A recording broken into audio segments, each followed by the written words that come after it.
Well, hey. Hello. It is me. I notice the game is not asking about memory card nonsense right off the bat.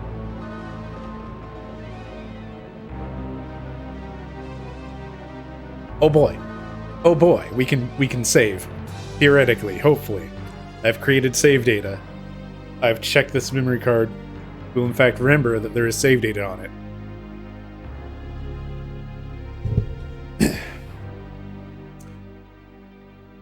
Oh, good. Heckin' gravy. So yeah, it's spooky games night. It's late, and I'm probably talking to myself, but that's fine. I have earned this. That's all there is to it. All right, let's get in there.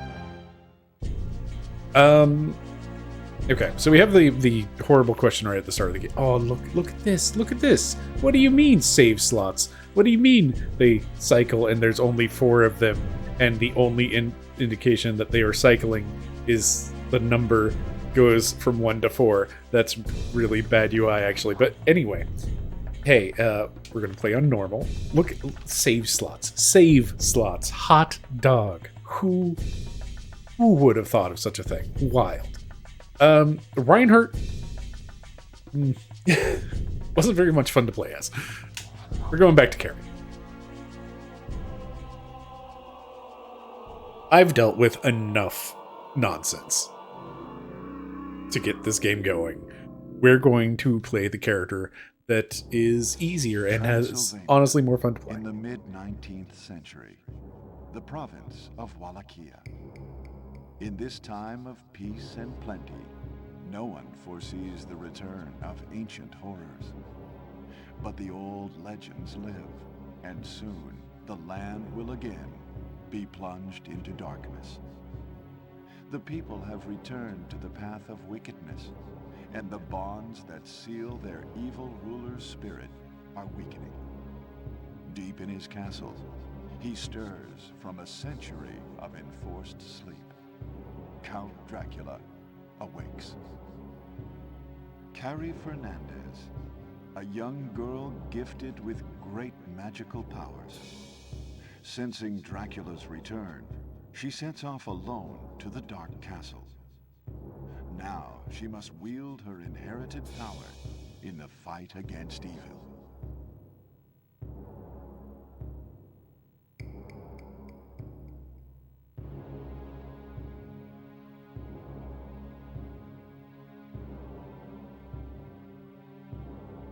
Again, this game actually shouldn't be in widescreen, but I'm too lazy to fix it, so heck it. Oh hey, front gate. We'll be there in a bit.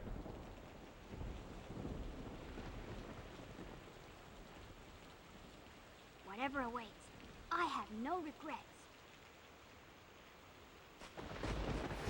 Oh my goodness. I'm so excited we can play this game for realsy reals.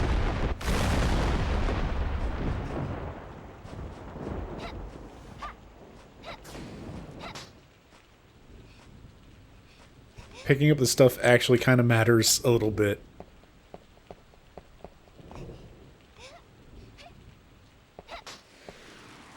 Roast beef. The excitement is real, it's palpable.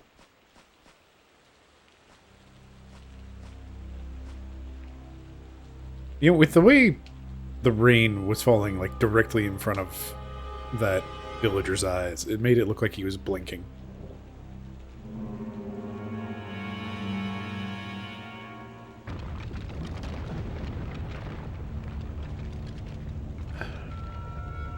It's a bit of a shame this game uses the memory card and not the rumble pack, because actually it's 99.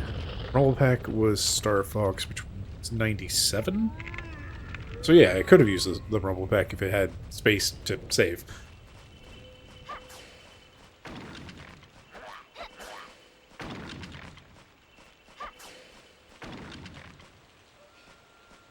Alright. No power-ups, but that's okay. magic's better than whip anyway. Oh my goodness, what's behind the door? Is it a giant ape skeleton? How could I possibly guess?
Up, dude.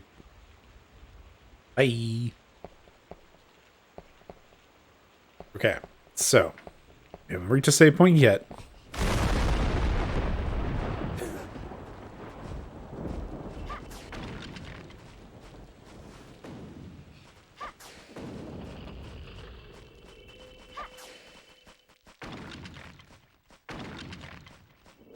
But oh my, what's this I spy? A save crystal? And it's illuminated? Oh my.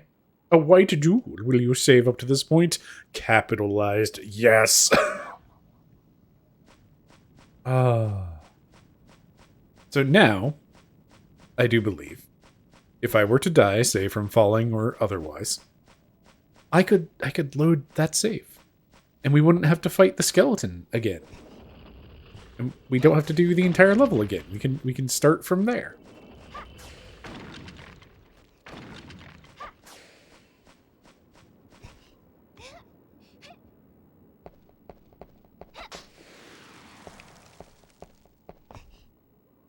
And like going around and gathering everything is not just a waste of my time. A roast chicken.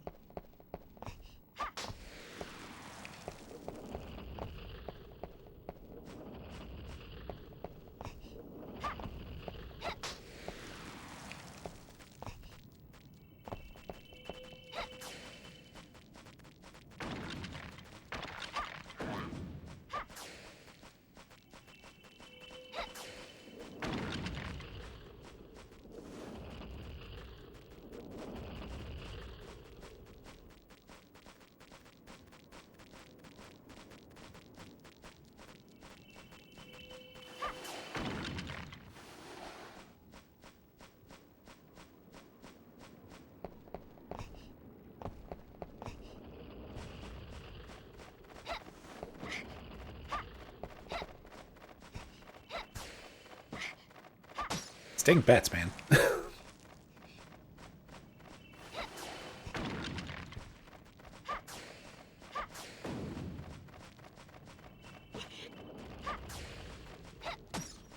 Got him. Jeez.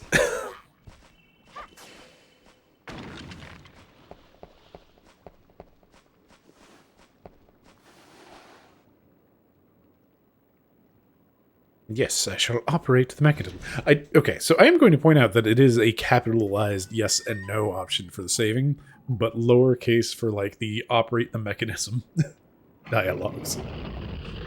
Oh my goodness.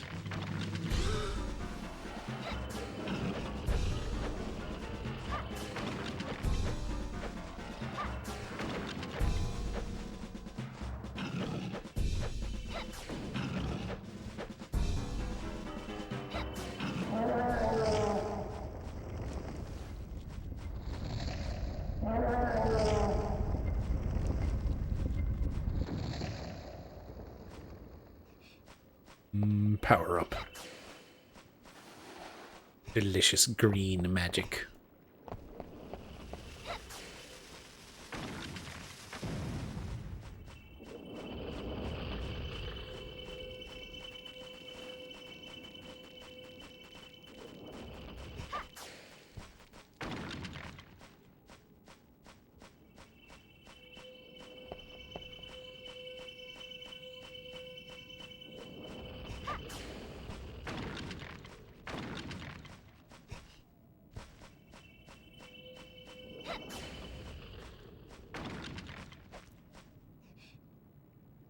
Delicious white jewel. Yes, I shall save.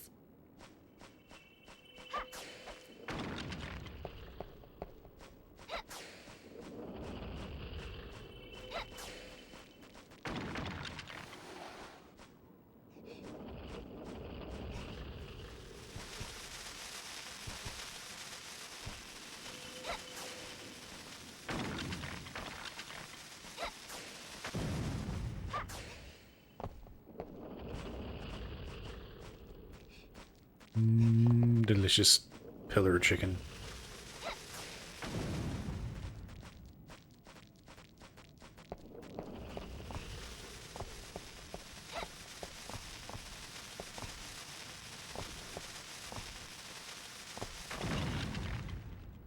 I call shenanigans on that one game.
Nice of them to let me charge while waiting for animations.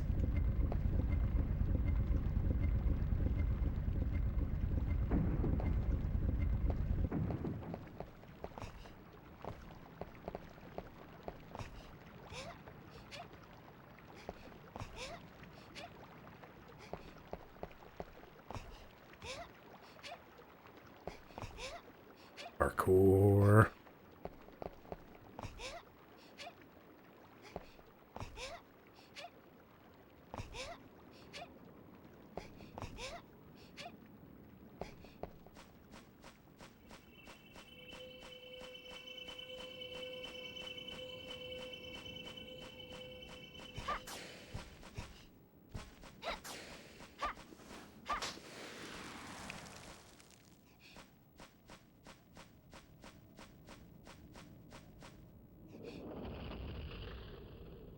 You know, we could be doing better on the health front, but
There's a slide attack animation in this game.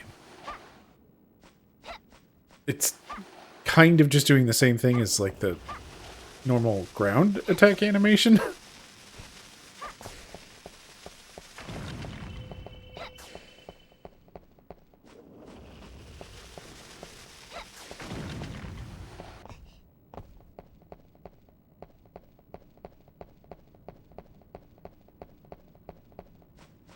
Oh man. Let's not slide off or jump off. We're gonna get this special one crystal.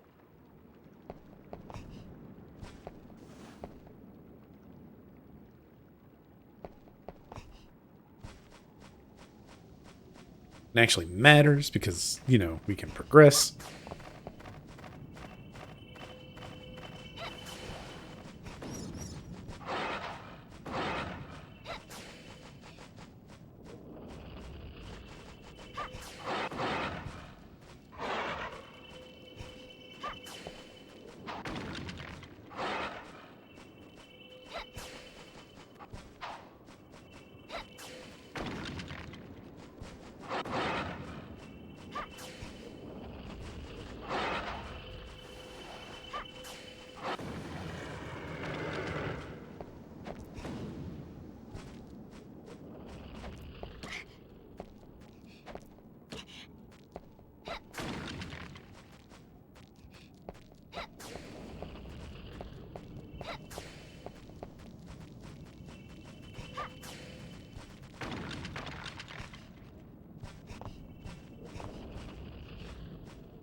Delicious statue chicken.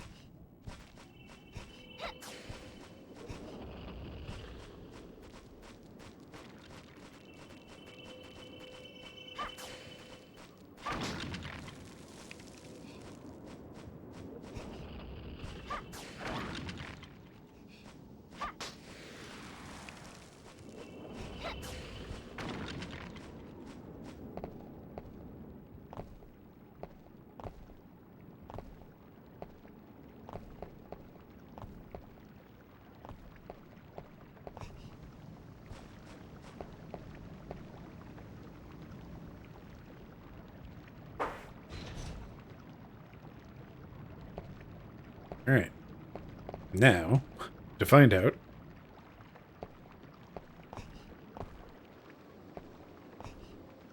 if it's time to figure out what having a memory card does for us on death.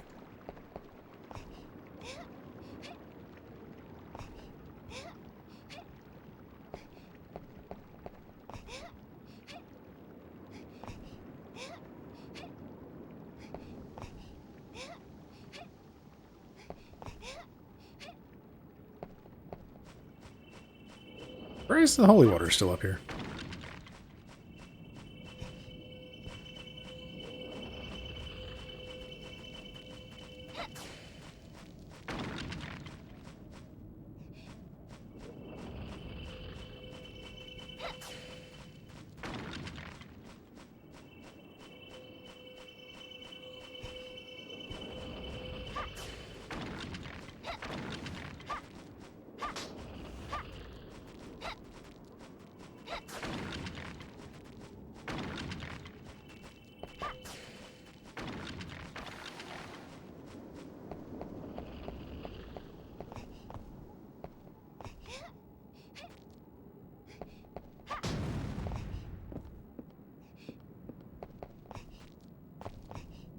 So, while I was preparing things, I left the game up and running for a bit on the title screen, and it, of course, has some old-timey attract mode stuff. There's a lot more to this game than I remember.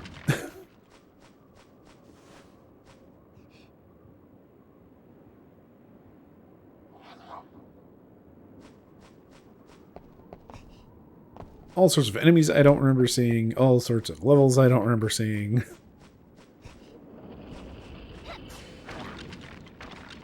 I don't know why I keep picking up red jewels.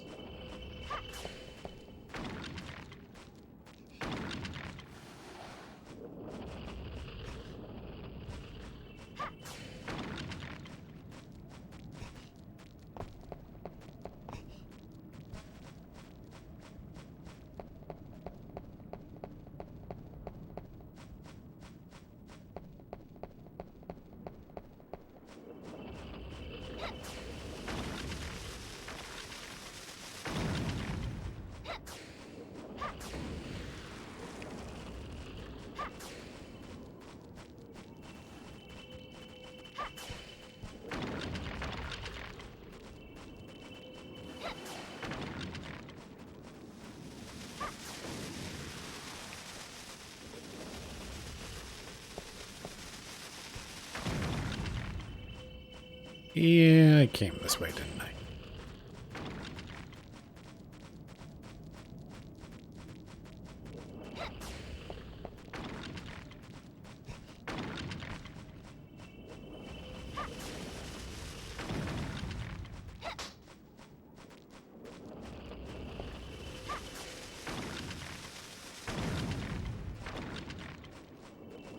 This is the one.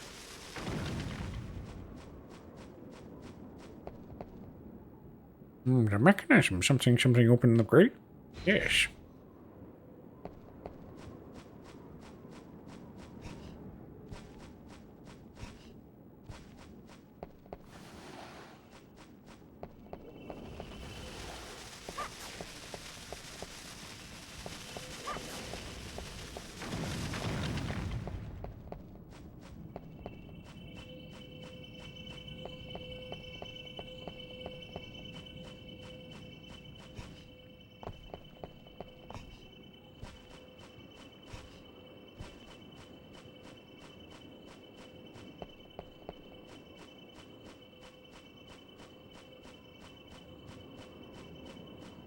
I mean, I should save. But it's just the boss fight. We can do this.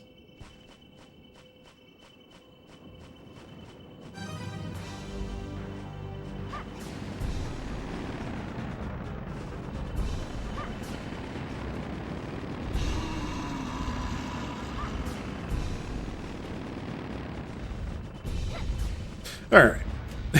No more motorcycle skeletons.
We go.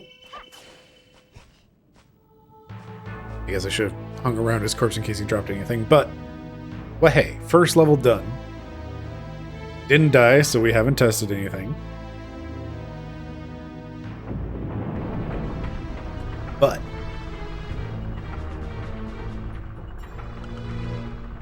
that was nice and clean.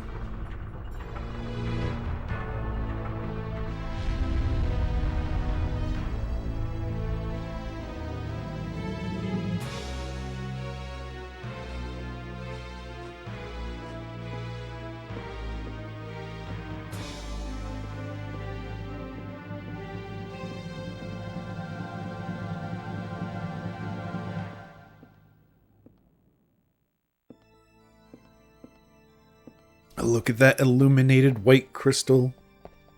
Oh boy.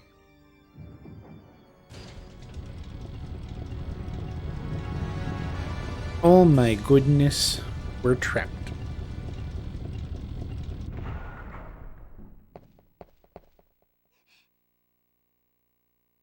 If I get through this level without dying, I am going to be highly entertained.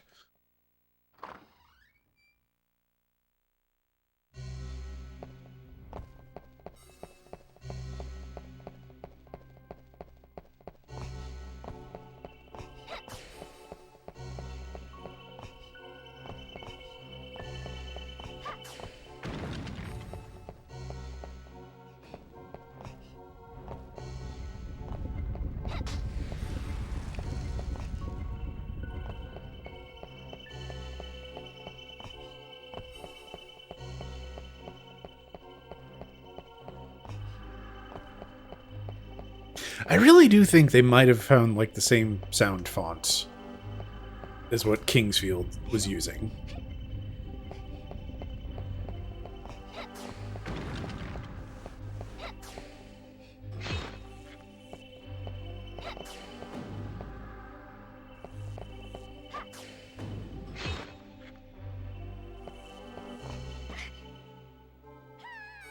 And there's the instant death. Just continue. Just continue, and we have our option from previously saved or restart from the stage. Which are exactly the same right now, yes, but...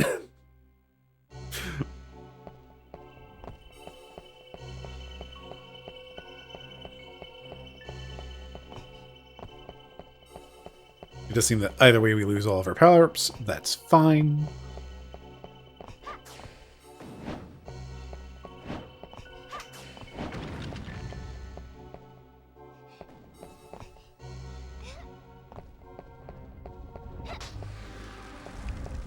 Give me that sun card.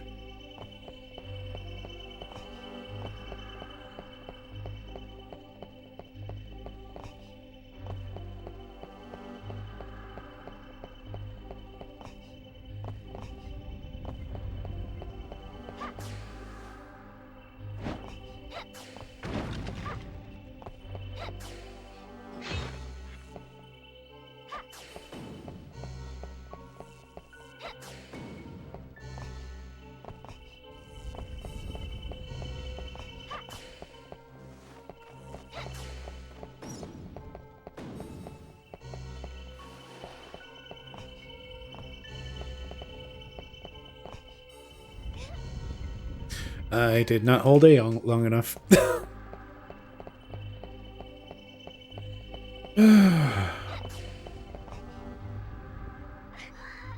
Let's just go ahead and finish the job. Take it from the top with, you know, not a quarter of her health.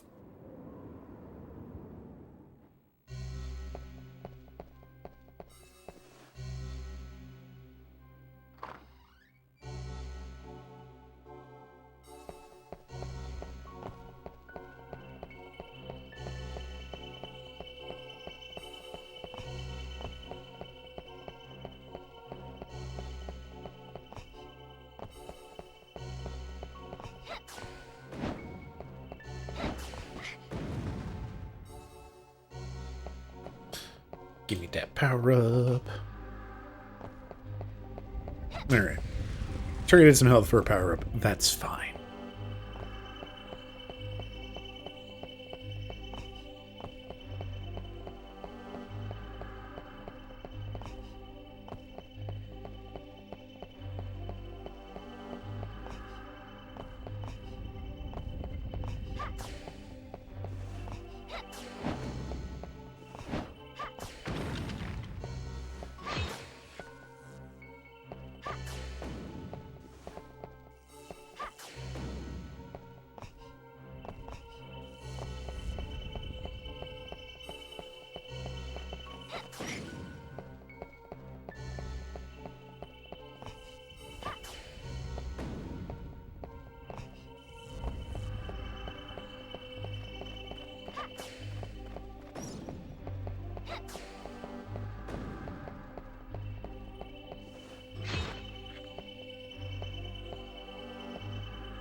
This level still is this level.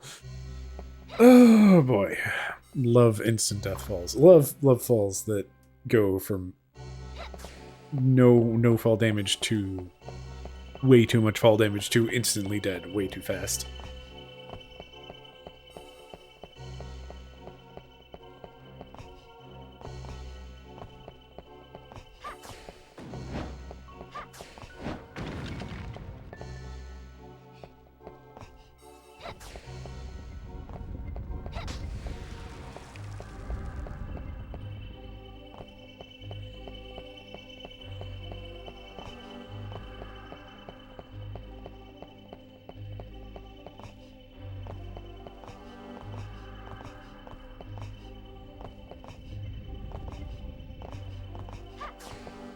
Do I move faster when I'm jumping?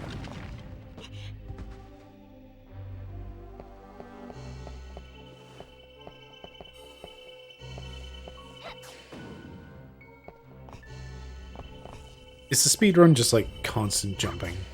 Because I do feel like I move faster when I'm jumping.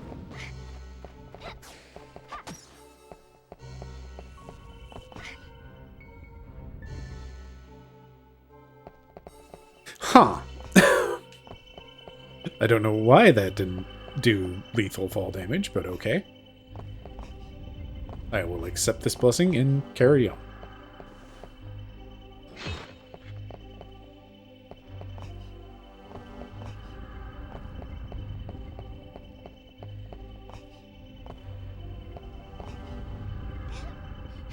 Oh, that one did feel a little bit short.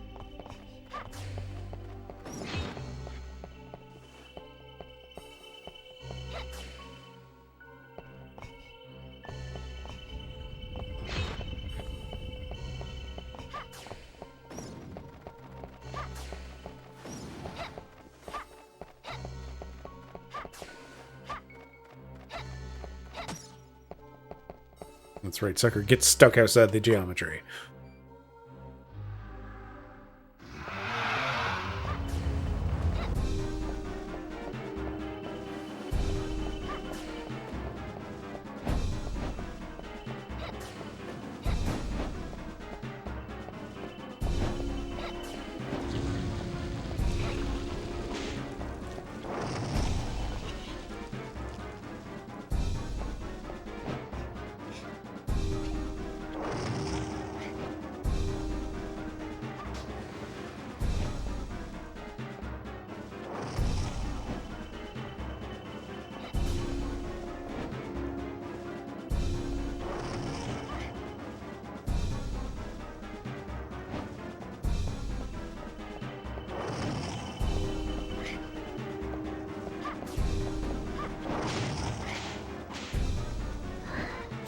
Trying to open the pause menu, I hit jump.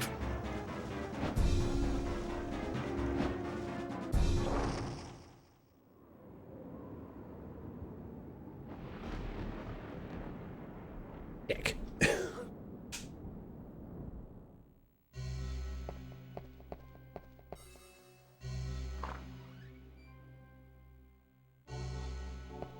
Alright, let's do this tower again.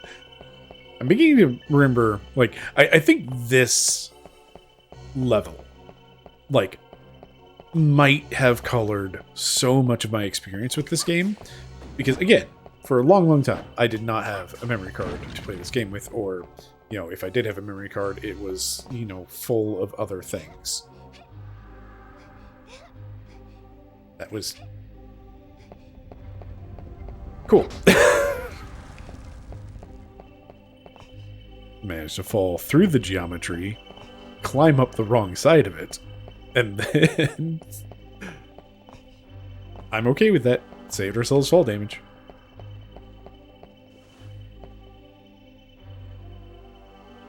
Anyway, this level, it was turning into a drag last stream. It was turning into a drag of the first stream I did of this, honestly. That was close.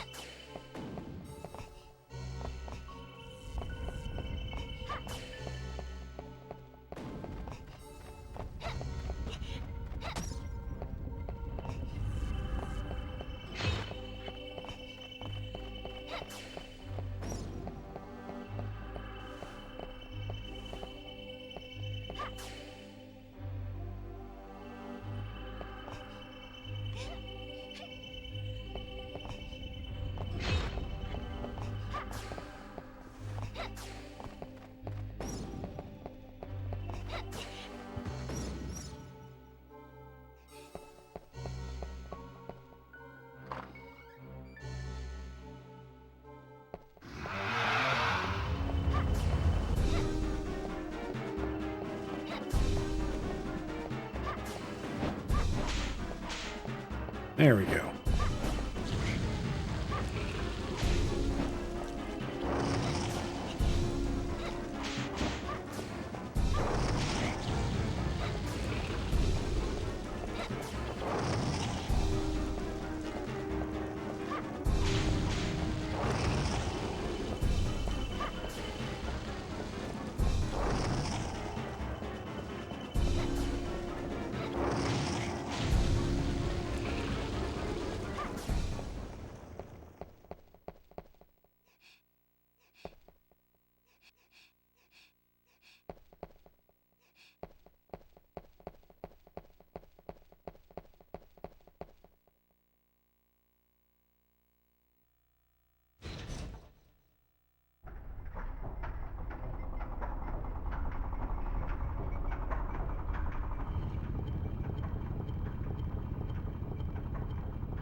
Oh boy, and now the question is, do I want to heal or do I want to just try to make it back down to the start?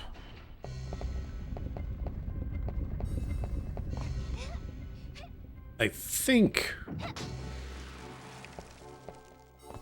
even if I were to save, I would still be on low health. Oh, we do have a save right here, so that simplifies that question. Why, yes, I will save up to this point. In all caps, in fact.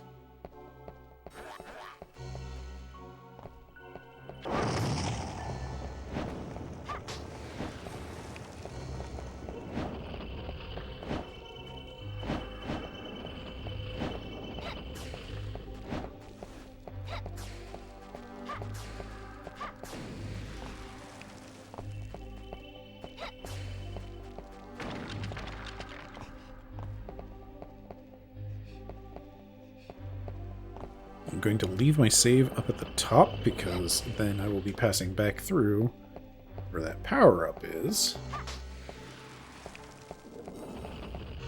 The two torches in there are just sub-weapons that I don't want.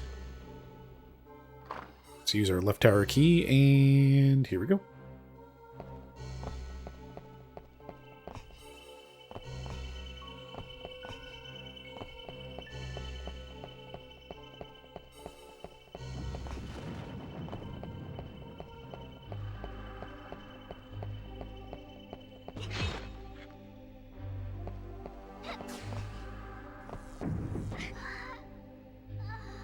And let me just overdo my jump. But, for science. And I want ramen. That's what happens at, like, after midnight is just like, every day. It's just like, man, ramen sounds delicious. Okay, so, saves do...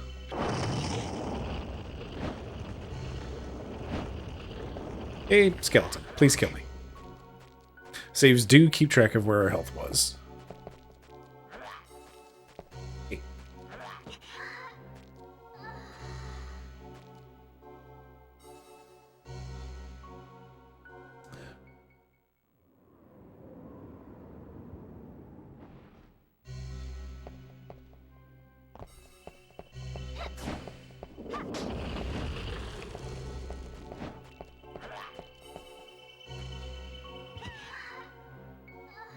I was afraid of that.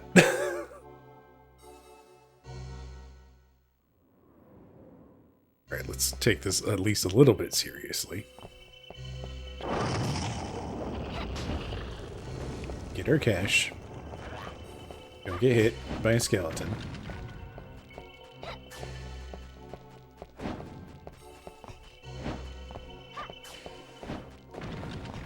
Skeletons jumping across gaps. My goodness.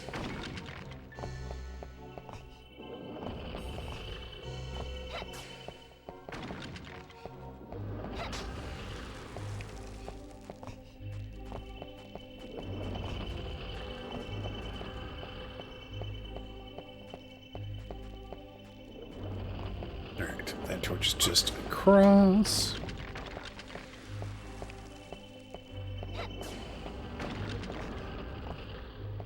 Still want to leave my save up there so that I have that power up to get.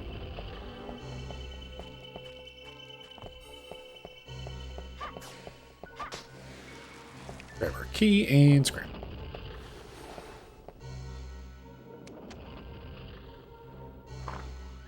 Okay, so now that we're over here, let's go ahead and use ourselves a roast beef.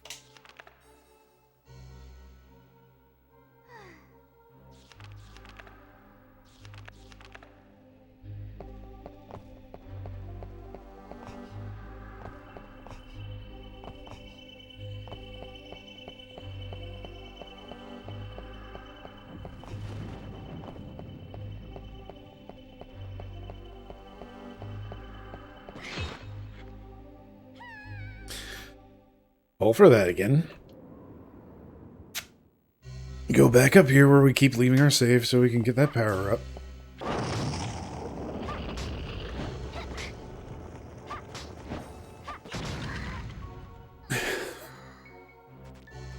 Okay.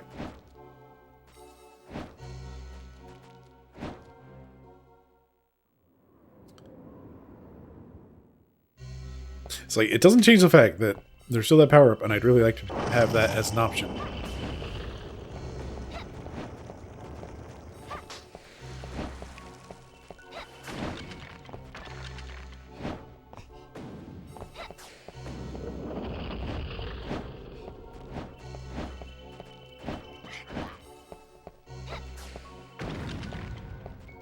Been hit by a skeleton, how rude.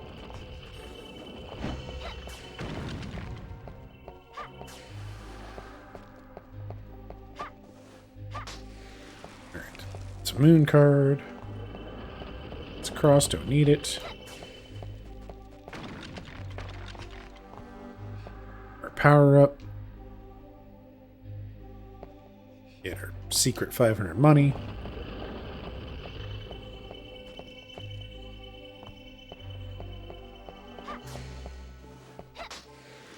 Grab our left tower key. Get back over here.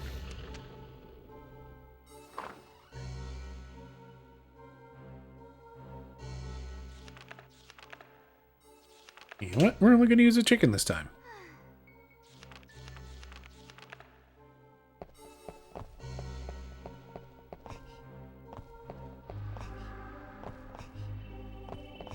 We're not going to fall for the traps at the top of the stairs.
Love how the charge bolt was like, oh, let me just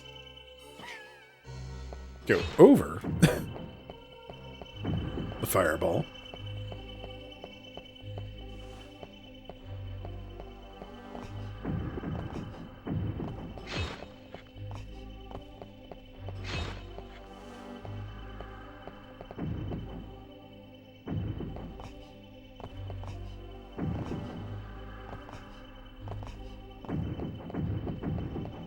Alright, let's just do some jumps. There we go. Up at the top. Firmly shut iron door with the relief of the moon. There is an engraving. Moonlight releases the seal. Okay, so this is why they give you these things. Alternatively, we can sit around and wait for like 6 minutes. It was...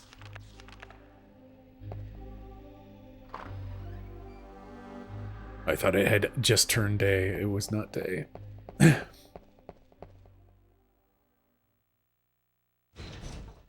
I feel silly.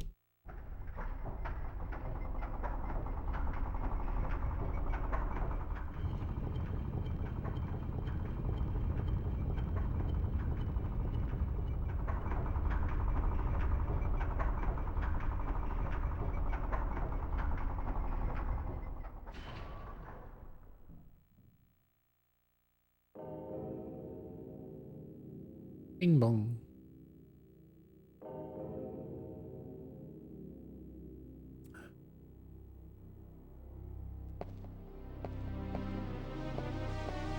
Oh my goodness, a floating man.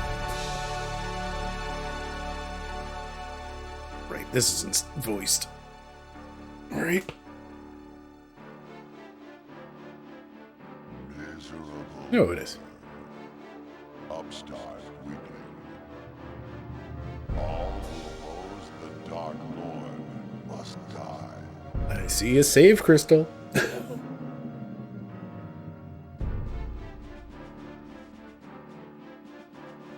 Come, meet your doom.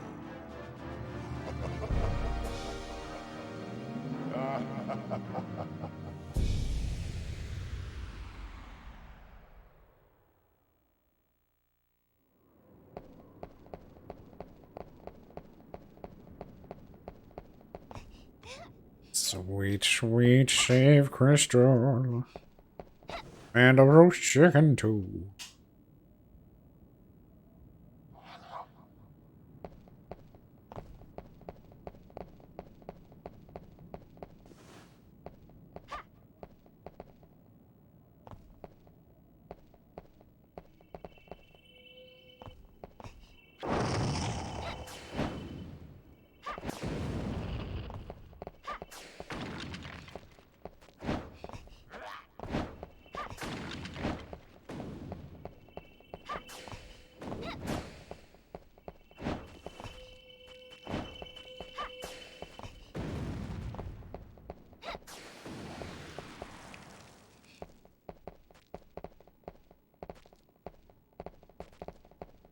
Interesting that the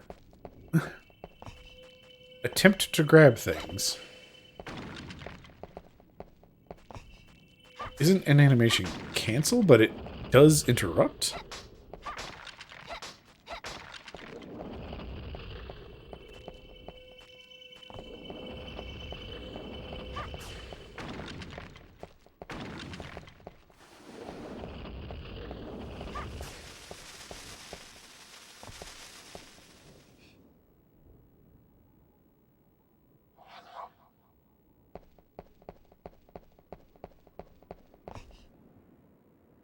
Woohoo!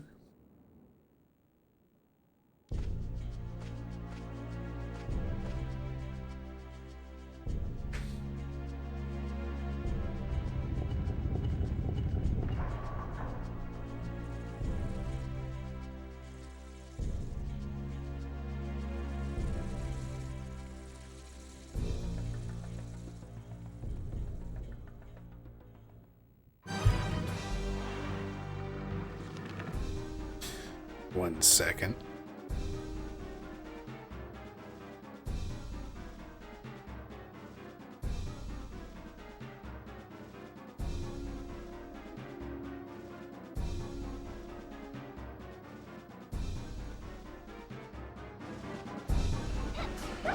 All right, large dog.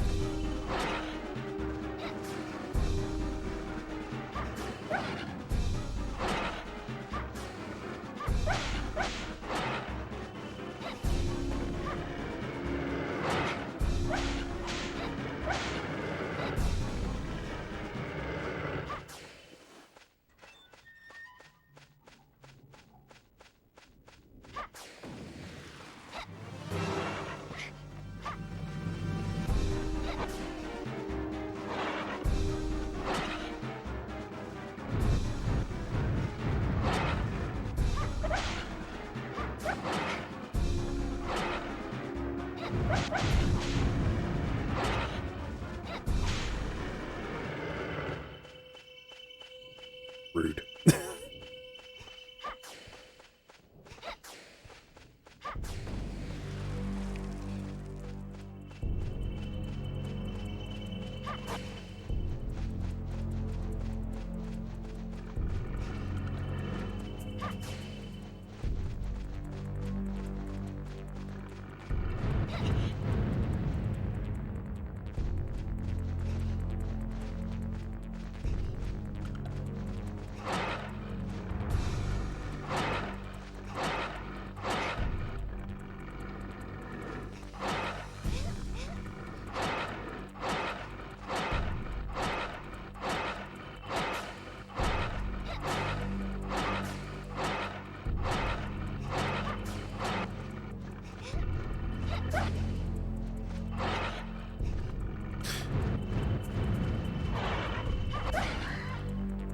Good lord.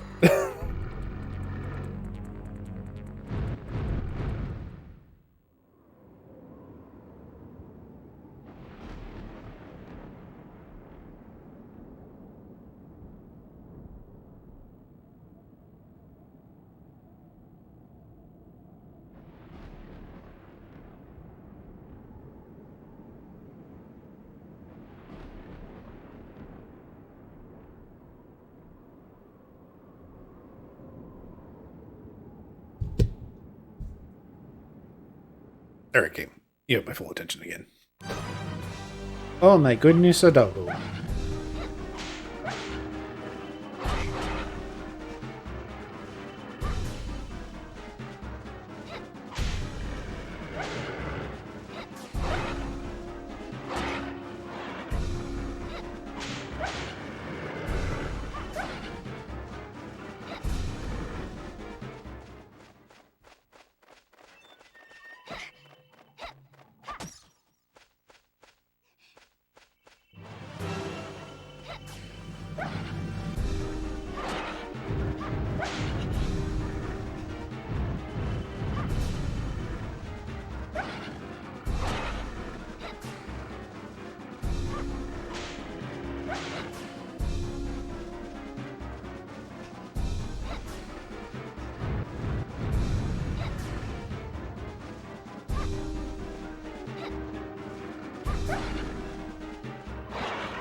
Yeah, we'll hold on to the holy water for now.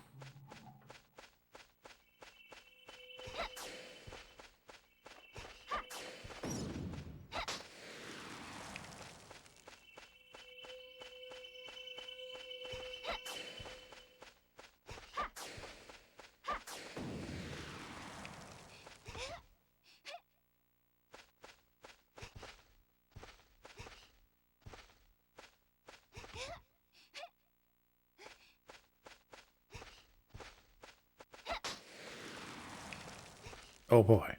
A large jewel.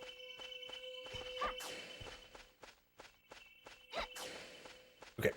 I'd really like to figure out how to get up there this time.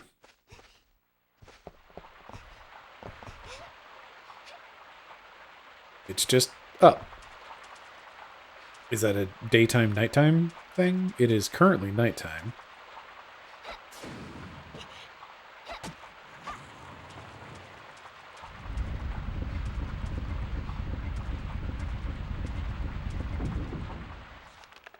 Just went from midnight to 1 a.m. Is this just like a only at midnight?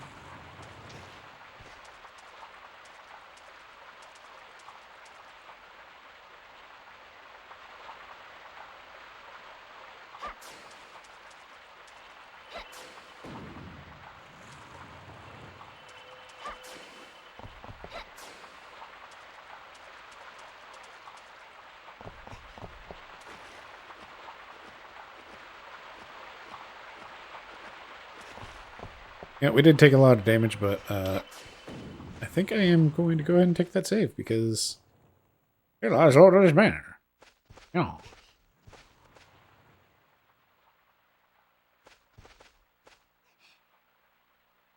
Since we managed to hit that timing on the pillar.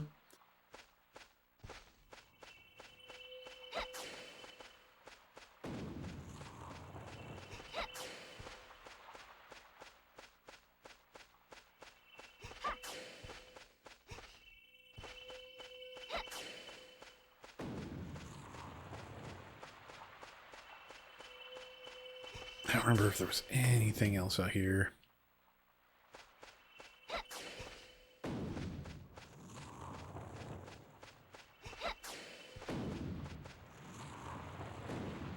Henry.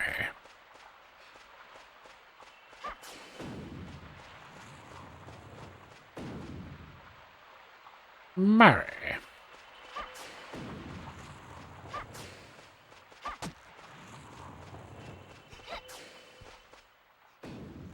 A moon card.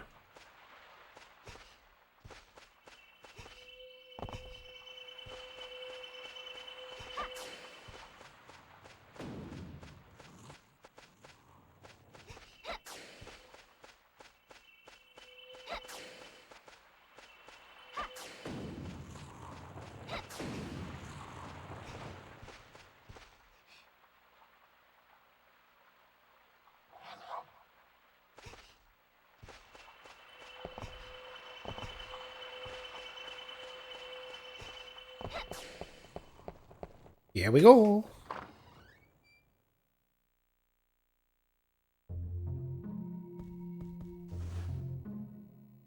I sure hope I don't get attacked by a vampire or something. Alright, what do I need? This is locked from the other side.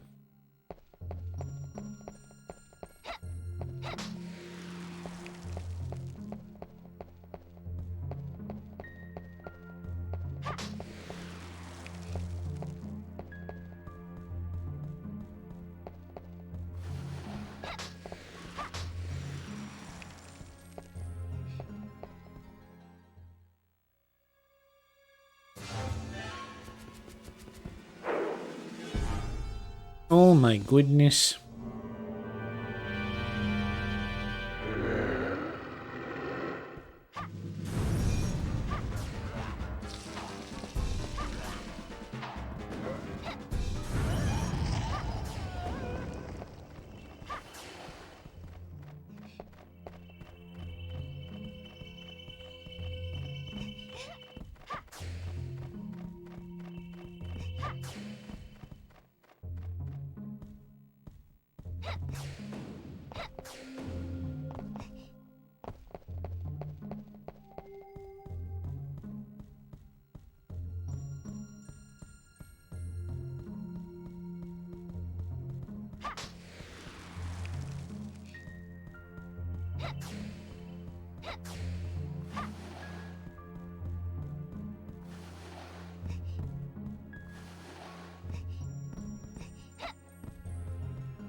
That wall is also a comfortable bed.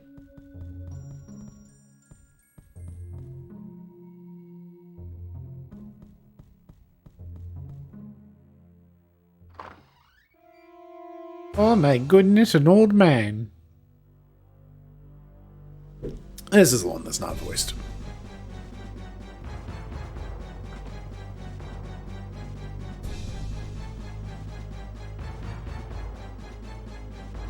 Don't move. Not even a finger. Alright, you appear to be a genuine human. I am Charlie Vincent, the mightiest of all vampire killers. You look like a villager. Are you lost in the forest? Don't treat me like a child. My mission is to save the world from Dracula. Oh, don't talk nonsense. Leave Dracula to me. He is not the sort of opponent for an amateur like you. You presume too much. Speak not of matters that do not concern you. Obstinate youth. I will give you one more warning. Leave this place without delay. Do you understand? Ah, yes. At dawn I spied a young woman in the rose garden. In the midst of this nest of foes, she was calmly tending the roses.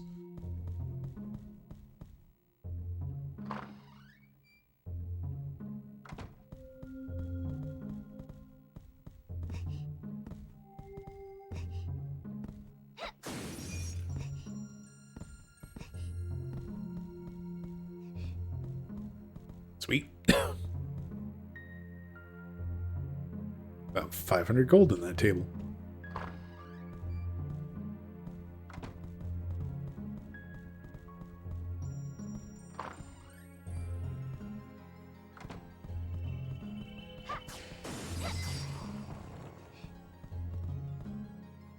Door marks storeroom. It's locked.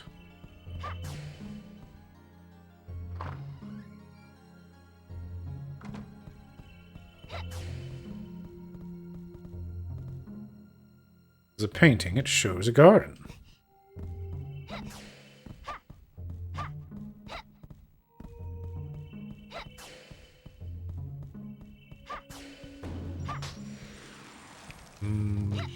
Roast chicken. Delicious haunted chicken.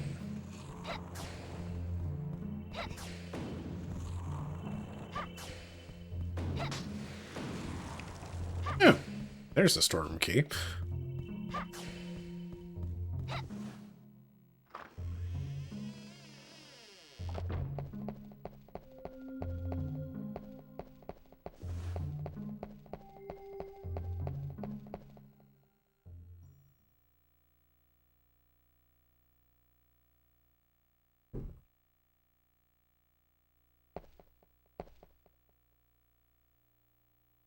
Seems to be a contract, but it's so hard to read.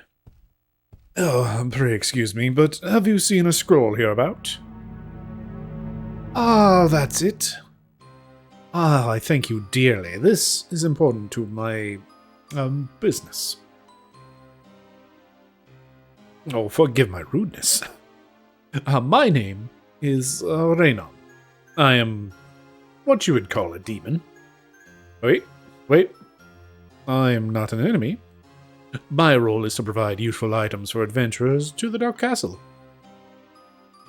It is shameful for a demon to be working, but one needs gold even in hell these days.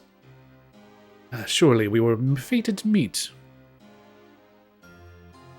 Whenever the need arises, use the scroll to summon me.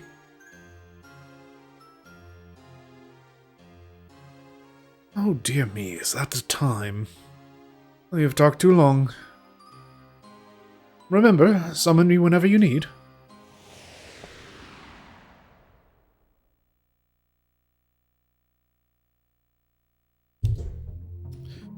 Also, punch the mic. The contract.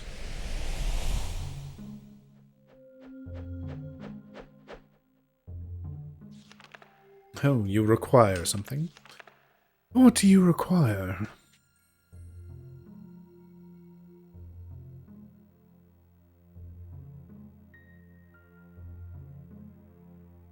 Don't have any cure amples. Healing kit is like big roast beef. Full strength and condition for 3,000, or no, change your mind. That's too bad. 2,000 for an 80%. Or from poison. Should get a bunch of those.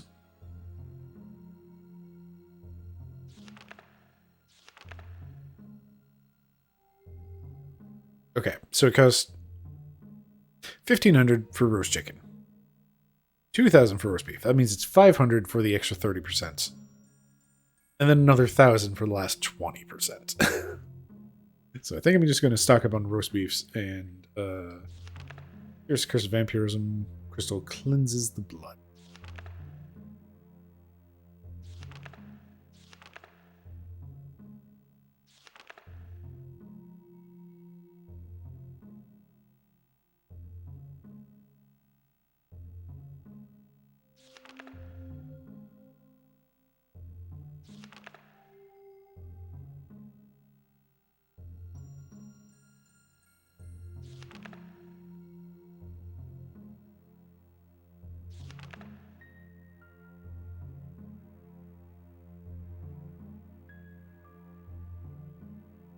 I don't remember how much of a pain any of these things actually are.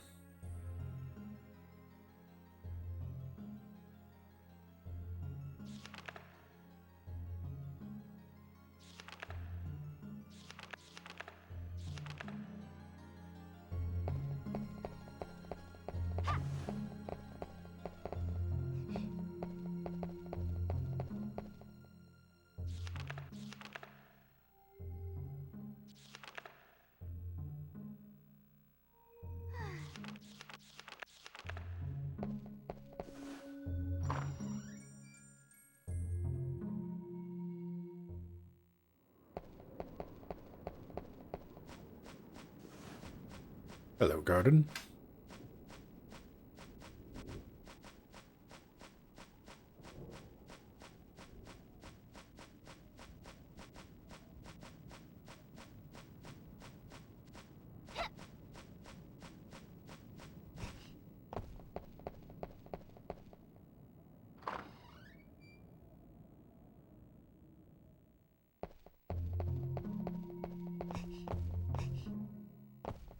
Sudden flash of a memory. Something being tucked away under these stairs, but nada.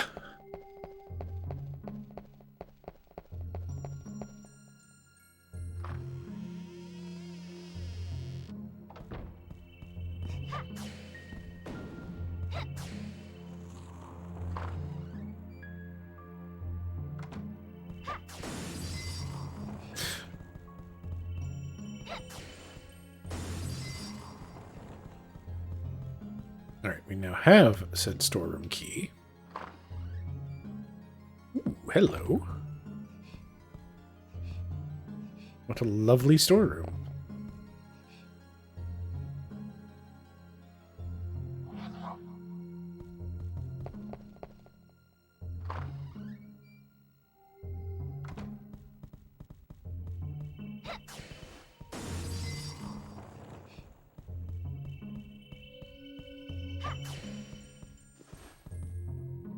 This is just the other side of the ballroom, right?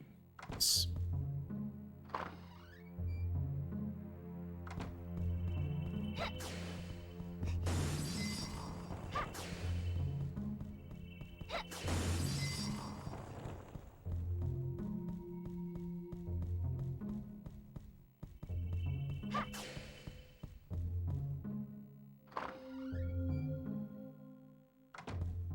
Oh my goodness.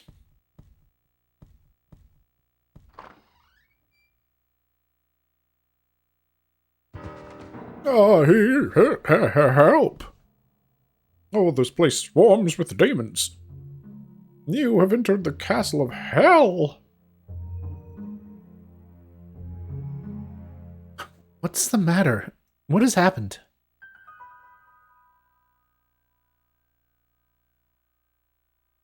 Oh, if you value your life, You will flee this place now. Ah, heck.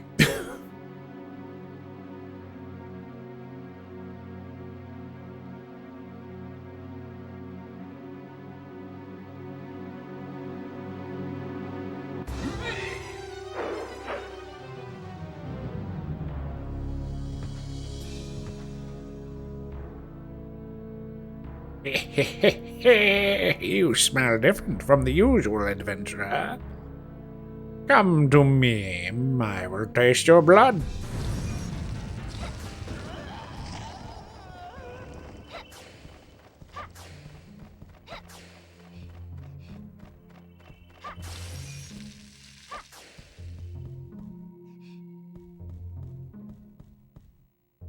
Detect purifying away in that rose.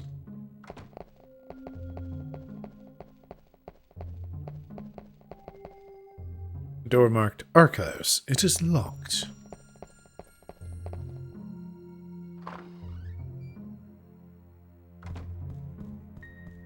Man, they fix mirrors around here real fast.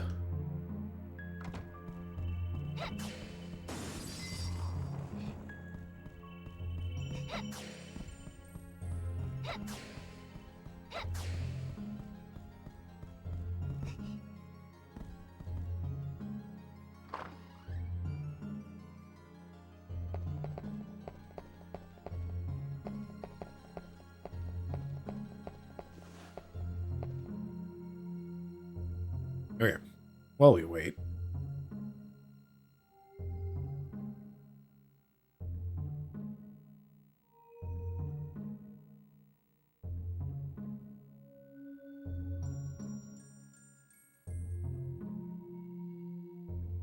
Castlevania.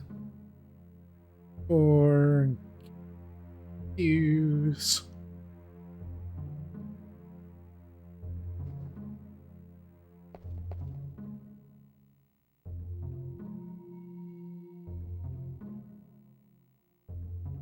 It's FAQ.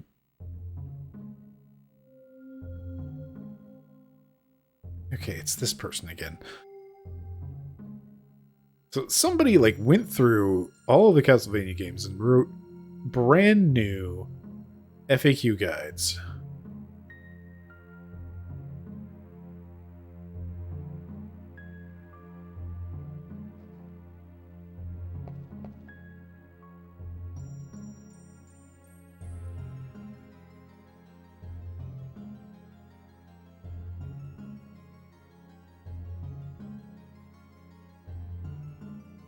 So, okay, yeah, that's in their forward. They are actually going through and trying to write the definitive guide for every Castlevania game. Apparently, the guide they wrote for Castlevania 64 won like the best walkthrough of March this year.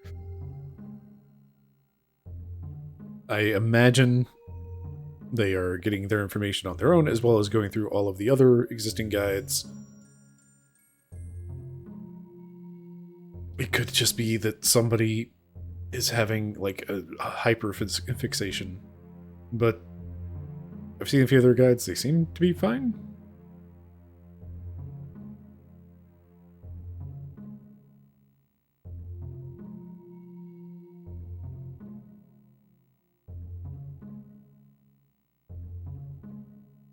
Apparently, if I had played on easy, then I would just get halfway through the game and not do anything.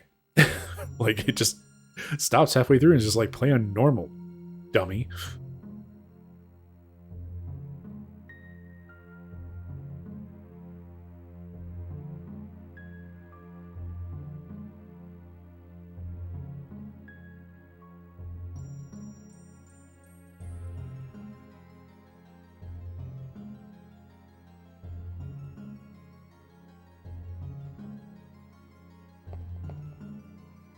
Blah, blah, blah.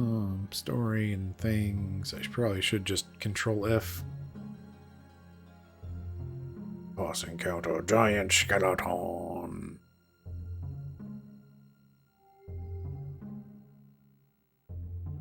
Alright.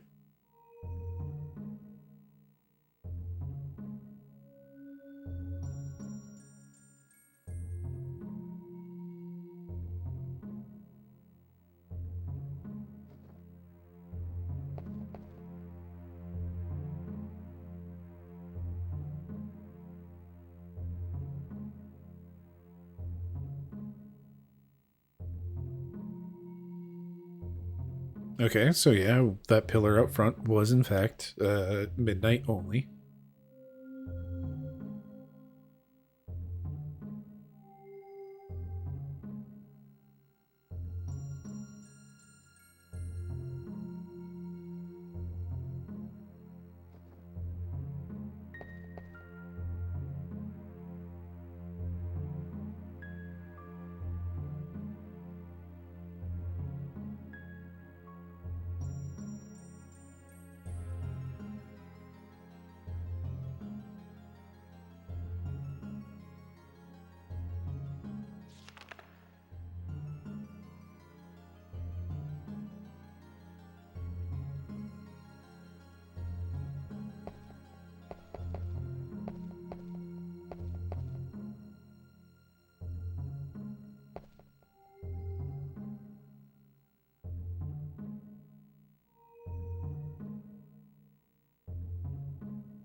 Yep, so apparently the target time is 3 to 4 a.m.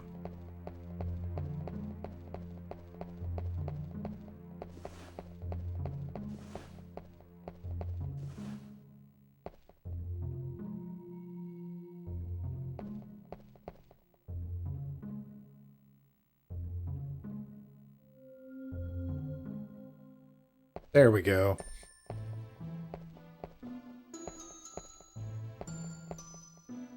It's not even close to dawn. I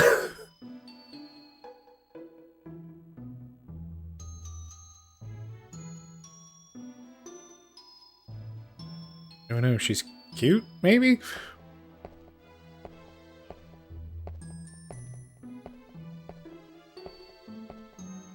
I wish to water the roses, please. Step aside. Who are you? What are you doing in this place? I am Rosa. I look after these white roses. White roses? Oh my goodness, it's red. You. No, wait, Carrie. You're a vampire. Why have you no fear? None but vampires and demons live here. Wandering carelessly in this place will soon cost you your life. But you're somehow different from these evil creatures. Oh, such sentimentality will cost you your life. I'll forget I ever saw you. Flee now. While Dracula exists, children live in terror. I cannot desert them.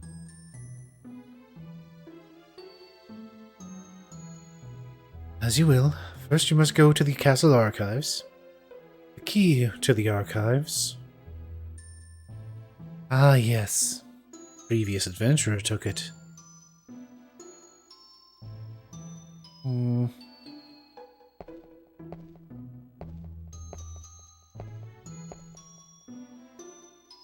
I can help you no more. Do not lose your life too quickly.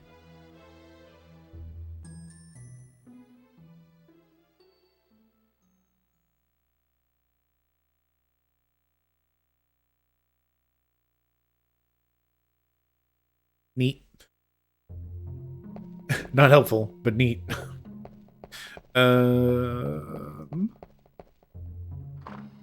Previous adventurer took it, you say. Well, that sounds like reason to go talk to Vincent.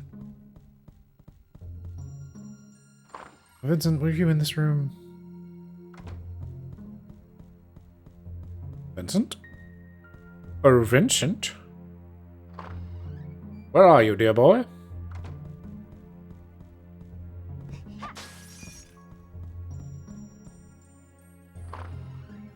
Come along now, old chap. I require an archives key.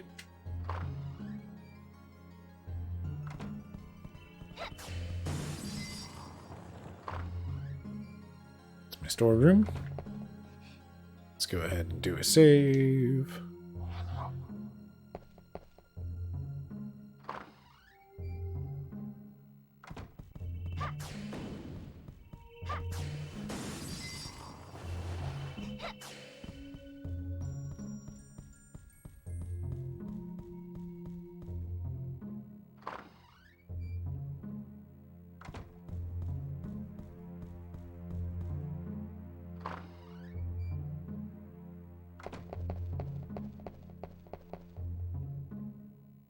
Yes, it is locked.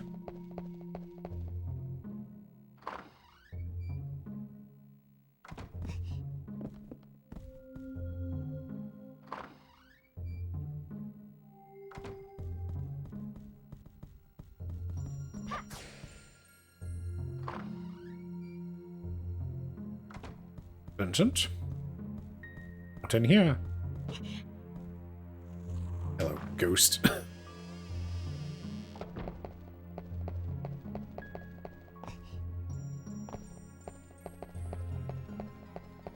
Vincent, dear boy.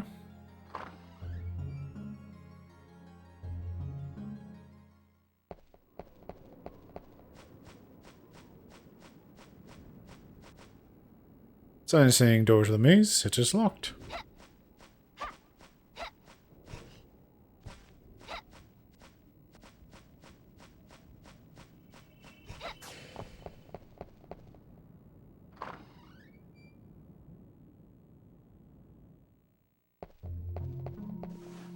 Okay. Let's just look at the game FAQ real quick. Walk through snow, enjoying the scene, white roses, yeah. Troll, bedroom.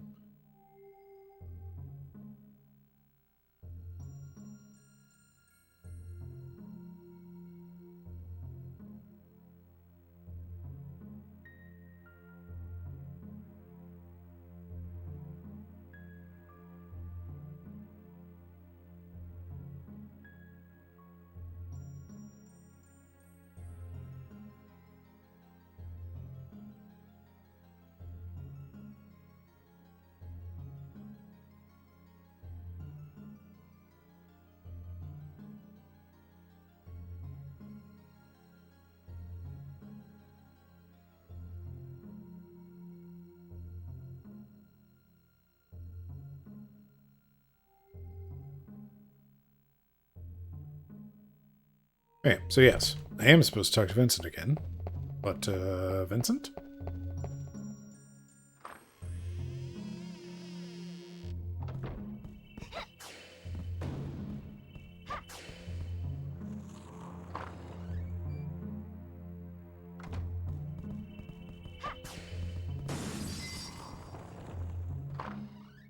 There you are, sir. A key to the archives. Ah, that must be this key I found in the rose garden. My intuition tells me it isn't worthless. Take it if you wish. If you wish. Thank you, sir. Now I can go do other things.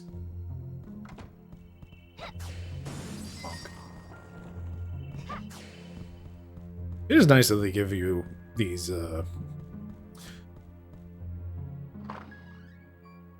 words, things. The knights, what are made of stained glass. There we go, stained glass knights. It's nice that they're around because they do seem to give consistent red jewels. And stock up.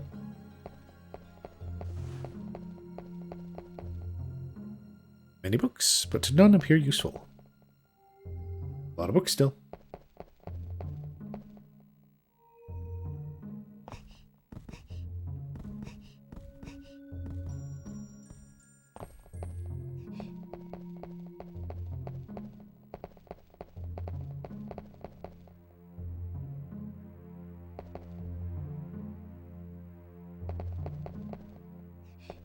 Hello, garden key.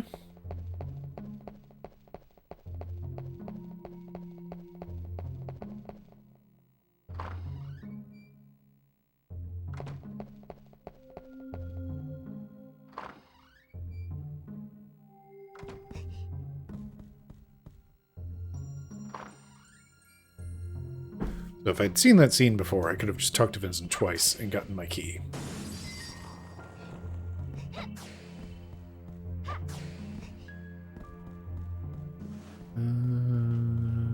Storage room?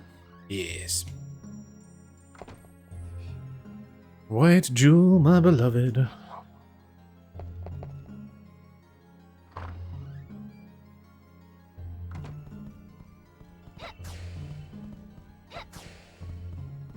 don't want to rely on an FAQ much.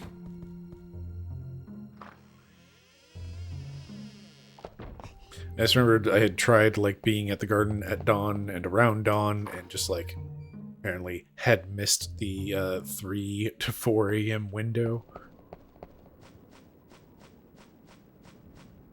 And then Vincent not being there because it was too late at night or something. Oh, that was rude. Anyway, so this garden, I remember this garden quite a bit. The door is locked from the other side.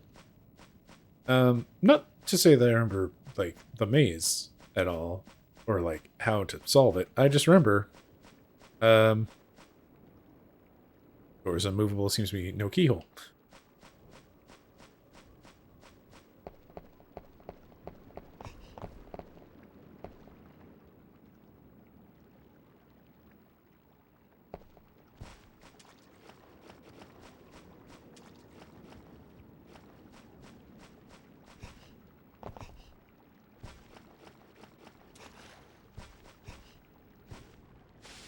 This.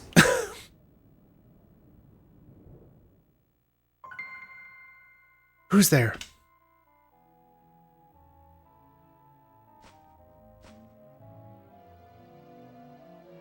Oh, please, help me.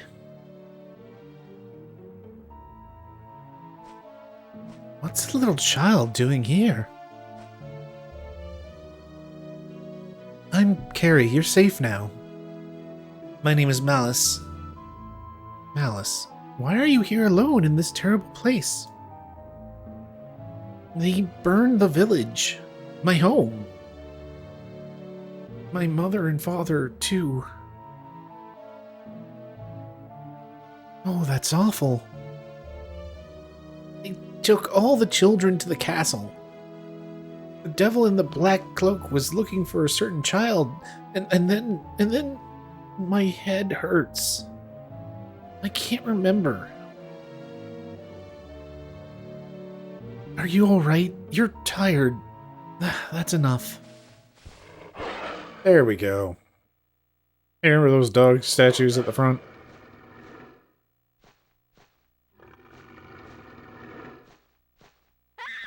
Help me! Stop, it's dangerous to run away alone.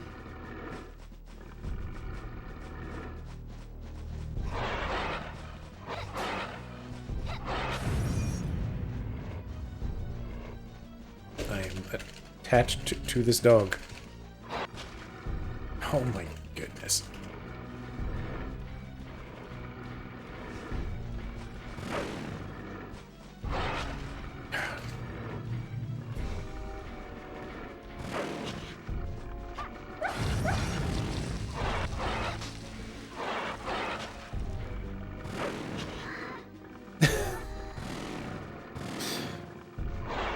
Anyway, there's Frankenstein with a chainsaw arm. So yeah, that's this this maze. Is getting chased around a lot. And apparently just bitten and trapped by dogs. Ever key, we need to go this way. Out into the gardens.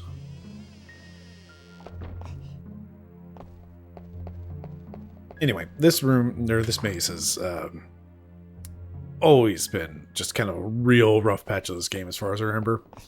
It is neat. It is, like, I think there's some interesting ideas at play here. But also, man,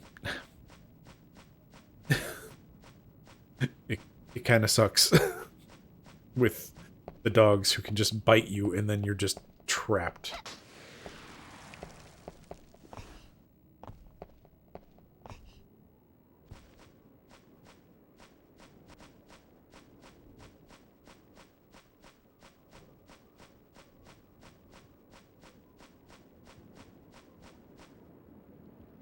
Copper door, it is locked.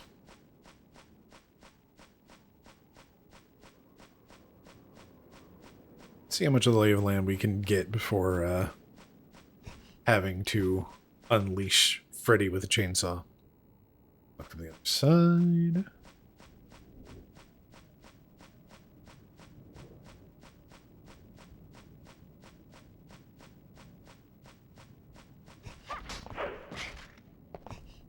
How's it going, Freddy with a chainsaw?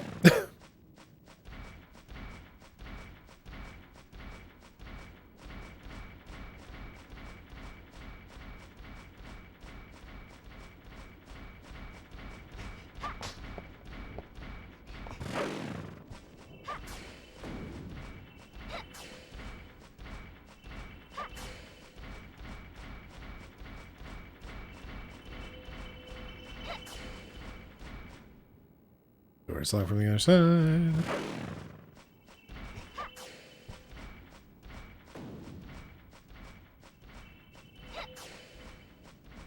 And, you know, as with most horrible chase sequence monsters, Freddy with a chainsaw cannot be permanently defeated.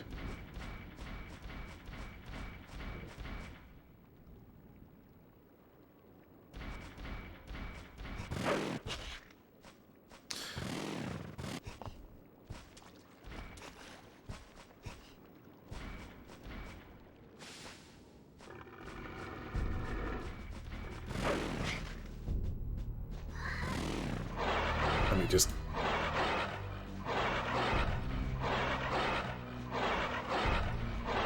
Anytime now.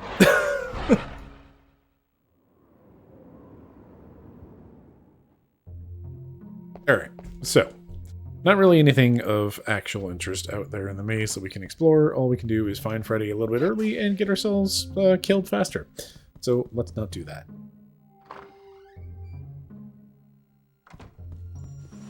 Okay. This room. I'm pausing because there's a ghost in here, but like this curtain, it was definitely closed last time. So like there's some randomization of when you come into this room of whether or not... let's see if we can get more power-ups from ghosts.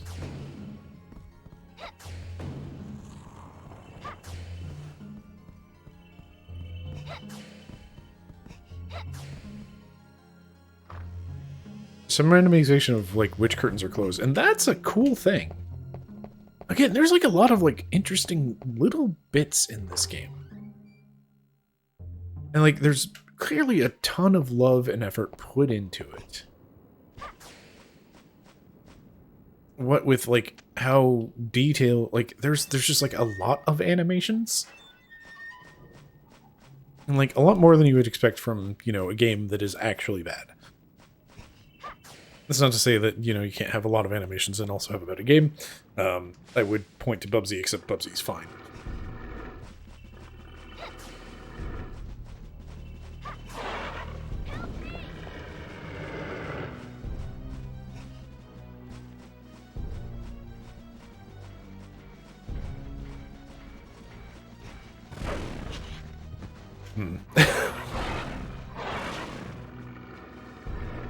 Cool. Am I just trapped?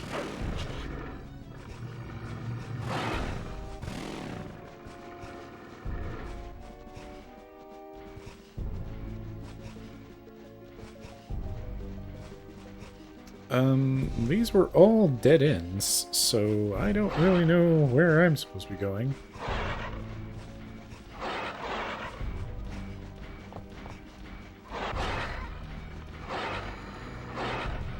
She dies so dramatically.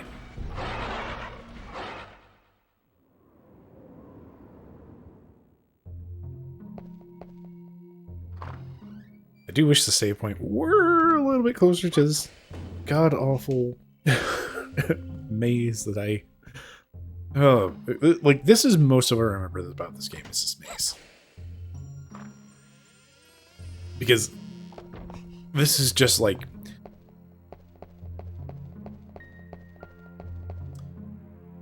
Imagine if every time we died, we had to go back to the start of the level. Because again, I don't remember having a memory card for much of this game.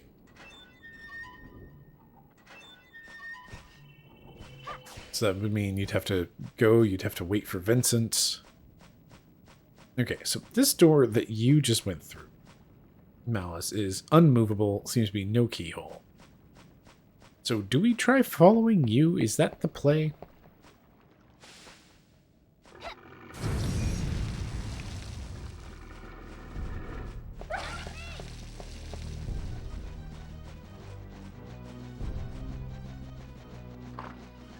Yes, it does open. Okay, so the play is to follow Malice.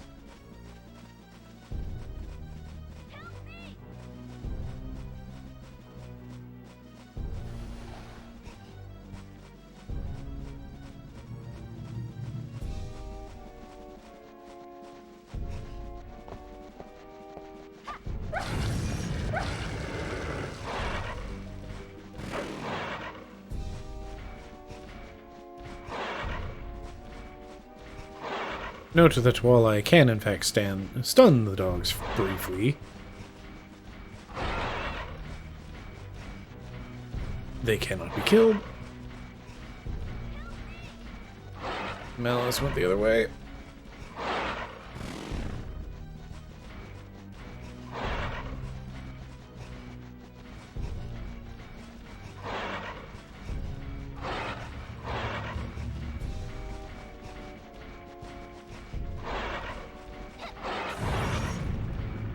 I wanted to turn around to do that.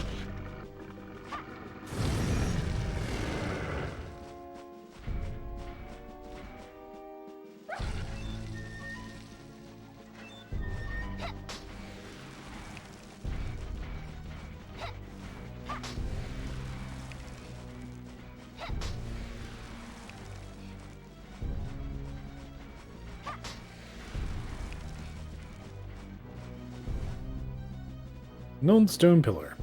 Discolored and rotten.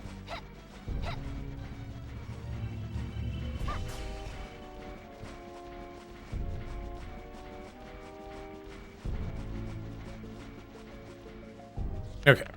You know what? Just got a chicken.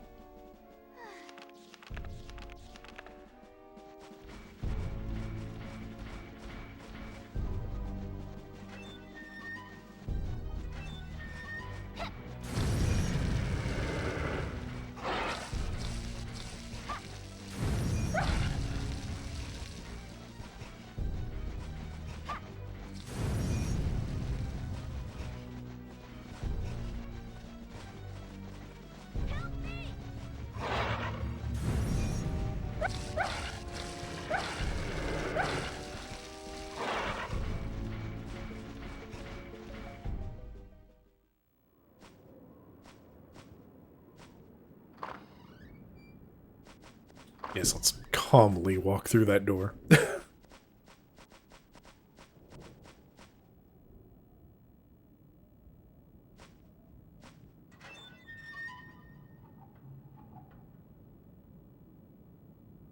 You've come this far.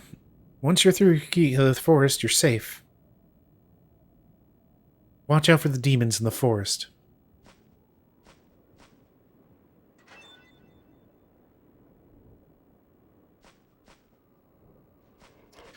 Right. So that's part one.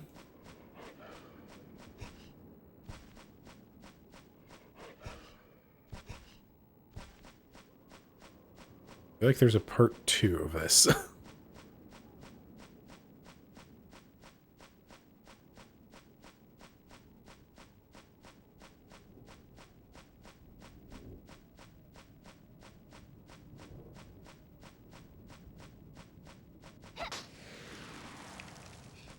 Copper key. Oh boy. Here we go again.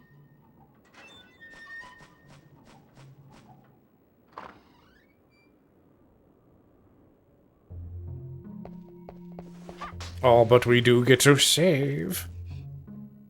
Beautiful, beautiful save, Crystal.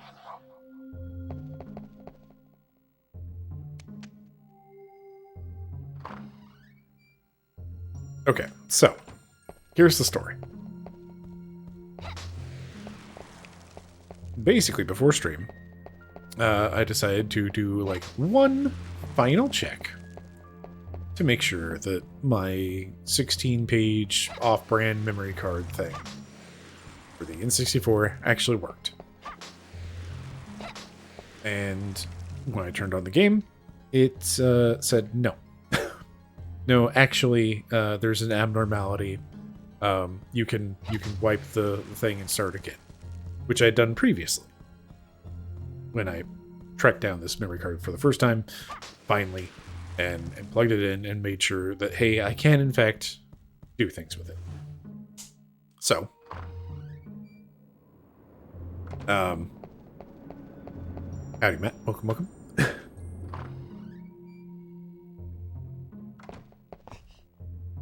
So, it's an off-brand memory card, but it should work. And it should, like, you know, keep saves, even if the console is turned off and all that stuff. It was not. So, there's basically... actually, I do want to stock up on things. No, we do have saves. That is the story of tonight, is we do have saves, and I earned them, damn it. So, final checks before stream, saves still not working, because presumably, memory card, or the memory card, like, this is a problem with things which rely on battery backup for saves. The battery is presumably dead, because it's like, it's keeping a save, and it will keep a save for like a minute or so after the console's been turned off. But any longer than that, saves would get corrupted and it'd be like, nah, done. So, alright, cool. Crack it open, change the battery. It's that simple, right? I happen to have some of the CR 2032 batteries or whatever they are. Happen to have some of those around. And since it's, you know, a third-party off-brand memory card, it just uses regular screws and not like the weird star screws and whatnot. Copper key. Upper door key has been used. Let's go.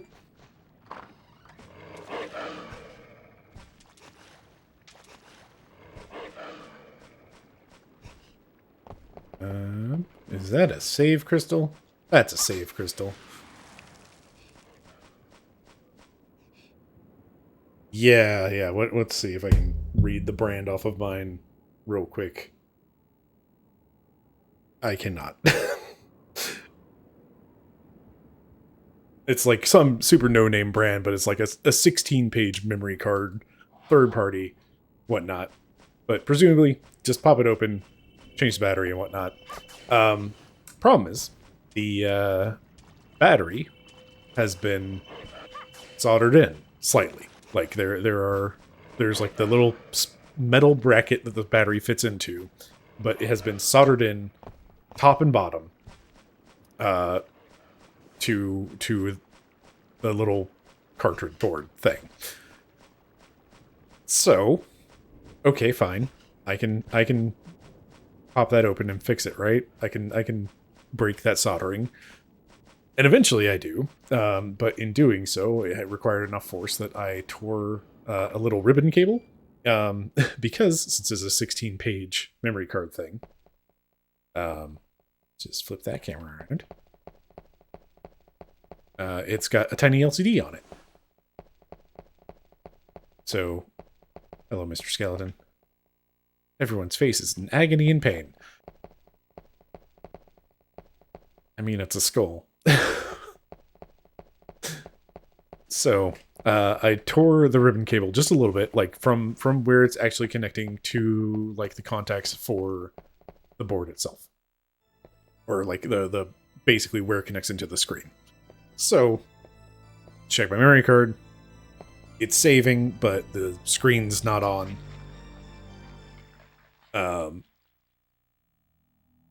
Which is unfortunate. But it's like, hey, at least it works. But also, it kind of ruins the whole 16-page thing if I don't know what page I'm on.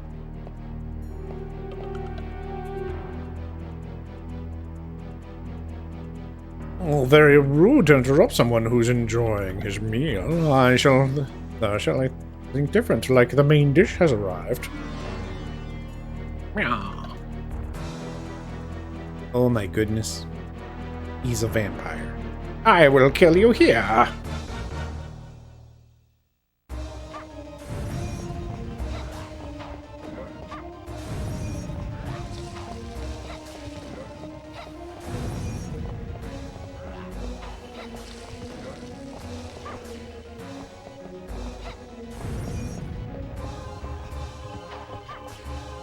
So anyway, it's like, okay, I could probably do this, but also I would kind of like this stuff to work. So what can I do? Like, is this something I can fix? The answer being yes, actually, but it's going to be tricky, especially since I do not own a soldering iron. I do, however, have a hot glue gun and ribbon cables with their little carbon strips and whatnot that, you know, are good for this sort of thing. They really do not require much heat to reattach.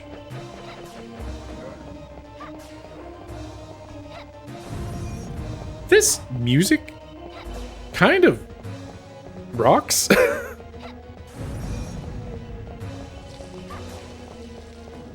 There we go. Got him.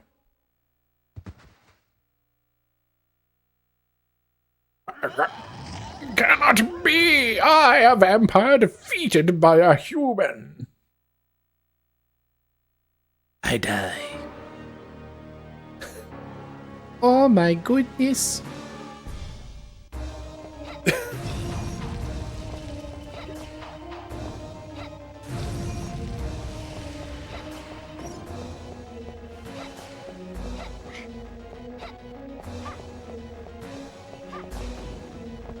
Okay, this is actually pretty cute, bringing in, like, the bats and the mist form and all that.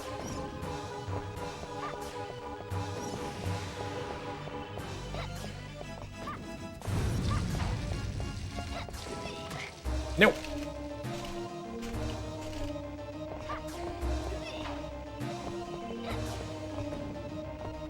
The unfortunate thing is, vampires can give you vampire status, and if you go too long without curing it, you do just die. Well then. We did it.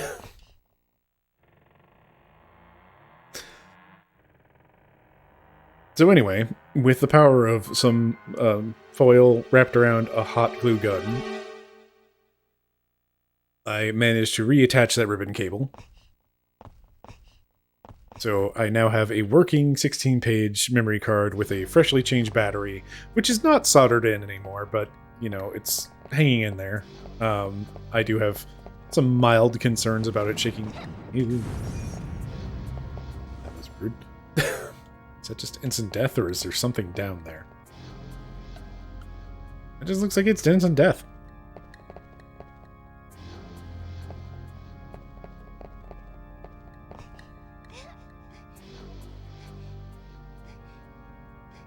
Yes, by the power of hot glue gun, some foil, and way too much required force to break the tiny soldering on that battery, I now have a working memory card with a working LCD screen, mostly. I think there were some bits that were already kind of off. I smell poison. This water is deadly.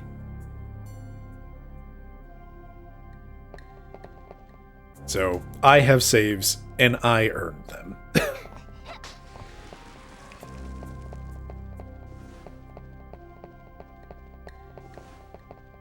I do wonder if this water is just instant death.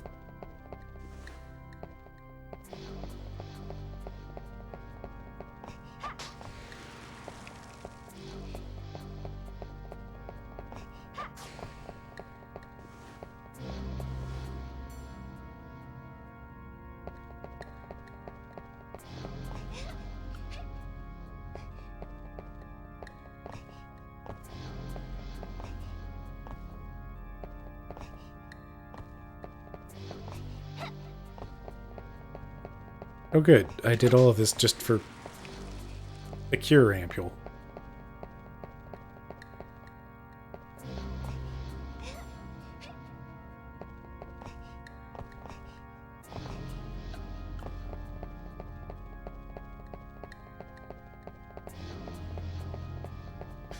Cut that corner just close enough.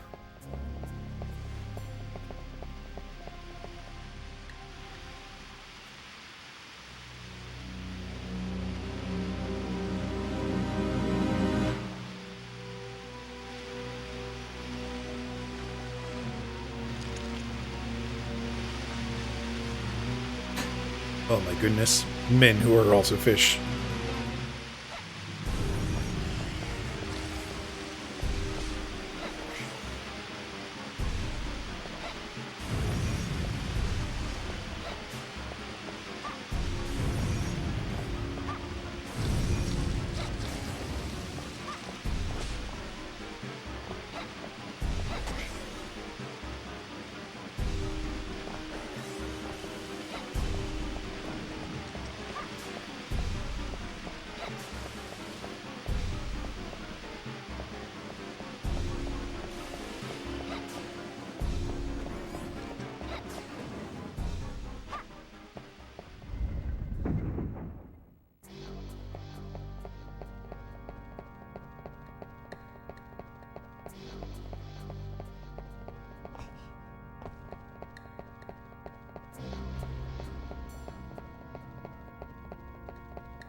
I must say that saving has been a delight in this game so far.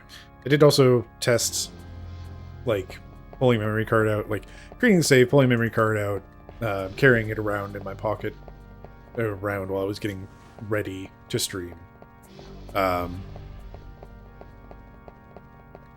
it still had the save after that, so it's like, it did have a little bit of a spook for me regarding saves.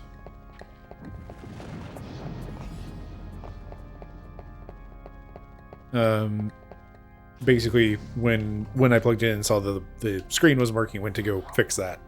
I did, I think, jiggle the cable loose.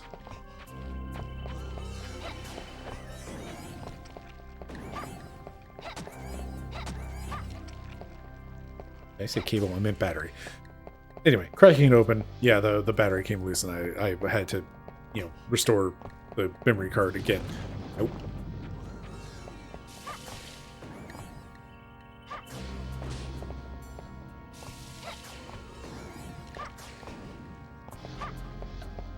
But then after that, I, like, carried it around in my pocket while I was getting ready for stream, just to, like, do one last, hey, is this going to work check.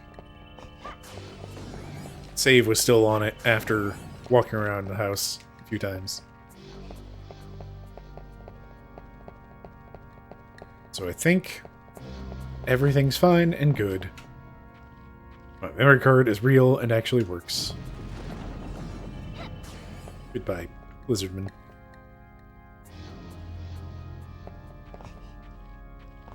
Boo.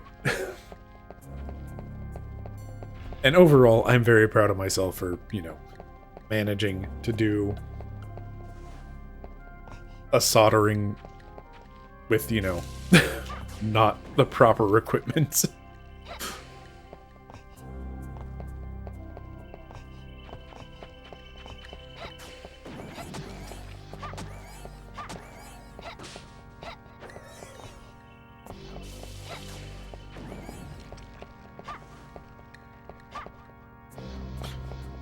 I am just hoping that, like, the battery doesn't, like, wiggle loose at all in, like, the next week or so.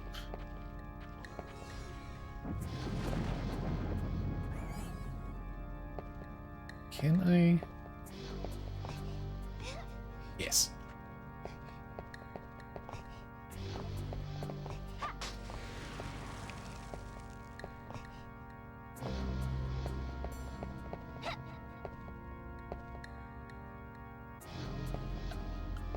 Oh yeah, I love those old game sites that, like, still have that extremely Web 1.0 feel. There's one that's excellent for... Gosh dang it. Look at that. Loading up to a previous save. It's almost like we lost nothing. Yeah,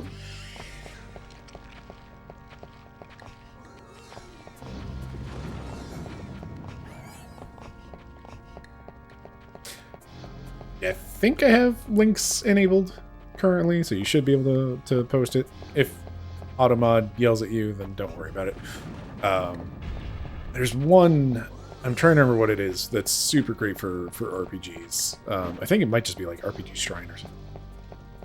Oh, yes, I think I know this one. FinalFantasyKingdom.net, yes! Oh, I love it. I love it so much. That's the good stuff right there. Delicious.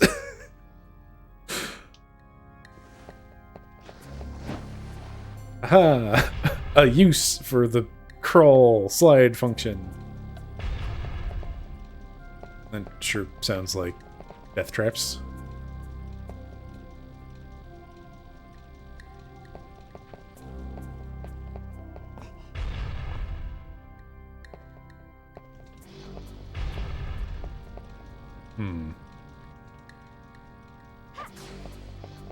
Yeah, frankly, like, those old sites, they are just the best resources.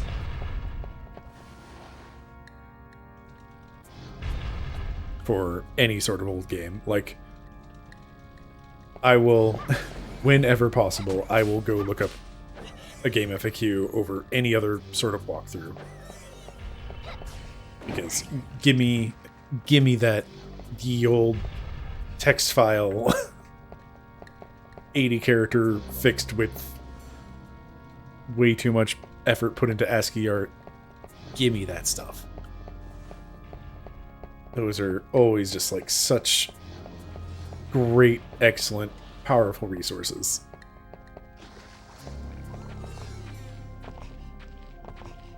I like it turned around.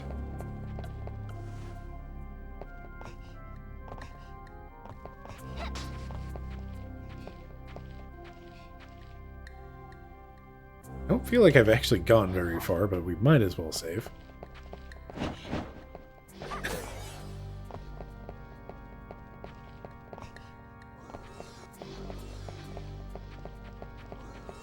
Yeah, it's all about just like sharing knowledge and like making cool stuff, as opposed to like, you know, anything where it's like, okay, it's ad driven and we have to deal with that.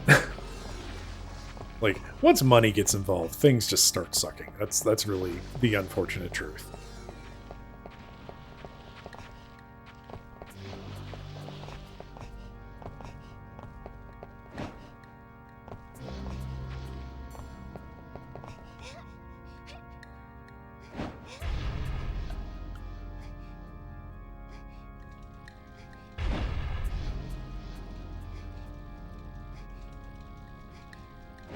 I have no idea where I'm going with this, but I saw a thing on a wall. I'm going to follow it.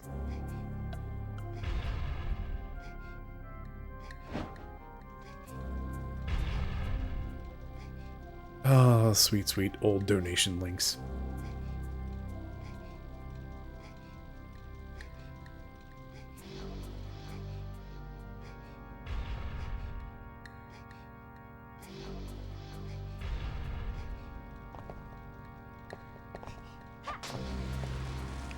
Oh, half of a skeleton.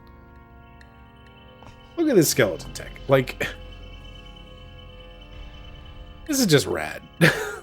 That they have the technology to throw half a skeleton at you.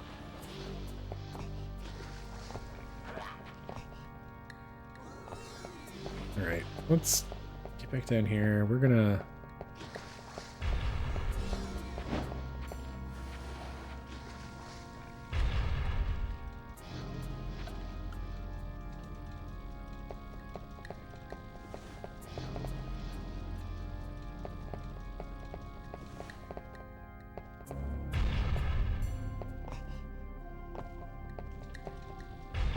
jump was so unenthusiastic. I was really concerned for a second.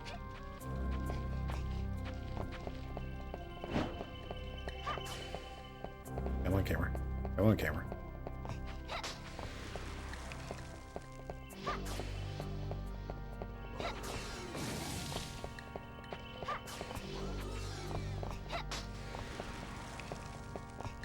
Alright. Some decent items. The roast beef in particular.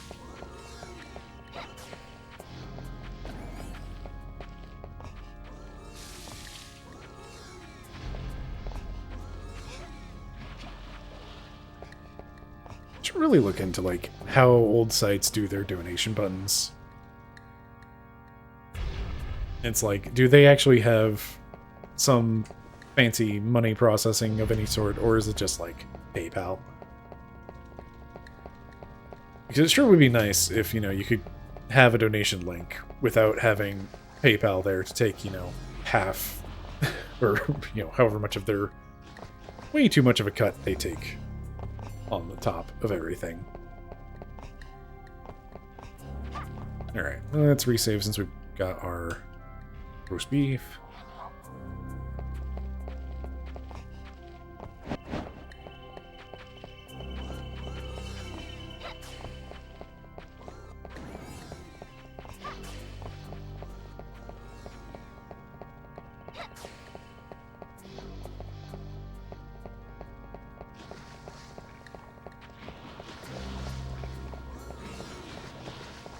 Is there anything down there? Like, I got distracted really early on. Hammer. Hammer, please. That's just going to be a dead end.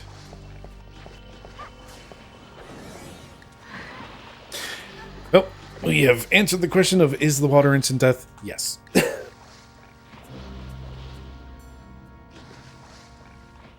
But thanks to the power of saves, we're going back all of like 15 feet. I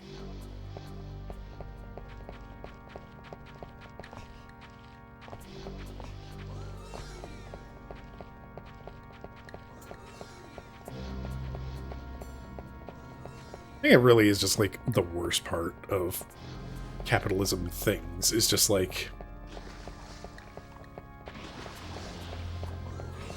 knowing how many little cuts are going into people that are doing, like, no work. Of, like, credit card companies. They just had to, like, set up things once, and they just get to make money off of transactions forever. Anyway, I should have waited on that. But it's fine. I can play more foolhardily because we don't have to start entirely over. Like, credit card companies always taking their little cut off the top, PayPal taking a cut off the top. It's just like, just sucks. It makes me wonder exactly how hard it is to, like, make some sort of payment processing thing. I'm sure the answer is very hard, but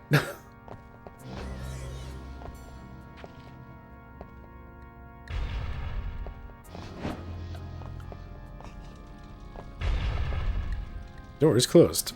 Well, that's not helpful.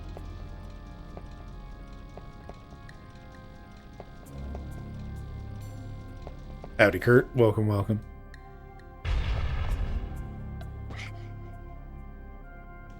Made the jump.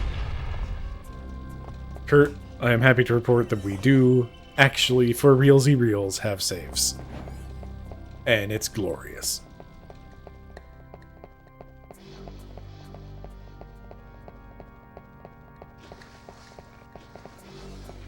Camera, please. Thank you.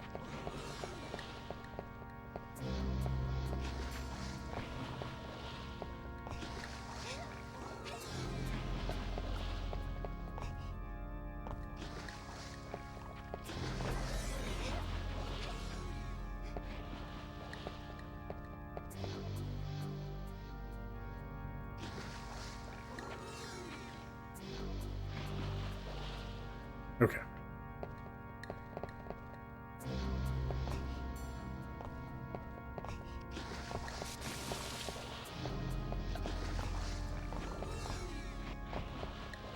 Man, there are a lot of instant death pits in this game.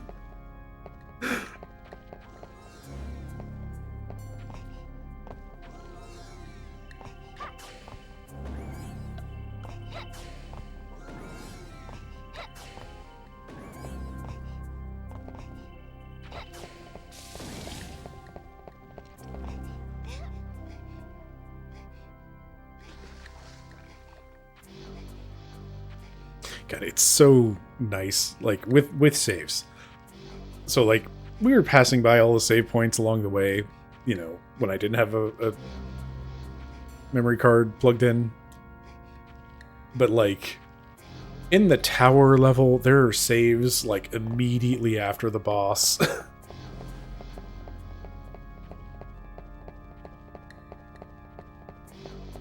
Yeah, it's this.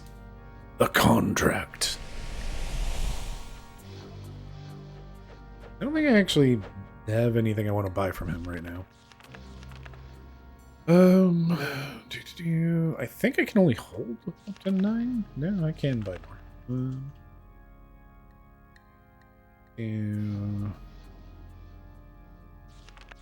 Yeah, I think I just need to save it more for roast beefs.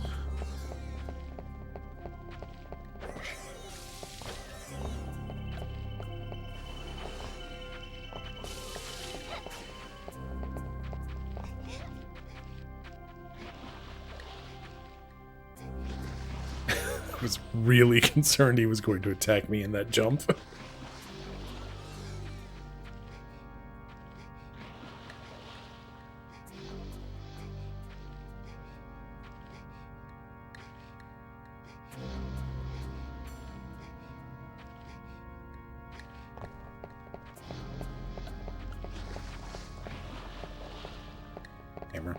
Camera. Thank you.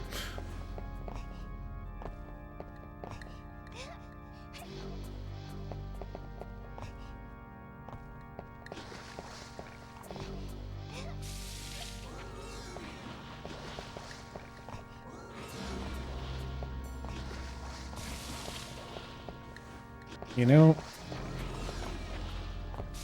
I figured when I hit the switch over here that was going to stop the waterfall that is causing problems. That probably opened up that direction.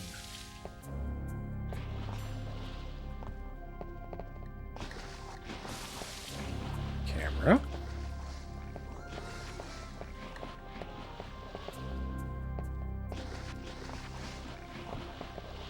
Okay. Probably opened up the door at the end of...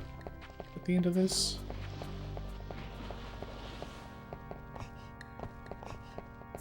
Yes. And yes, that door is in fact open.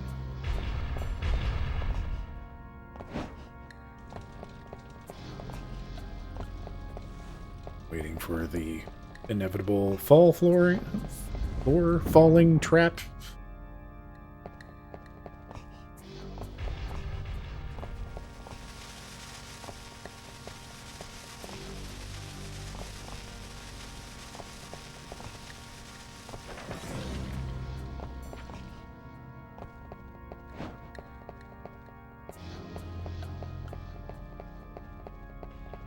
I'm very tempted to go back and save.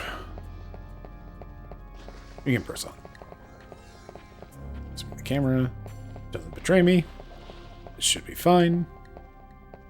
Camera, you are betraying me. Please stop it.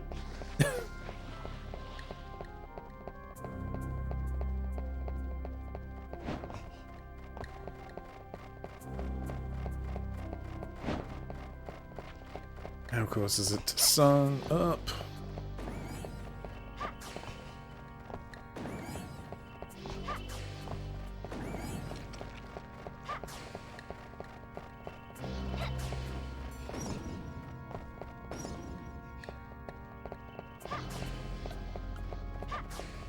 Okay. It's almost 6 a.m., which means it's almost up. Just have to deal with bats.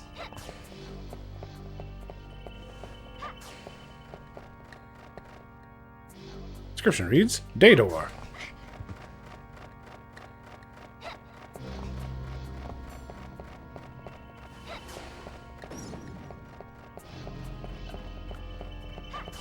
It's no day.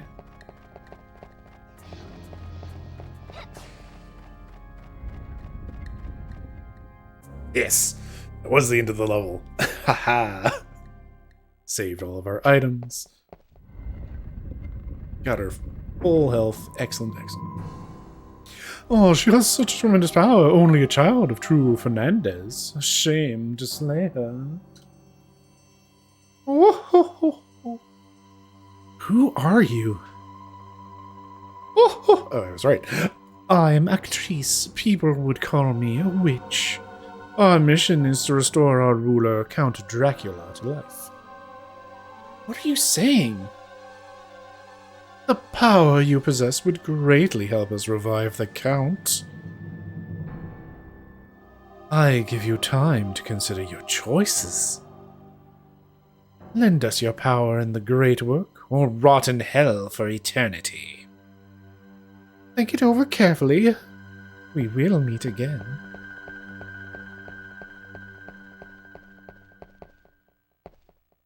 Oh man, they turned off the air conditioning.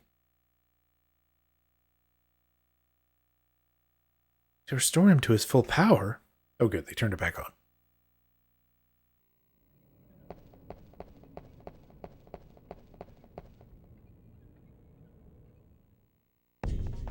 Castle Center. Oh boy. Oh boy, is this level I think it is? It might be. If it is, this level sucks.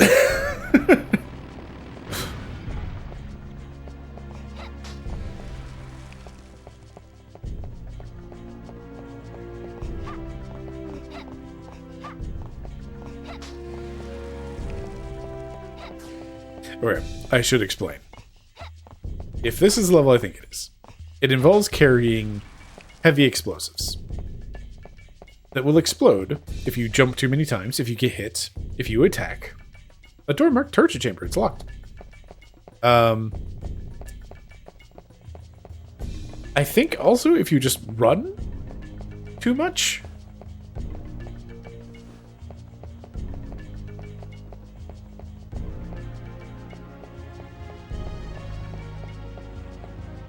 This is a jam, though. Vampires?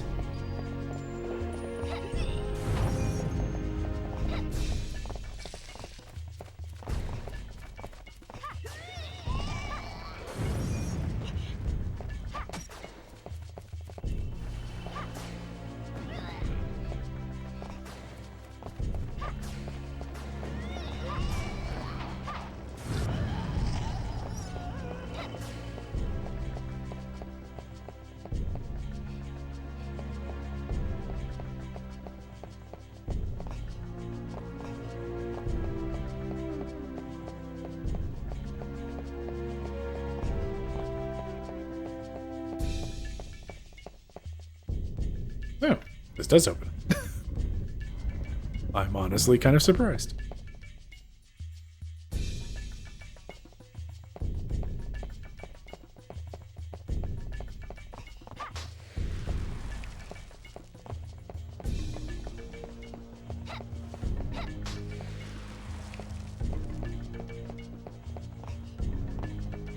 Alright.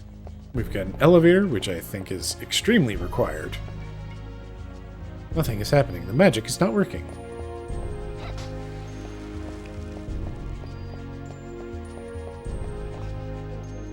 Oh, yes, this cutscene.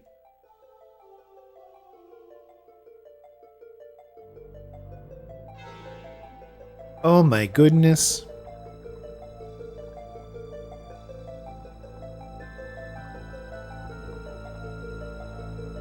That is one of those visuals that has stuck with me, though.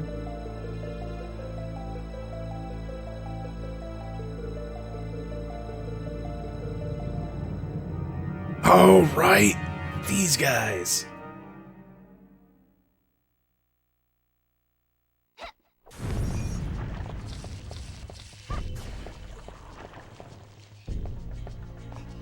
I do love how in like all of these little cutscenes where they're setting up stuff, something statue ability for gods with intuition abilities. Gold is the color of Venus, second child of the sun. The high wall can be destroyed using magical night. Yep, it's this level. Hooray! Okay, the good news is I can actually save, so it's less of an issue. Imagine having to play this without a memory card, and every time you get exploded, you have to restart the entire level. And all of the fetch quests thereof.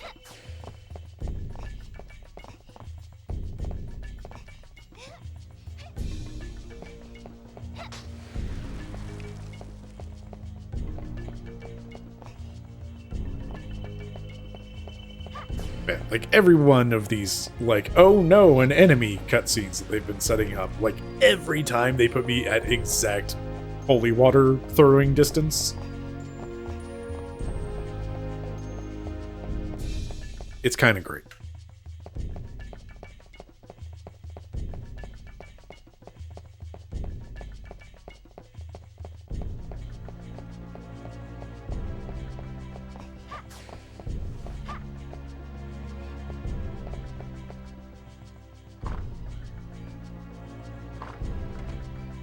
Oh boy, I just had a memory. I think if you get caught between the gears, you just die. Oh, right! You can't jump. So when you come through here with the magical nitro, you have to go through the gears. And if you get squished, then explosion.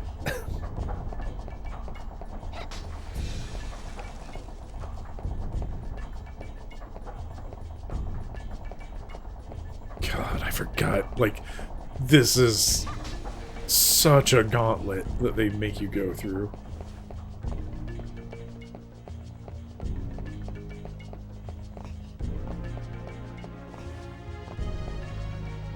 Such a beautiful goddess. Inscription reads, red is the color of Mars, fourth child of the sun. Slight shock can cause the magical nitro to explode. Some kind of code? No, just oddly written instructions.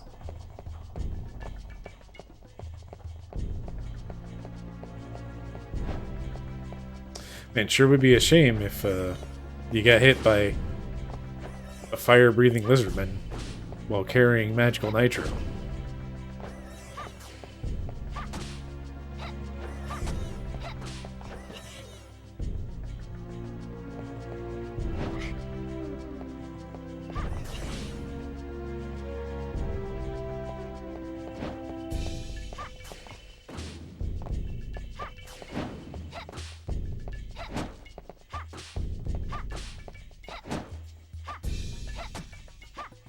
I have not watched the Lost Kingdom episode. I'm kind of mad about it, honestly. I have been intending to play Lost Kingdoms for a while now.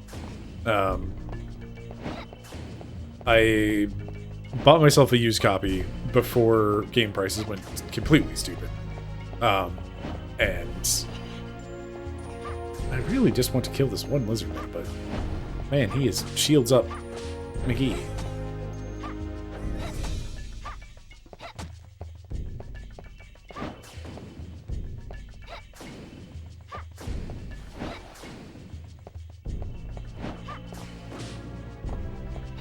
And like, it's one of those things of just like, man, and Floyd actually getting around to doing things. What with the actually doing things all the time.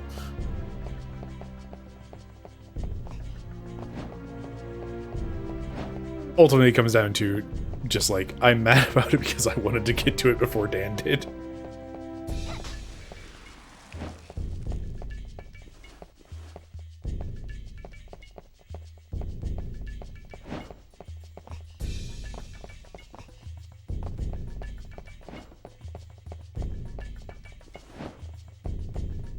God, this...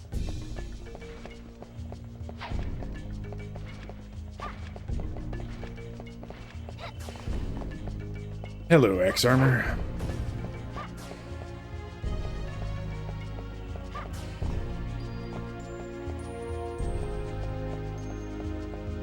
Yeah, I need to get around to playing that game. I had intended to do VHS play for it. I still might. One of these days I would like to revive VHS play. But also, I have been so burnt out for ever. Oh, hello. Vampires.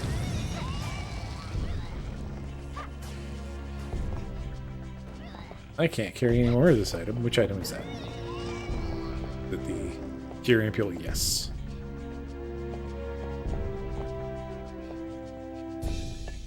Okay, so there is an item limit. It seems to be 10. So I might as well use roast chicken. Oh my goodness. Another, I would... There was a Lost Kings 2, I think, actually, already. But, on a personal level, I would kind of adore seeing a trailer that everybody thinks is going to be Bloodborne on PC, Bloodborne 2, you know, something they want and expect from.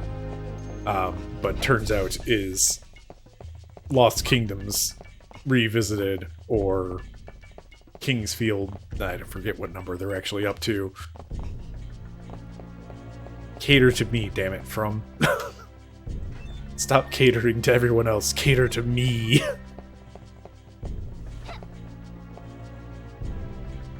You think this this knight that's really pink is gonna come to life?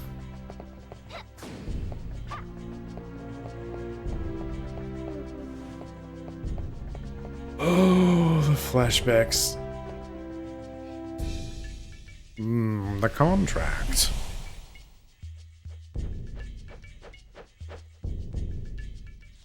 I know I'm a damn dirty casual who doesn't respect frame rates the proper amount. So it's like, man, I want to play 60 FPS Bloodborne. It's like, why? Who cares? The answer is a lot of people. I know I'm clearly in the minority. But...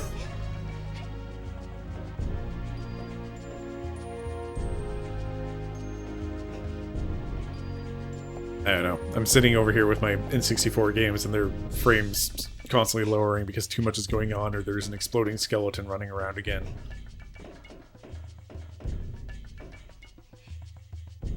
I have, you know, my 24 FPS Ocarina of Time and Majora's Mask, and those are some of the best games ever, frankly. Yeah, it's like... The only reason to remaster Bloodborne is to make it available on more platforms. Like, that is personally all I think. I do not want a Blue Point remake or remaster of Bloodborne. I personally think they botched the vibe of Demon's Souls a lot. A device you've never seen before. What is its purpose? Who knows? I found 500 gold in this machine.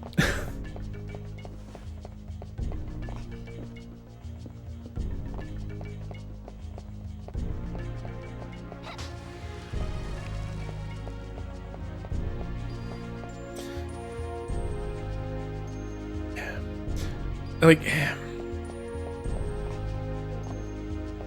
okay, so the Demon's Souls remaster thing. Like, I think Bluepoint did a good job in... The game looks great. It looks incredible. There's a roast beef in this machine. Must be an oven.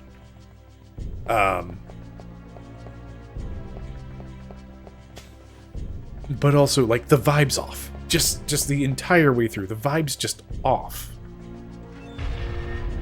Oh, hello.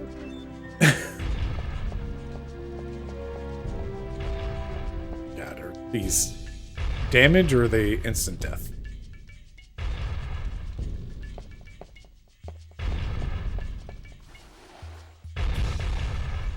Let's not hit jump, let's hit the thing.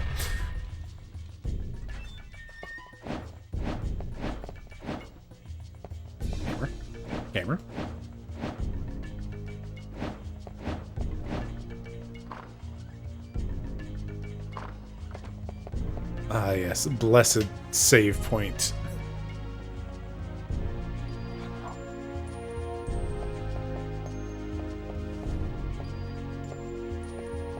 Okay, this is one of my longer rambles, so it's a stop and stare, pause the game sort. The Blue Point remake of Demon Souls.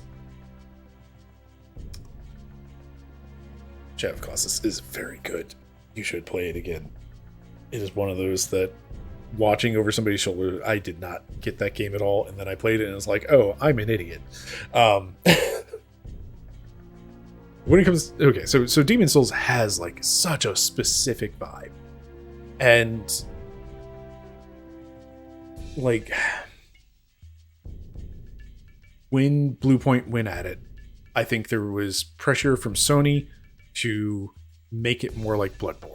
There is a specific video with a quote in it, and it's like it was a preview for the game coming out, and they were showing off. It's like, ah, yes, the Maiden Estrella fight music. Here's how we've gussied it up. We wanted it to do this and that. We got an organ in. We have this full choir, this full orchestra, and like, yeah, cool. The Demon Souls soundtrack is a little bit held back by its simplicity and like the synth, like all the synth instruments. However, it also understands that silence and quiet is an important aspect to things, and uses that as a strength. Maiden Estrella is one of those tracks that is like extremely noticeably different, and it completely changes the vibe of that fight and that scene and just like everything about going into this. Like, you've fought through this absolute literal shithole. You have gone down, like, people hate Blighttown, but what if Blighttown was worse? That's this area. You go through what if Blighttown was worse, and then you go through the worst. I've done, like, I had a video idea that was ranking the poisonous swamps in FromSoft games, and this is the absolute worst one. Like, this was always going to be the bottom of the barrel. This is the worst poisonous swamp. You have to go through this giant poisonous swamp that lowers your movement, and you can't roll, and you can't do anything. And if you want to get the ring, you have to do world tendency stuff in an entirely different world. Fuck you. There's so many layers of bullshit about that zone. But you get to the end, and you are quote-unquote rewarded with this incredible encounter where it's just like, here is a maiden dressed in white amidst a pile of corpses and whatnot, and that's kind of weird. But then you have, like, you have this, like, incredible piece of music that's just, like, harpsichord and ominous, and just, like, there's a simplicity to it, but it's also just like, oh, are we the baddies? Like, you have that moment. But in the remake, and I'm willing to guess this pressure came down from Sony, honestly, and it's probably not even Blue Point's fault, it's probably Sony's fault. But there was this idea that it needed to be more like Bloodborne. And that's wrong. That is incorrect. That is bad. No soup for you. Just, oh, I was livid. Like, I watched this clip, I was excited, and then I was insanely mad that they had this little bit in here of just like, we wanted it to sound more like Bloodborne, and I was literally screaming at the TV, no! That's, like, I was so mad, because Demon Souls is not Bloodborne. They are such entirely, massively, utterly worlds between them vibes. And, like, yes, there's some of that DNA. It's called Kingsfield. Kingsfield is the connective tissue. That's the DNA underneath.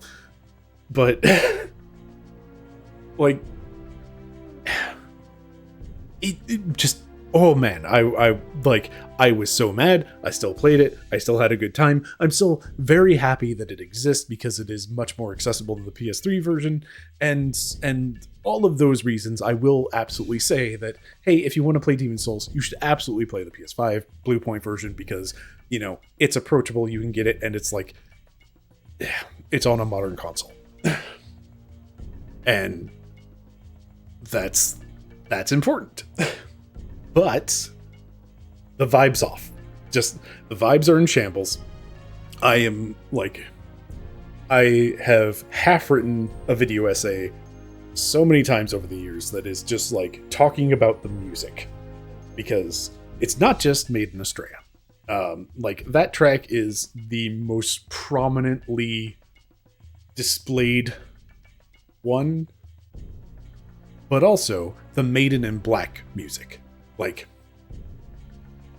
do I have this music on my computer? I do not. We're just gonna. All right, we're gonna take a quick trip.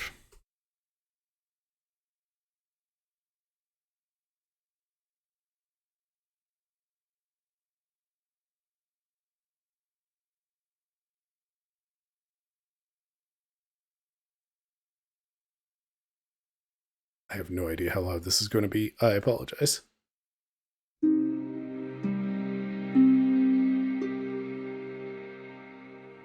All right. Theoretically, it's playing.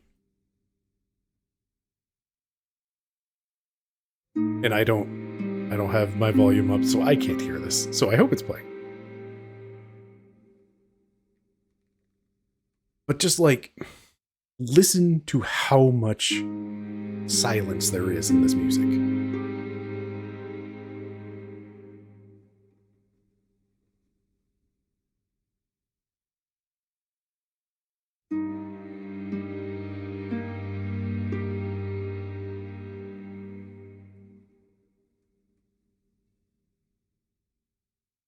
There are these just incredible lengths of nothingness in this track. There's just like the little picado string, bing, bing, bing, and then like 4 seconds of silence.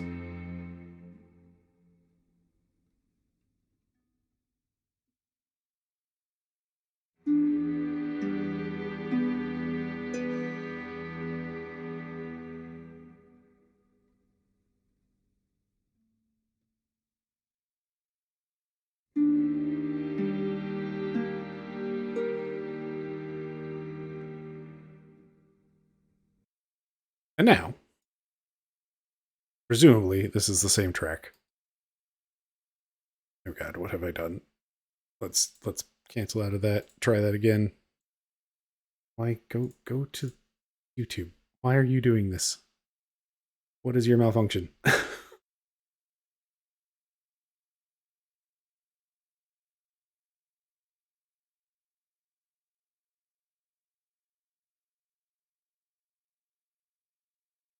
There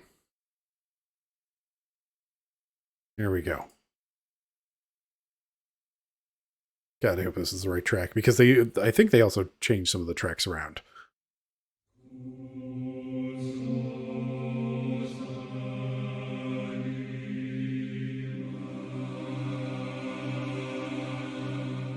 Assuming that I found the right track, you are currently hearing all sorts of vocal, choir nonsense.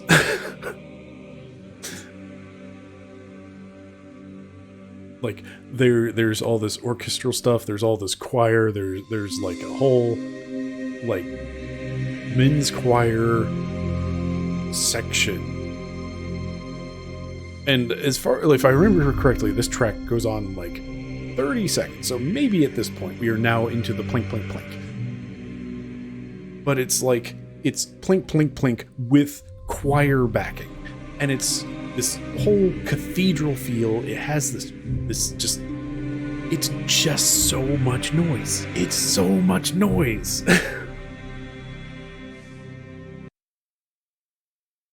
Anyway. This has been Bryce rants way too long about, like, minor vibe differences. And it's like, again, the Bluepoint remake is the best way to play Demon's Souls in the current day because it is on a modern console, and that makes it much more approachable and accessible for, like, a standard anybody. Can't let there be science. The gamers might get bored. It has to sound more like Bloodborne. Like, that's the thing. It's just like, I don't know if it was coming down from Sony or if it was Bluepoint, or maybe it was even From Software themselves saying, hey, make it more like Bloodborne. And like, the feel's off. Like, the vibe is off, the feel is off, like the way the game plays is a little bit off as well. Like, I know Bluepoint's really good about, like, taking the original engine and getting things to work, like, with the correct original timings, and it probably does. But, like, all of the new animations and the 60 frames per second, whatever, like, it's one of those things, just like the way people move, of, like, you can tell the difference between watching an American-made movie and a Japanese-made movie, or like, just it's just like there are these minuscule differences in the way that people move and talk and like their mannerisms and just like how they stand, and it's like that's something that you can kind of see, like, if you're looking very closely, like me doing, you know, being a nerd. If you look too closely at this thing, you can see these micro differences, and it's just like, the best way I could think this to explain it is just like Demon's Souls and Dark Souls and all those, like, there's a quote from there's a quote of like, you know,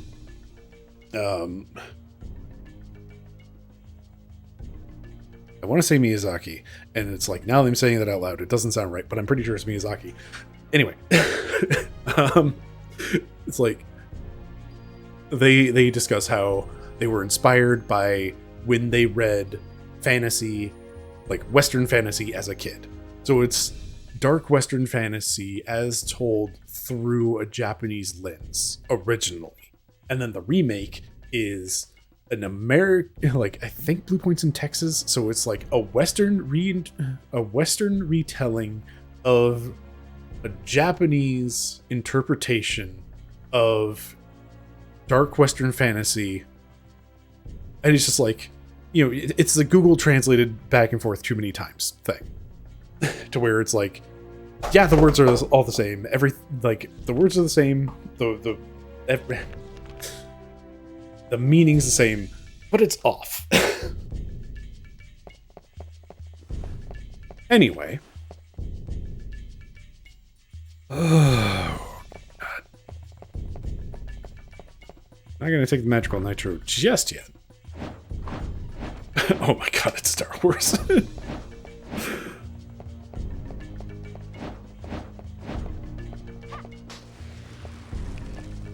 Roast chicken.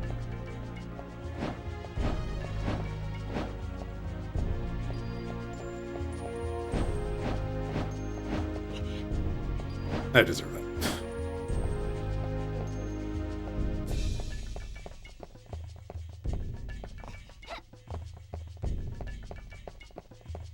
Okay, so here's the thing. This magical nitro problem. Anyway, thank you for bearing with me while I ramble about Demon's Souls and vibes. And, like, basically string together 4 or 5 different... just running will not cause an explosion, that's good. But one jump or hit and it's over. Carry it carefully. Yeah, where's our Castlevania 64 remake? That's the other thing, is like, there's so much Castlevania DNA, like, in Demon's Souls and Dark Souls and all that. Am I allowed to slide? Can I still slide? Okay.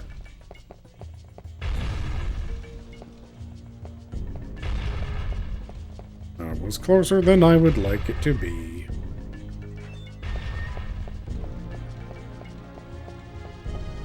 Alright.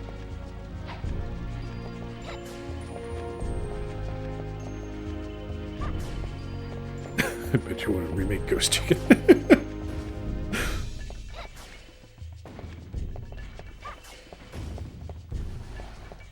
Anyway, thank you for coming to my, like, 4 or 5 different incomplete video essays that never had enough meat to, like, get fully off the ground.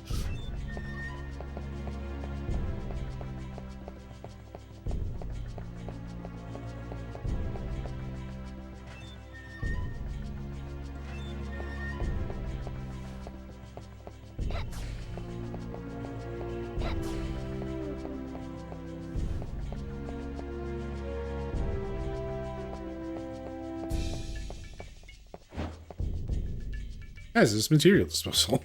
If you'd like to get rid of this shit, here's your chance.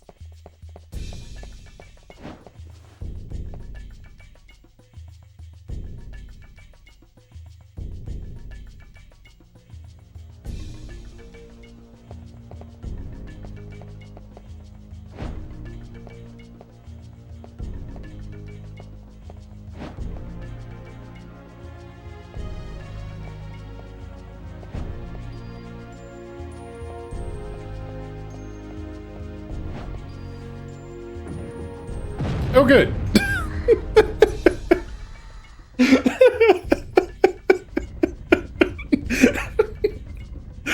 Oh, it's almost ragdolling.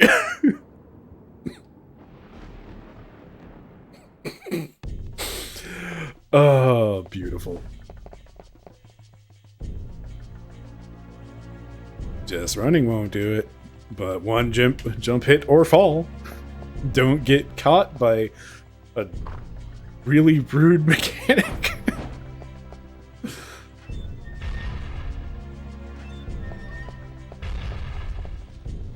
Camera, I'm gonna need you to work with me.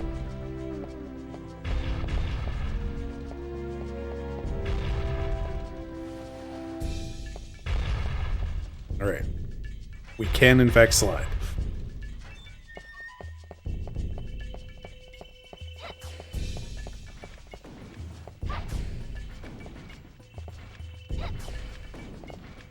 Man, I do love the way these things animate.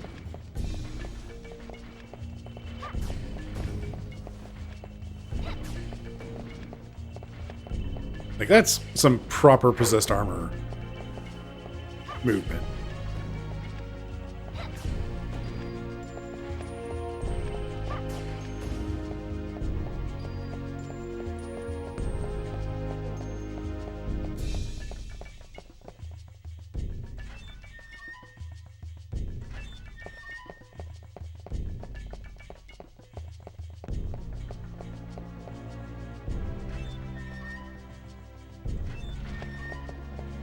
Oh jeez, you respawned. That's rude.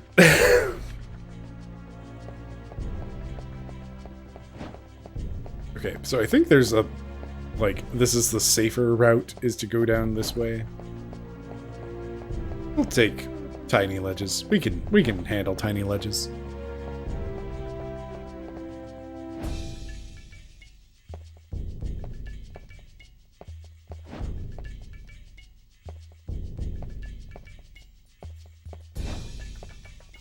Oh, by the way, if you get grabbed by vampires in this game, you're supposed to...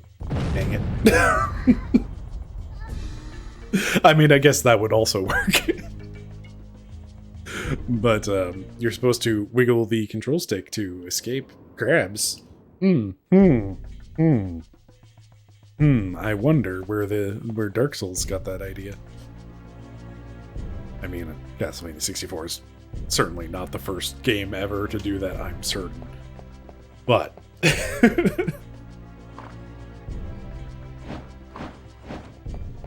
it is really funny how much Castlevania is in Dark Souls DNA. It's like, yeah, there's of course plenty of Kingsfield in there still. Like, that's kind of the fun thing about Demon Souls. It's just like, it still has you know, in the DNA chart of like the fish coming out of the sea to like a guy walking, it's still like half fish.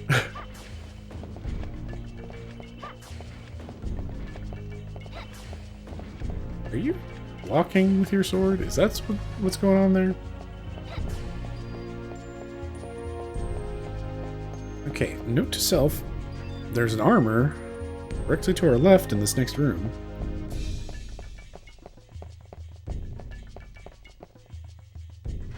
What if in our action platforming game we took away your ability to platform?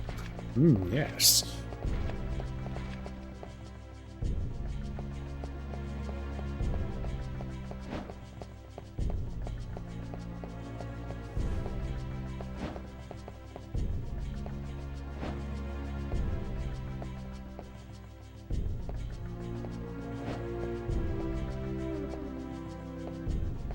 Still just vaguely upset / sad that I didn't love Elden Ring the way most people did.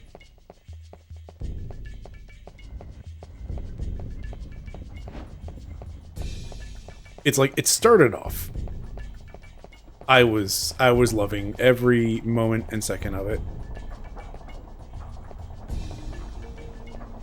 Oh, this is a terrible camera angle.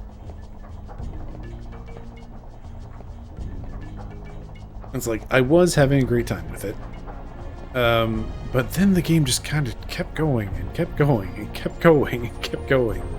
And at a certain point, it's just like, I'm tired of my only verbs as a player being kill and fight and I guess I can also jump now. At least there's that new verb.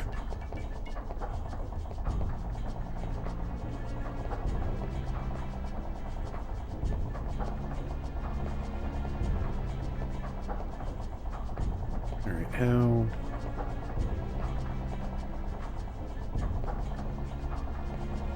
Stand here, get the lay of the land. I can't go in the center. Right? There's not enough room. Looks like there's not enough room.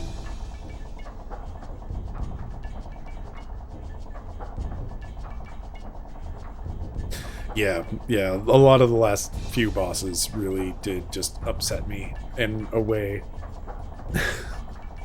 that's like beyond...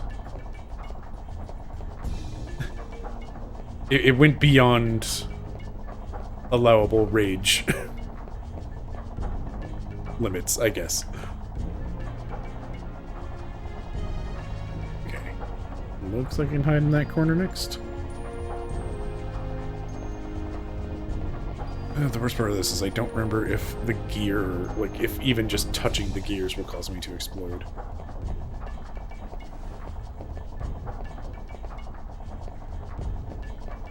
Oh, hey, we're through this room. Only, like, 5 more floors to go.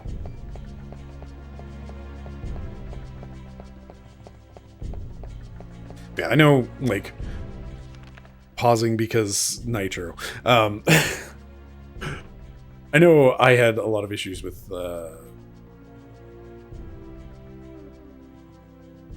I came in and didn't realize that, you know, I should continue leveling up my vitality past 40. Because I had been trained wrong by every, you know, Souls game prior, where 40 was, like, basically where vitality stopped being useful. So, I had a real bad time with basically Lanedale onward. Is it Lanedale? The plateau. Basically, once the plateau happened, I started having a really bad time because, hey, it's time to get one shot by everything.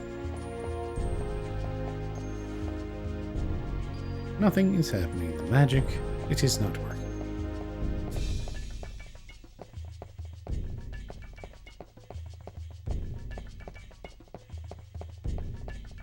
Yeah.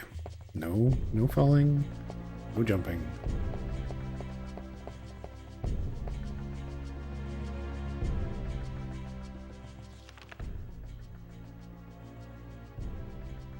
Oh yeah, that was... So, here's the thing about me and Elden Ring. I played as much as possible offline. There are stairs here, okay. Because ultimately that's just like how I enjoy my first, theoretically. Like, I want my first playthrough. Oh, right. We are going to don't get hit by skeletons. Hope I'm going the right way.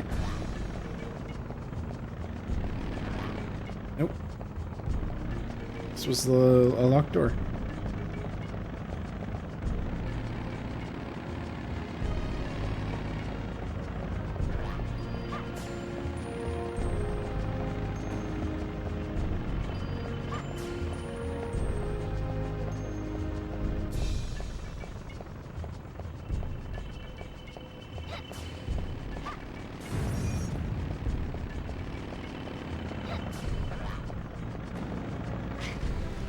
Gosh dang it.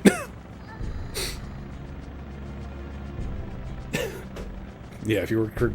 I curious what the skeleton ranks and like what their corporate structure is.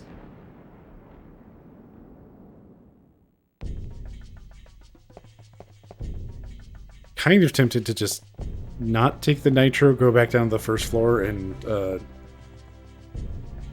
navigate, like, figure out where I'm supposed to be going, maybe. But also, I know I need to go down that far. I just need to make sure I go in the right direction.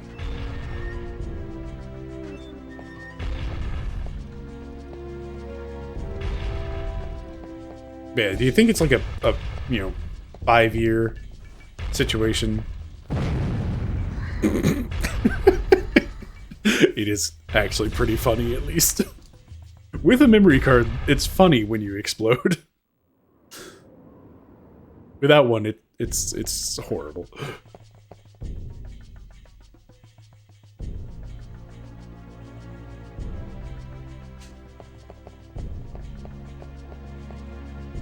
I do remember one of the worst parts of that, of this being that the text box advances with the same button you use to jump. So,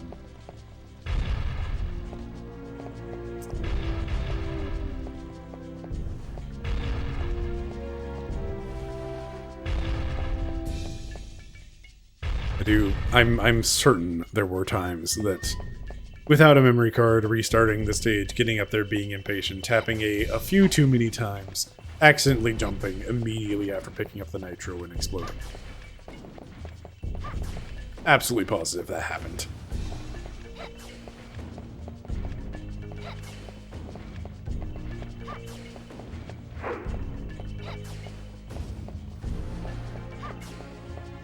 Yeah, like, at the start of Elden Ring, it's just like, oh man, it's like if you took Oblivion and you took Dark Souls and you smashed them together real good. And for a while, I was having the time of my life. And then it just kind of started being too much. And, like, basically by the time I got to the plateau, I wasn't having fun anymore. I was tired. I wanted to, do something that wasn't just fight and kill everything for another 100 hours or so. And, like, it didn't help. It does not help being in modern day. What with, like, there's an aspect of games that kind of sucks, and that is, the internet exists, I guess.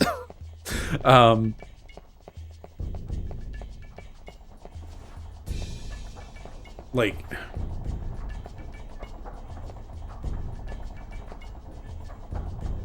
I am a big old spoiler baby.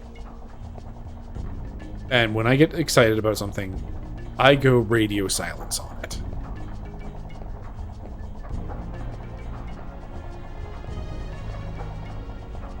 So, with Elden Ring being such a large game, I was playing way too much of it, way too fast. And not, like, taking my time, not spacing it out, not, like, playing for a little bit at a time. every once in a while it was like basically, okay, I'm off work, it's Elden Ring time, and now it's bedtime, and now it's 3 hours past bedtime, and now I'm actually going to bed.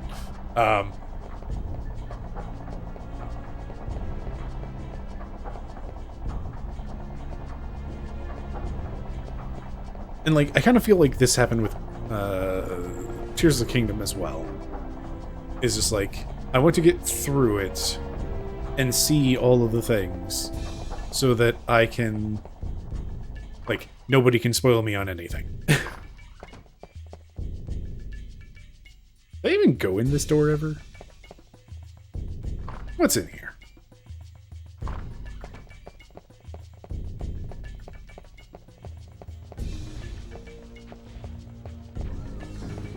Oh no. Lizardmans.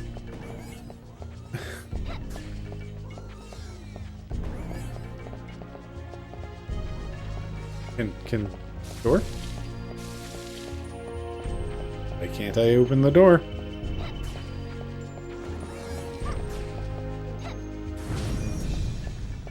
Like, with Breath of the Wild, when I played it, I had a commute on a bus.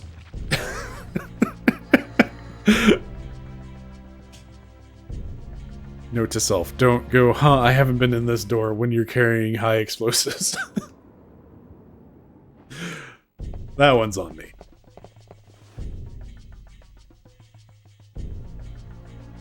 Yeah. Can I? Nope, I do have to hit A in order to transition the text. But yeah, like, Breath of the Wild was a commute game, and it was like, oh, I see why the Switch is incredible, because I can take this, like, powerful enough to make really super cool video games machine with me on a bus, and like I can play really cool real video games on my way to work and on my way home from work. And it was awesome. And it was like months and months of just playing Breath of the Wild, basically a little bit, you know, on the way to work, a little bit on the way home from work, and having a great old time just exploring all the time for months and months and months. Whereas Tears of the Kingdom came out, and it's like, I'm at that point work from home, and I know a lot of people that are going to want to talk about this game, and they're going to be playing this game and whatnot, so it's like, I want to not, you know, I want to not be spoiled, etc., etc., so play the game, basically. It's like, okay, I'm off work, time to go play Tears of the Kingdom. Okay, it's, you know, bedtime, time to play more Tears of the Kingdom. Okay, it's 3 hours past bedtime, I really need to go to sleep. But what if I take Tears of the Kingdom with me to bed and get way not enough sleep?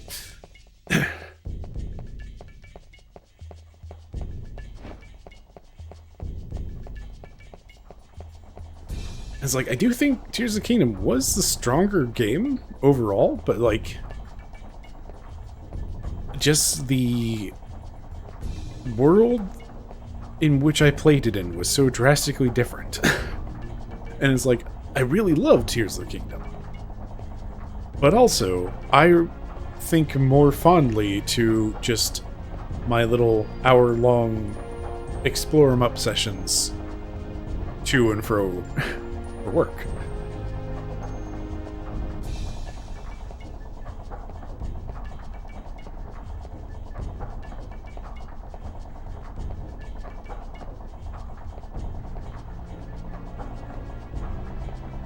Meanwhile, doing that with Hollow Knight was also the most terrible way to play Hollow Knight, because it had issues on the Switch, it seems. Or at least, you know, it did at launch, and then I was always only playing it on the bus, so I was never connected to Wi-Fi to actually, you know, download the patch that would fix several things,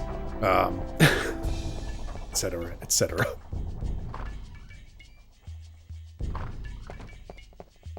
Tears was very, very good.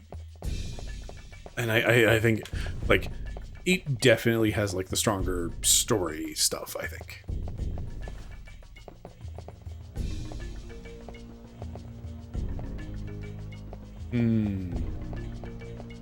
Yeah, I can see how you would feel that way. Like,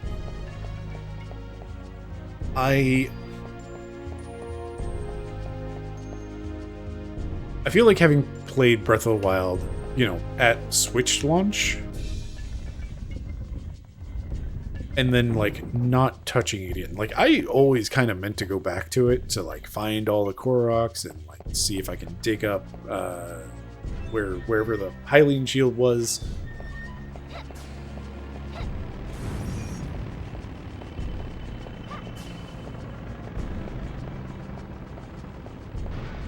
Alright. One skeleton we don't have to deal with.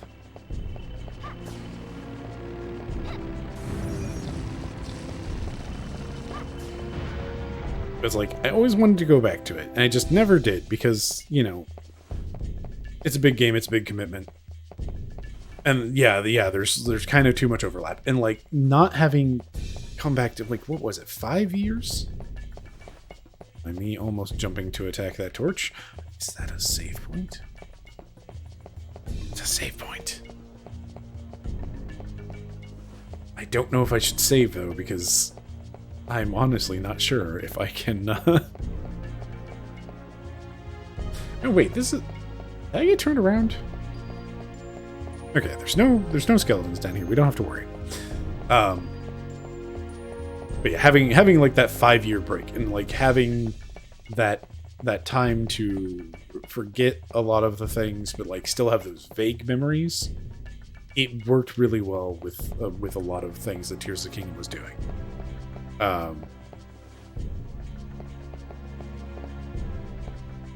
Yeah, I think I can agree with that. Like, and Breath of the Wild was incredible at the time, and I still think it is.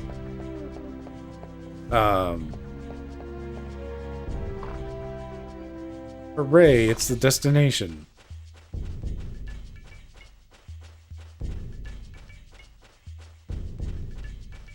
Man, sure hope this big goat thing doesn't do anything.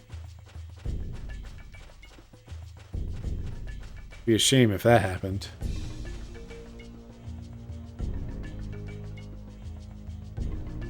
Need Mandragora for the detonator.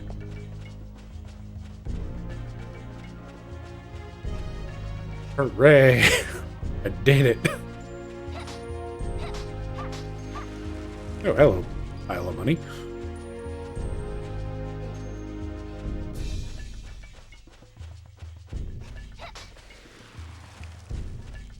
It is interesting because, like, Nintendo doesn't like to revisit, like, ideas quite as similar as, like, Tears of the Kingdom was to Breath of the Wild usually.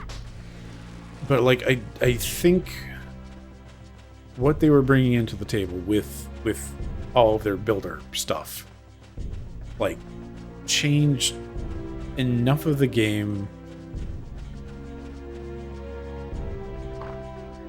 Like, I think that's ultimately, like, why it exists. It's just, like, this change in how the game ultimately functions.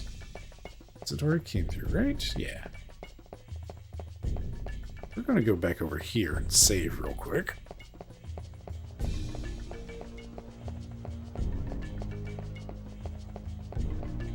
It's like, it changes everything about how you interact with the world.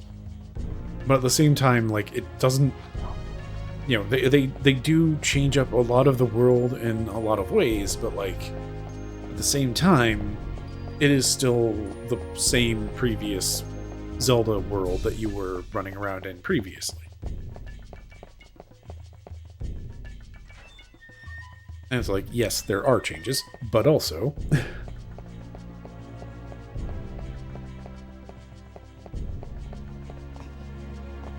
It's not like 20 million years have passed and, like, the entire tectonic plates have shifted.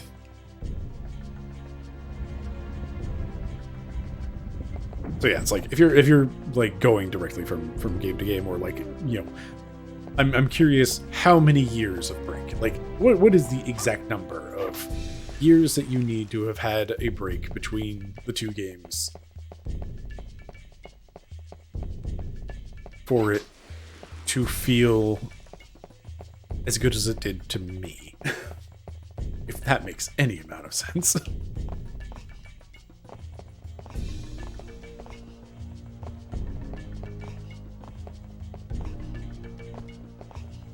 Let's jump. I know it. Here we go.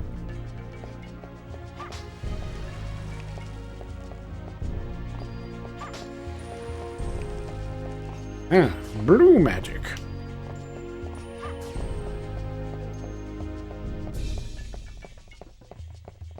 All right.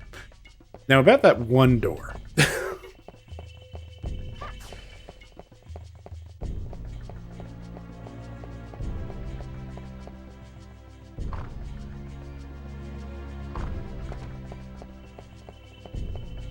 Now that I won't just explode.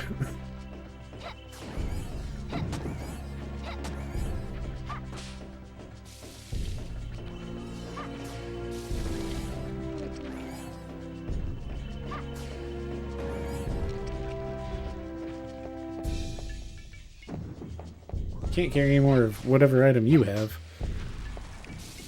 Don't pick it up.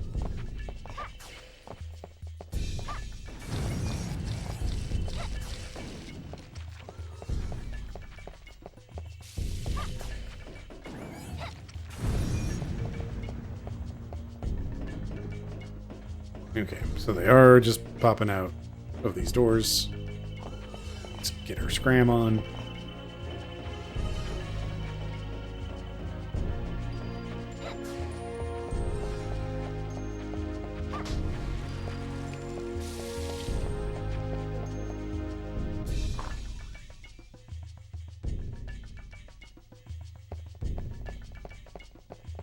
Okay, we have confirmed. Not going to immediately get exploded.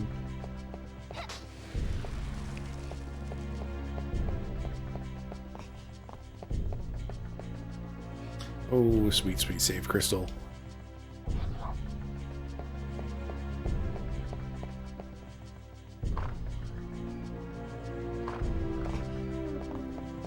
Oh, hello. Man, these are still awesome enemy designs.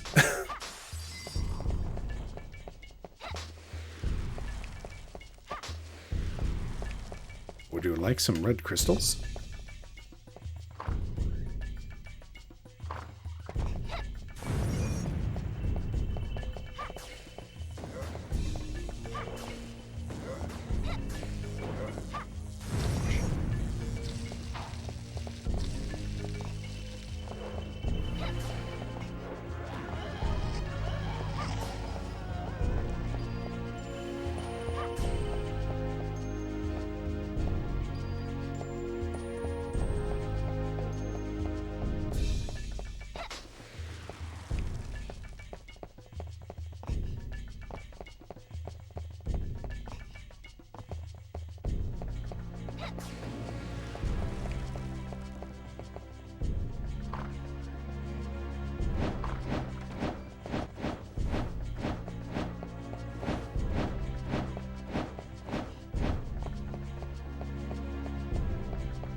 Sure looks like I might need another magical nitro.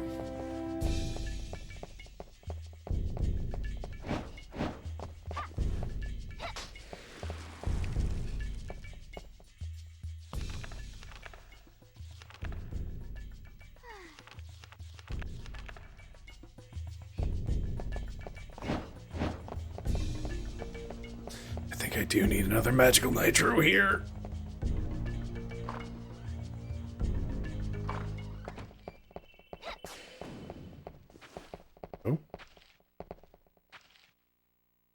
I am human. I am only this shape because of the curse. You are an adventurer. I will give you some advice. To destroy the wall, you need both magical nitro and mandragora. Place them both in front of the wall. The mandragora will detonate to the magical nitro in a powerful explosion. Oh, take this key. You will find mandragora in the torture chamber. Right away is away, my dude.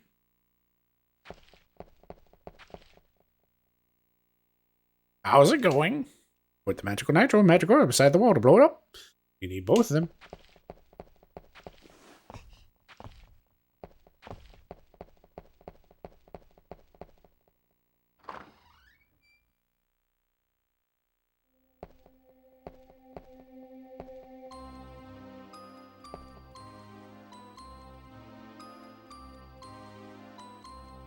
Malice, why are you here?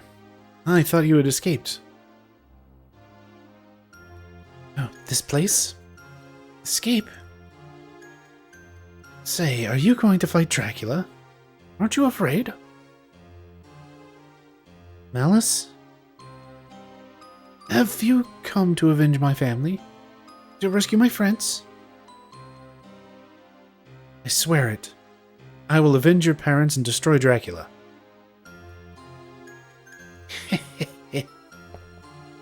Huh? That's a really good question mark. Impossible.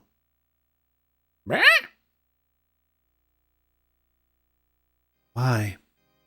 Because you are trapped. You will die like the wretches. Malice? All living creatures must consecrate their souls to the Dark Lord. To the kingdom of darkness where no wretched sunlight comes.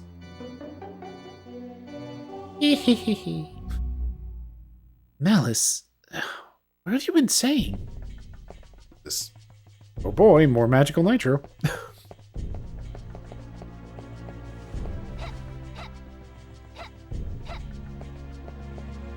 Sweet beloved save point, making my life easier.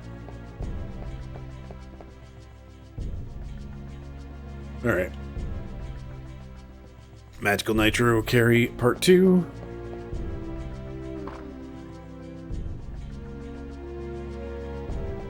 What's up, Lizard Bro?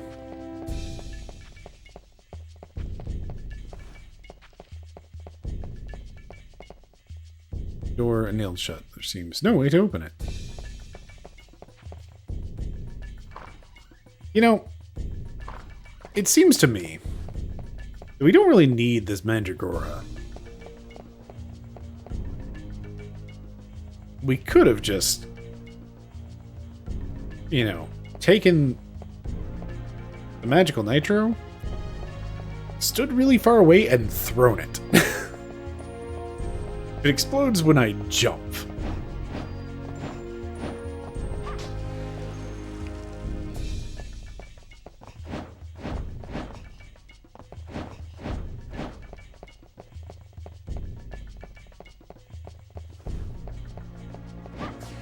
Or, you know, we are a magical girl. We could have just, like, shot it from afar.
There we go. Jeez.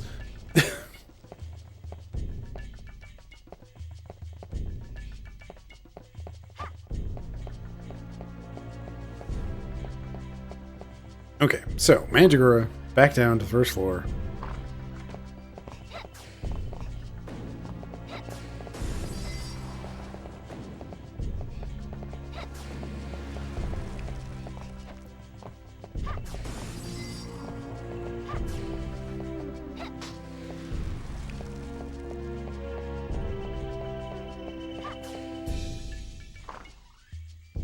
I remember this game having some, like, split paths.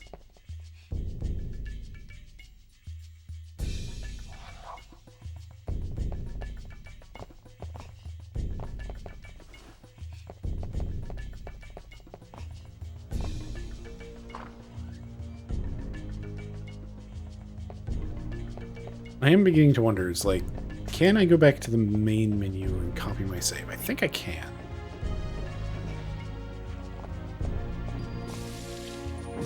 And I might want to at a certain point.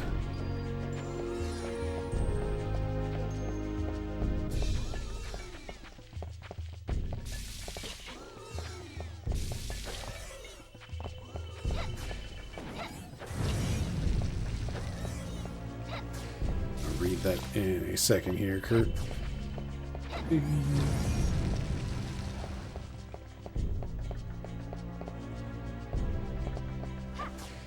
Door, why can't I open you?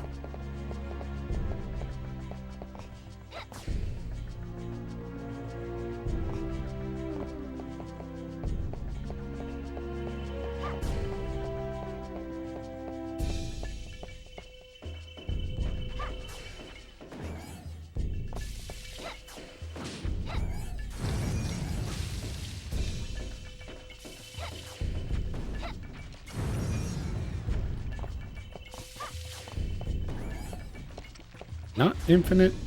Do I just need to kill a certain amount?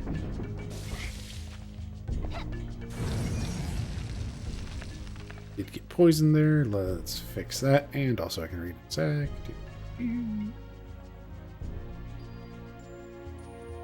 There we go. Spoilers. Kind of insane. Watch Dan play so much Elden Ring and the Floyd playthrough and still manage to find stuff for the first time in your own playthrough. And yeah, and also by the virtue of like watching things in the background. Yeah, as it turns out, Elden Ring big.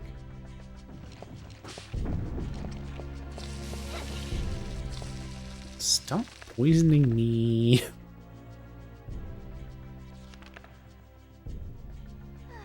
Okay.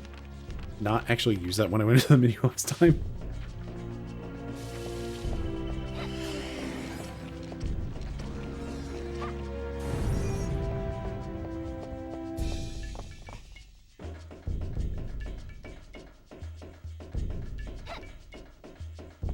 Okay.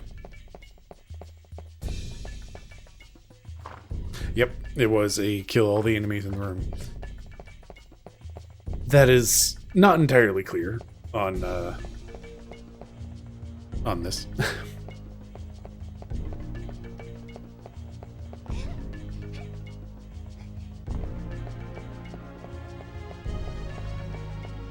Yes, we just need our unavoidable poison room.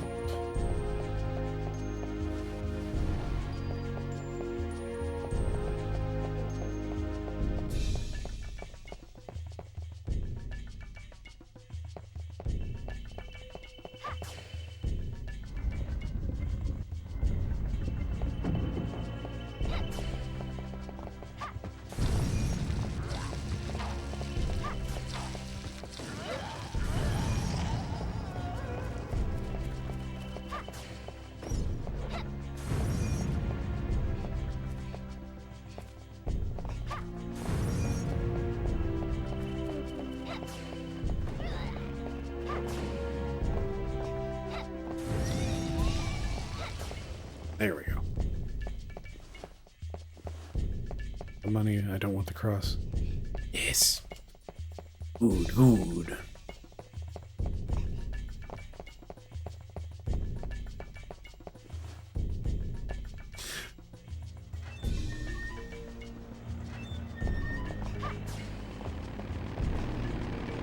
I know people hate Blighttown a lot. I don't know. It's always one of those things, just like...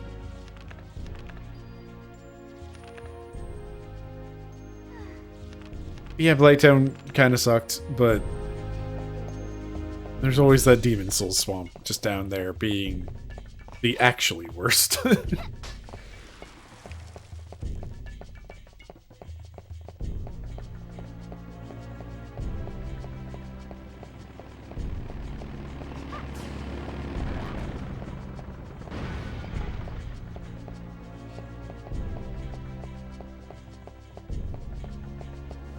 so we can go in there to get a Mandragora.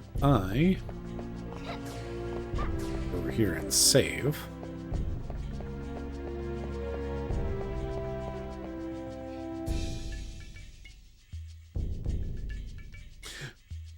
I have mixed feelings on recommending Demon Souls, honestly. It's got some, like, okay, so, like, the weird thing, going back to Demon Souls, is, like, you can see the ideas. And, like, playing through it is just like, oh, this is where that other thing comes from. Or, like, oh, this is where the Poison Swamp from in Dark Souls. This is where Blighttown comes from. This is where these ideas come from. This is where this other thing comes from. This is where this direct sequence that they took, and like I thought it was really cool in Dark Souls, actually it comes from Demon Souls.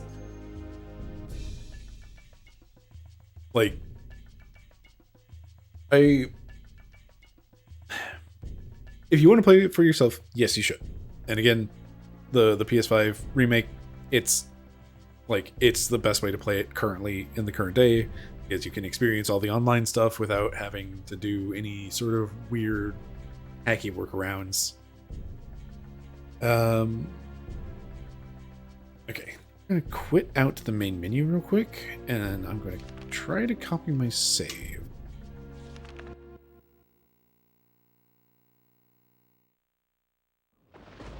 Because I'm fairly certain the path splits here.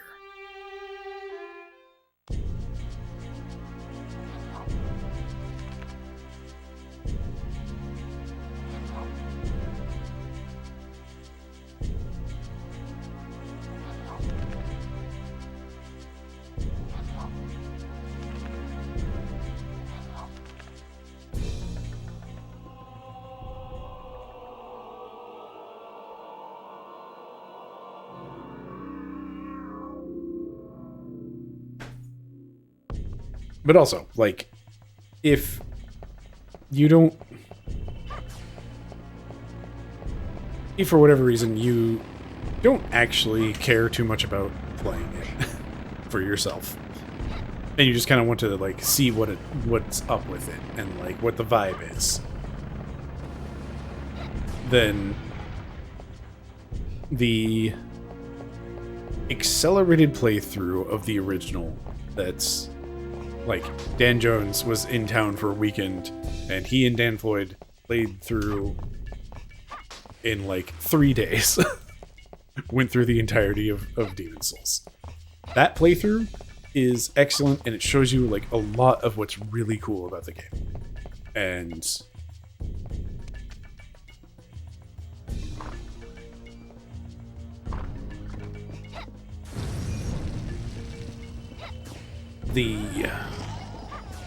as much fun as, like, the dance going through the remake was, it does have that, like, it's the multiplayer Souls problem where it's just like, ooh, hello. A rack of torture instruments. Just thinking about them chills the heart. I don't know, it's just like, the vibes are different.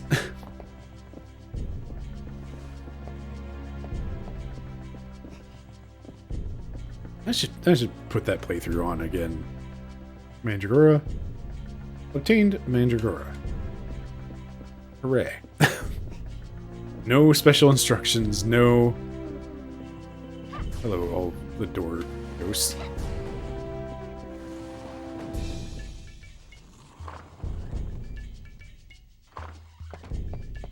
Sweet, sweet Mandragora, not making it where I can't jump.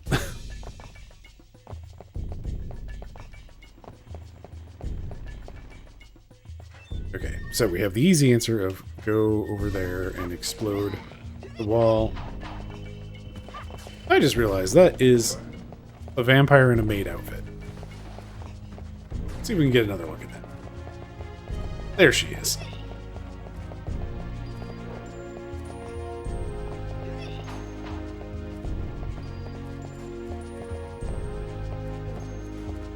Oh, I apparently need to kill all the vampires in this room before I can go.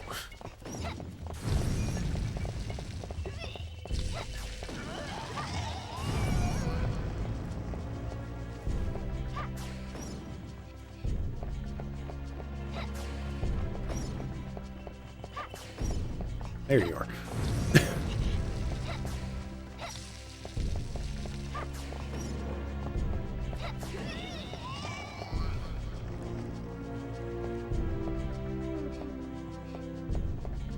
Yeah, apparently, these rooms, A, exist in this game, and B, there's a few number of them. It kind of feels like a necessity because, the game's generally pretty good about, like, remembering you've killed enemies in this room. That sort of thing. But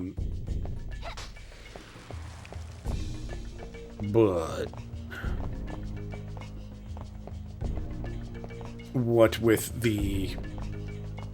Well, no, they had respawned when I got down there. Had they respawned when I got back down there with the explosives?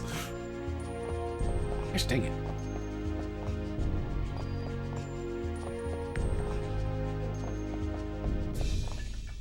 Just want the power up, man.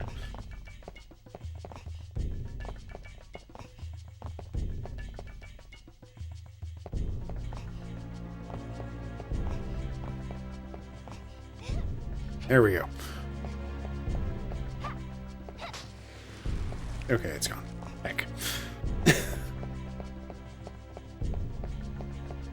Yeah. Ultimately, like, unless you like actually want to experience the play of it for yourself, I do think just watching the, like, Dan Jones was in town for a weekend playthrough is, like, it will give you the core experience of Demon's Souls,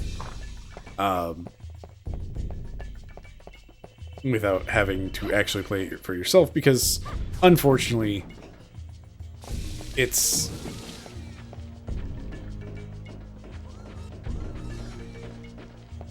as much as I love my old janky games,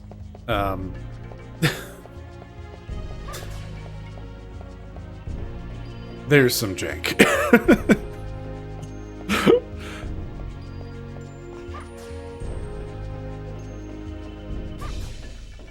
Alright. Where'd you go, Legimens? Apparently I need to kill you. Or did you despawn and now I can go out this door?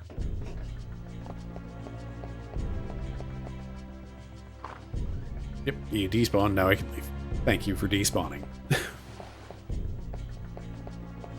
Alright. Save crystal. Could use some red crystals though.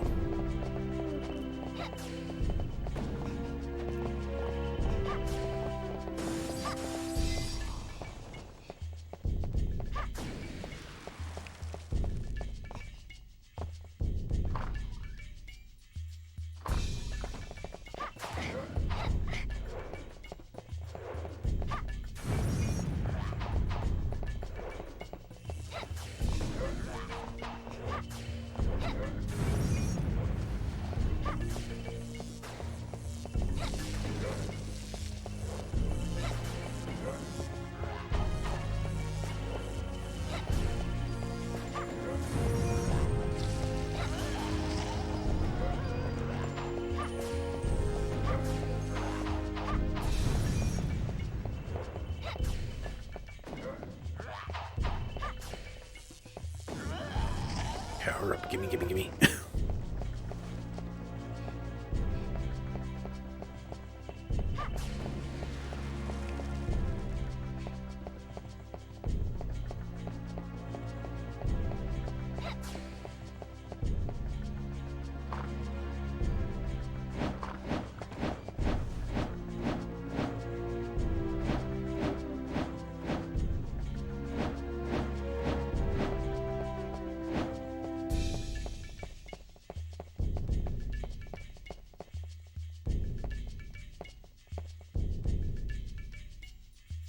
Ready for blasting.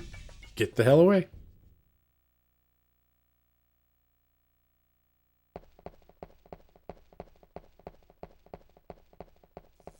You know, it occurs to me you could make this cosplay of this character pretty easily in Final Fantasy XIV.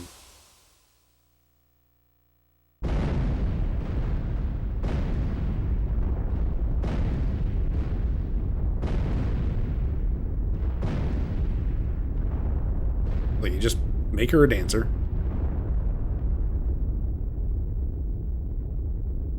Like, there's skirts like that, there's tights like that, there's shoes like that.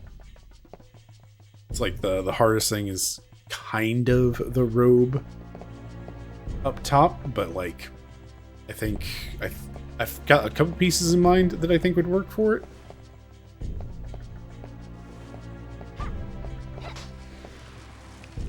You cannot carry this roast beef.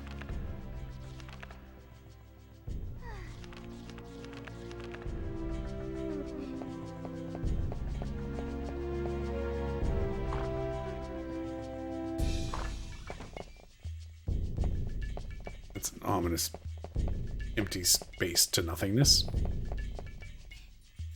I don't know why I'm checking in with this guy. I have, like, extremely full inventory. I guess I can buy healing kits. Or cards, I guess.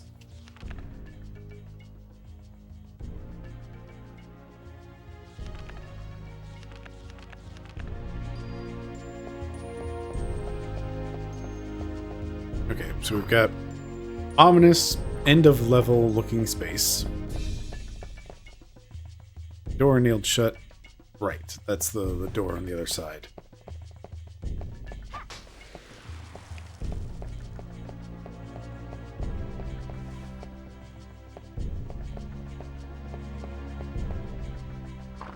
So I think this is actually a split path moment.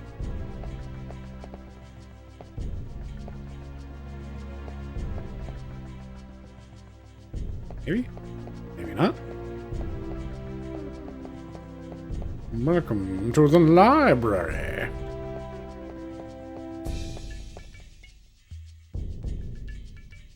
Blue is the color of Neptune, 8th child of the sun. Magical nitro cannot destroy the wall until the protective seal is removed. Good to know. So no, this is actually just progress.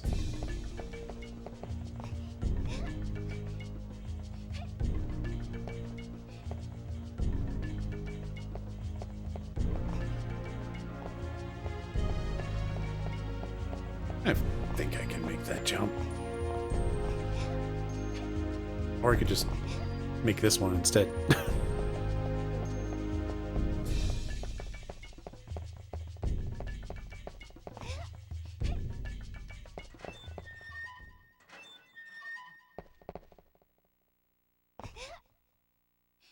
Oh no, this... Maybe?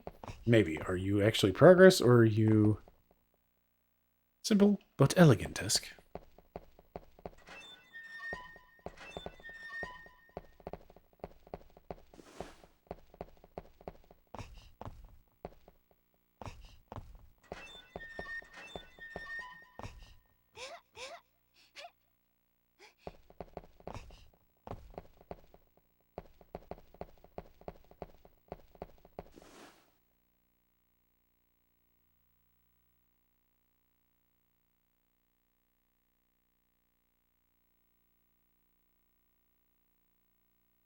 What is this sort of room called? Oh, I'm thinking of all sorts of the wrong words for this.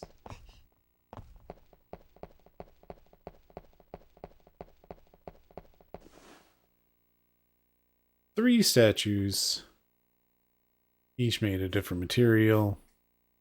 Base has an inscription. Arrange the three goddesses under their father, the sun. Release the seal. Line up the goddesses? Oh, good lord. I should have been paying more attention. Okay, so I know we have an 8. I think there was a 4, and I want to say there was a 2?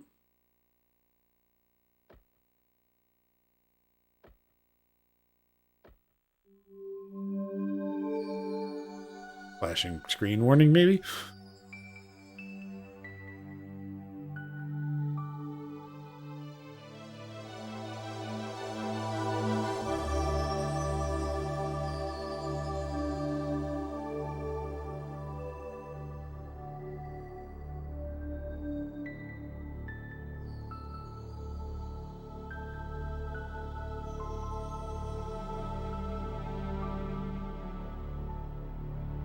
Little much on the flashing, I think.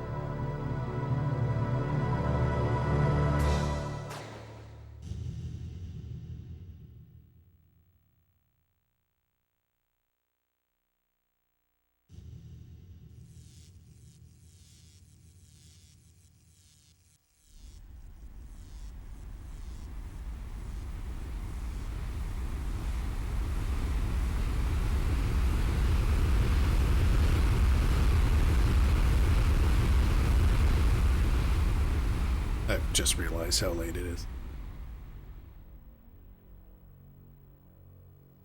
I'm glad the nitro was still down there, though.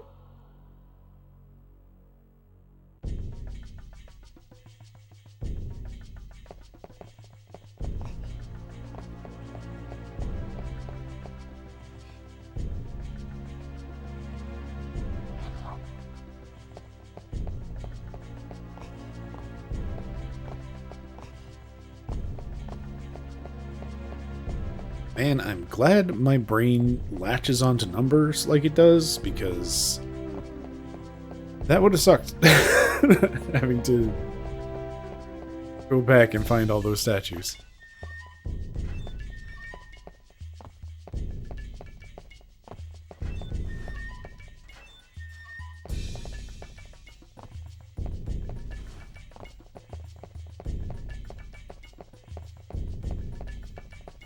Oh, goodness. My brain is still not coming up with a word for what that sort of room is, though. It's like it's stuck on Astral Observatory from Majora's Mask.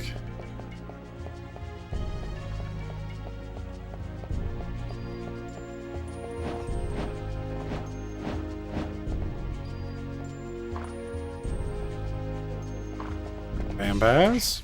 Hey, stop that. Rude.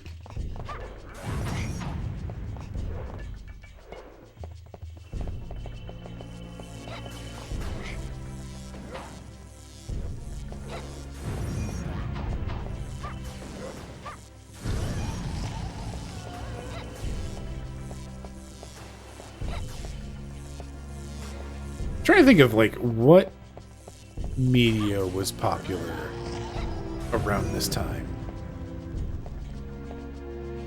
It's like, why did the vampires start doing flips and stuff?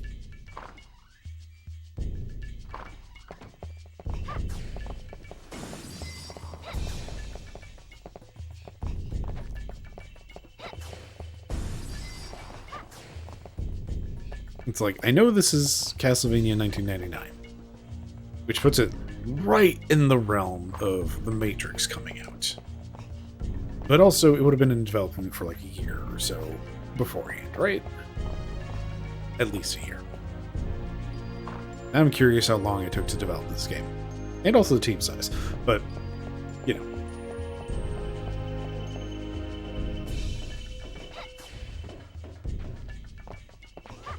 Questions that are not necessarily important at this time, but now I'm curious.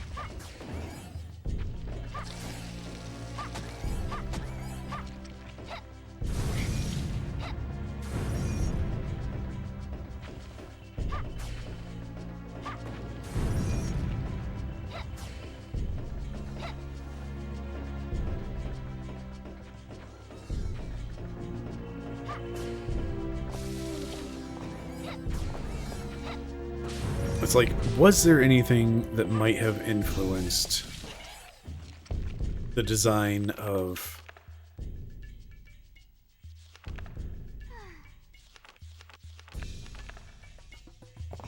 how things move? I mean, Castlevania had already done like the kind of kung fu werewolves before.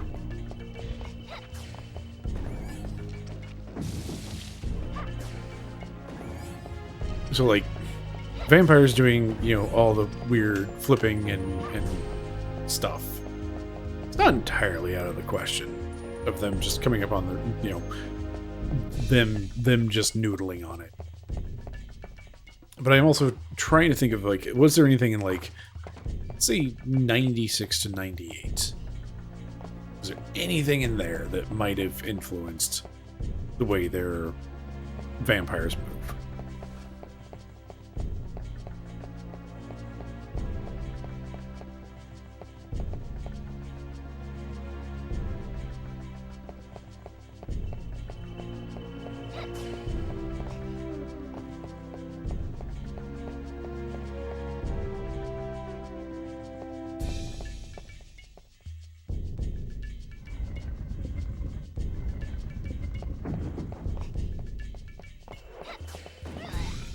Hello, vampire maid. A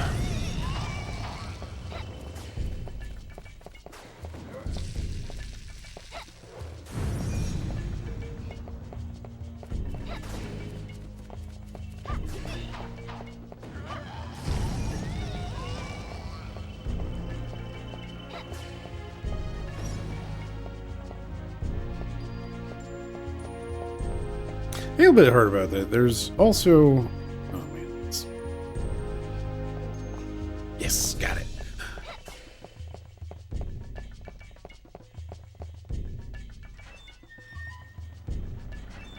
It's like...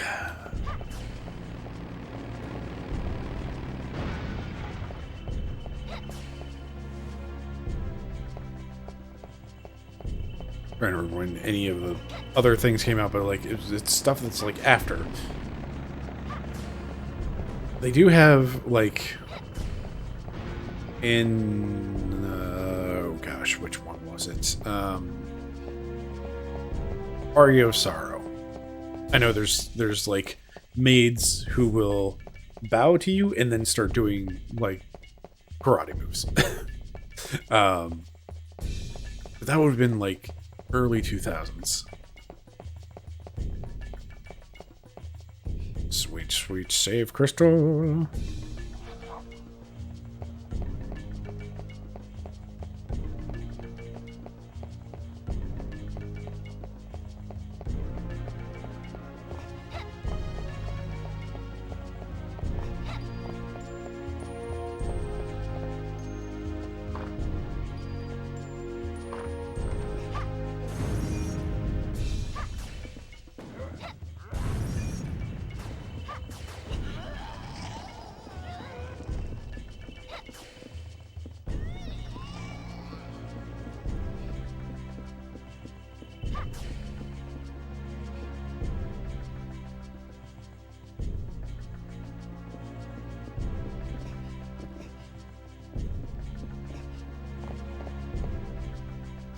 And safe. All around, the smell of fresh blood.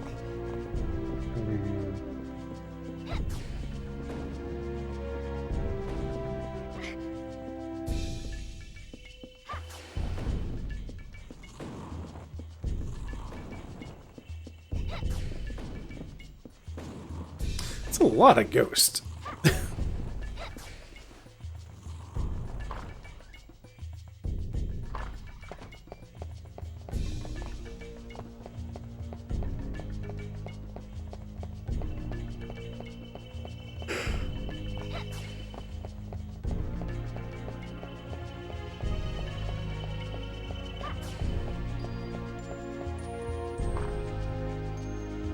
Okay. We've disabled the sigil. We've done the very long carry heavy explosives that are way too trigger happy.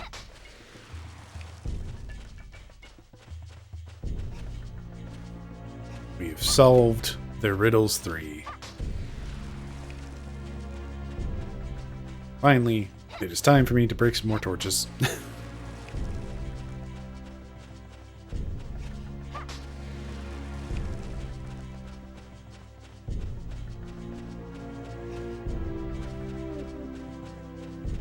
If I remember correctly, this is actually a pretty rough boss.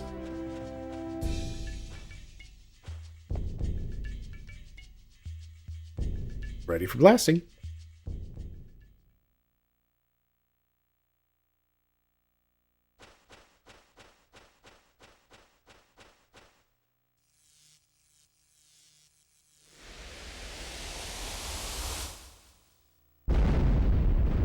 Ah, boom.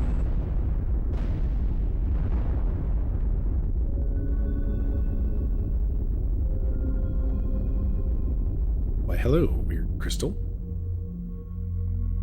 I see that save crystal there as well.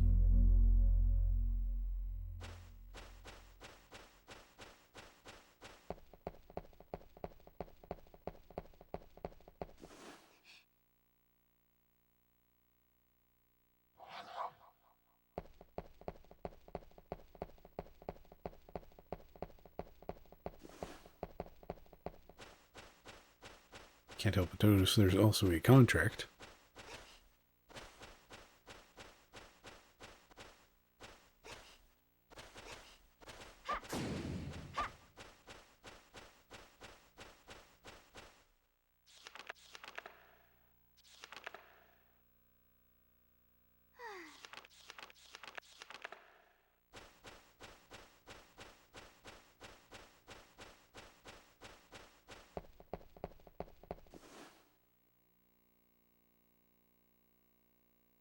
Release the magic seal in the crystal. Release the crystal magic.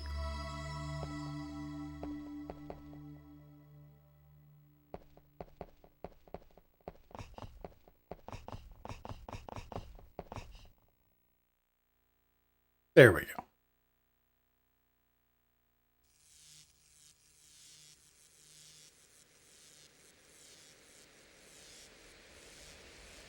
Oh my goodness, who could have seen this coming?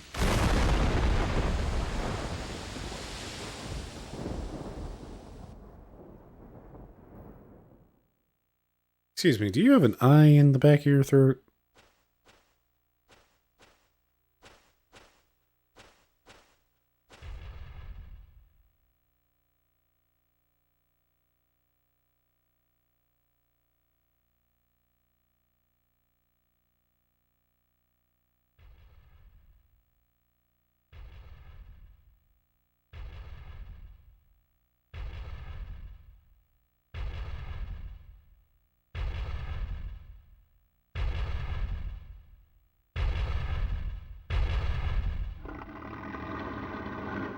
It sure seems like you do. I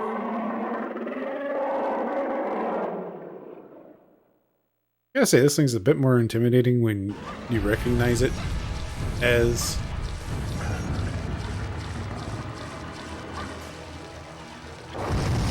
Oh, jeez. A certain Castlevania creature that's just been, like, in several games at this point. Whee!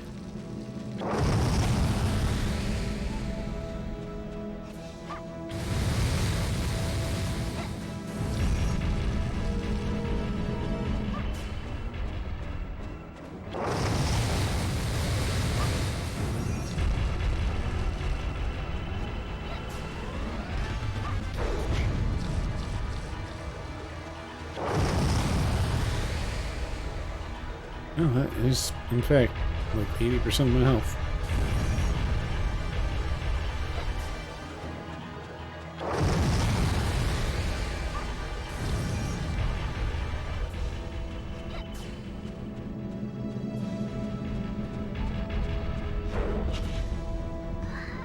Dead.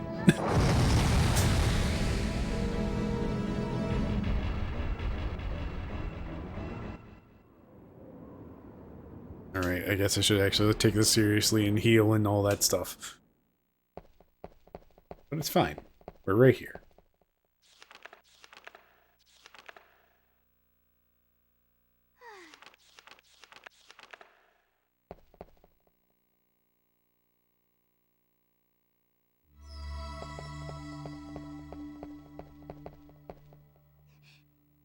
The contract. Excuse me, sir. I'd like to replace my roast beef.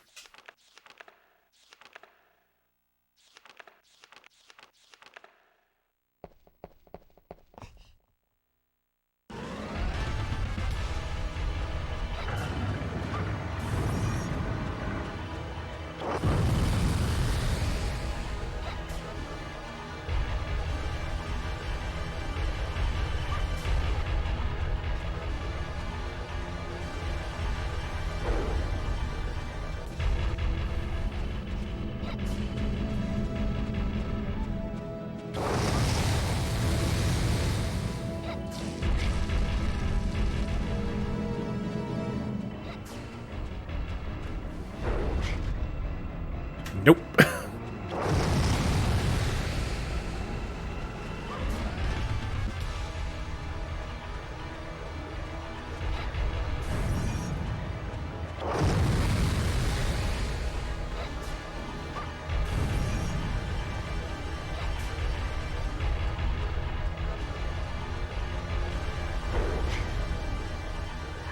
Dead?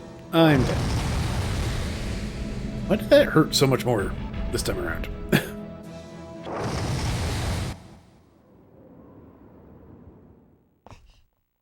Okay. We're just gonna use roast beef. Be at full health, right? We're at full health. Why did that hurt for more than 50% of my health? Did I get hit by something else and just not notice it?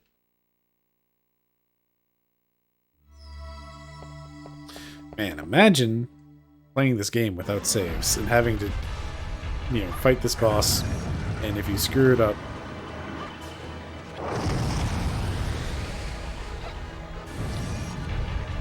then you'd have to do it again. And also all of the nitro running.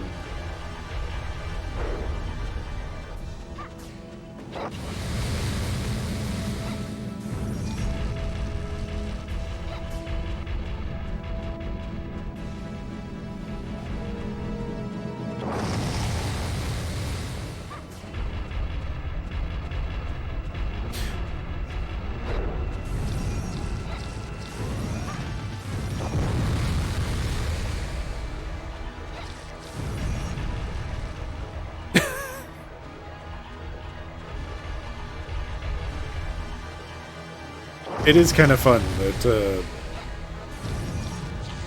Squeenix and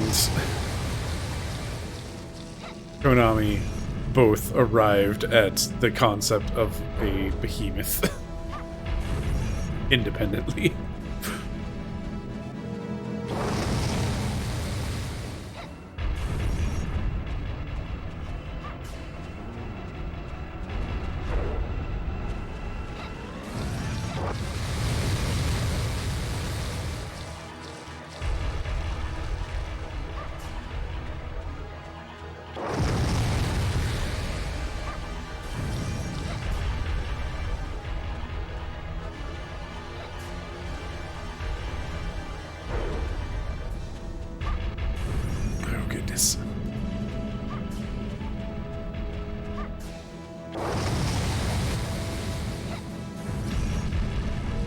It's just so hard to hit.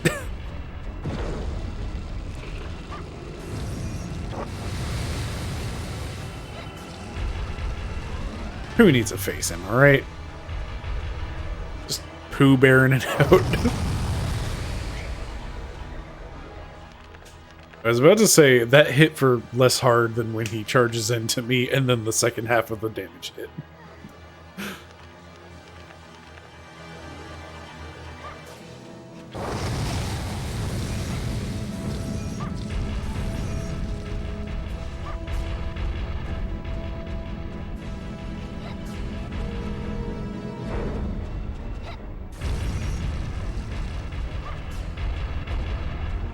Yeah, my poor magical girl beams have no power here.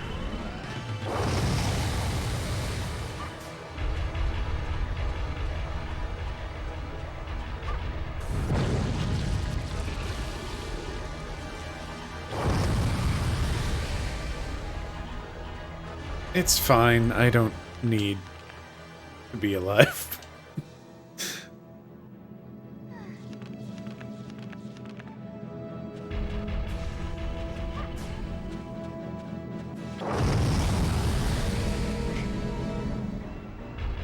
I love how that's got the laser hit and then, like, the fire blast afterwards. He said right before getting killed by it. See, I remember this boss was tough, but again, save point. Sweet, delicious save point.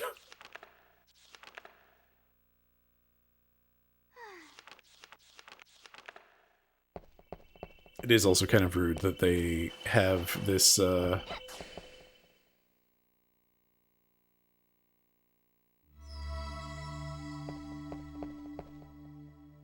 It's like they set you perfectly away for holy water, and then there's just like animation time.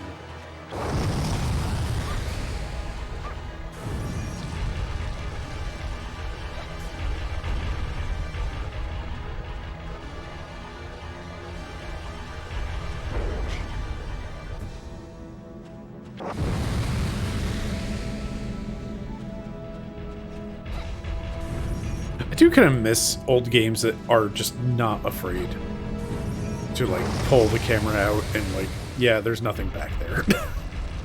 You can see under the geometry, it's fine. We care more about you being able to see what's actually going on in the play space than we do presenting a like fully cohesive world.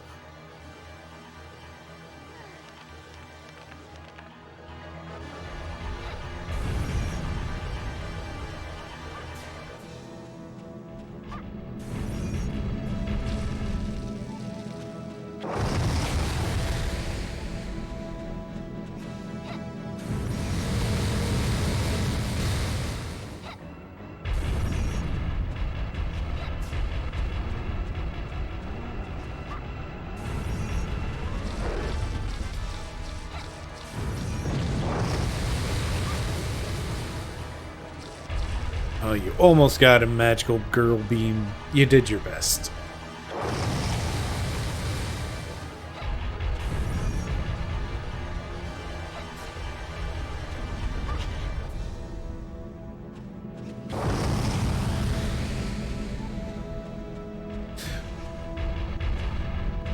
Yeah, that whole player immersion.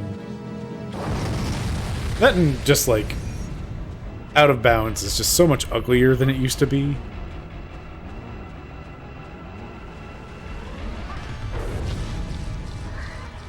I was not paying attention to my health. Here is this wall.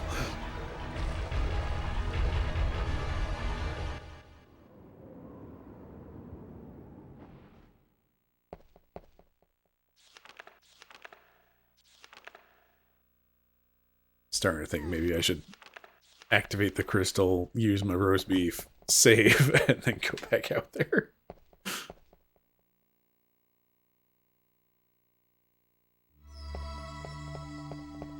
But this'll be the run.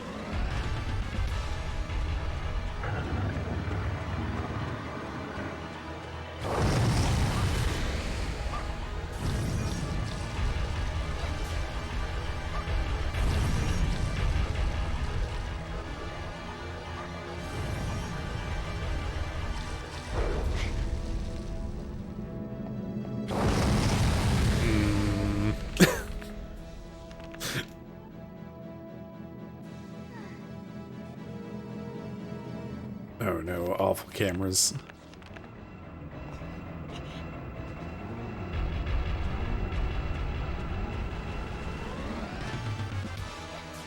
Your camera, please.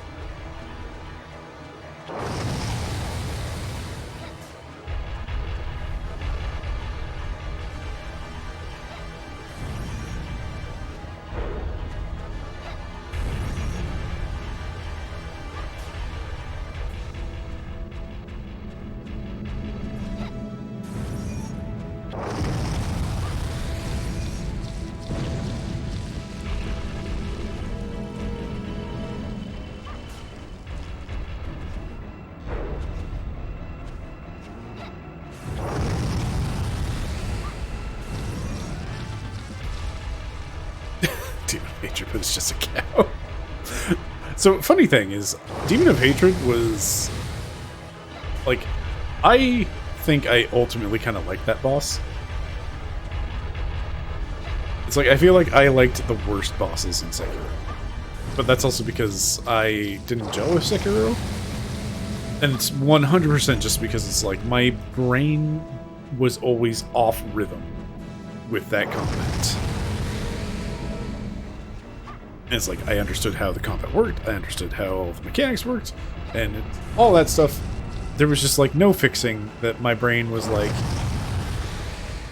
always just off the rhythm.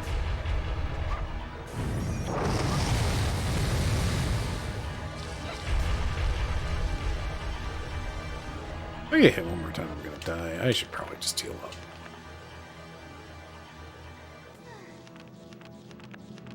So I feel like the parts of Sekiro that I liked are the ones that most everybody else hated.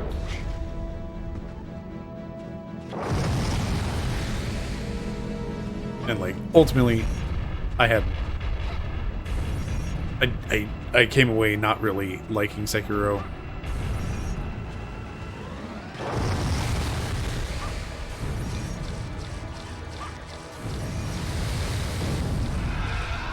Aha!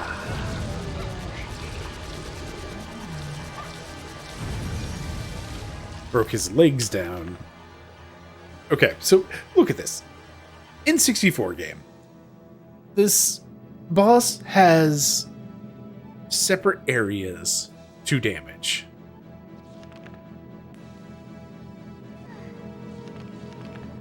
Has broken its back leg, so it now can't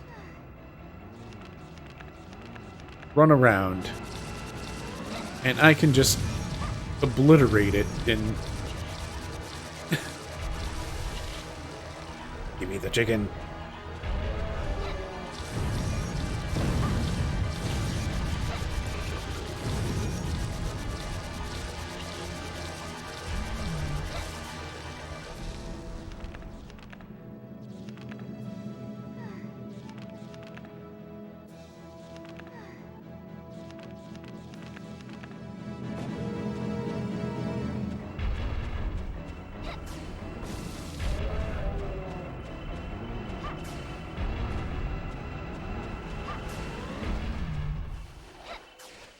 Roast beef.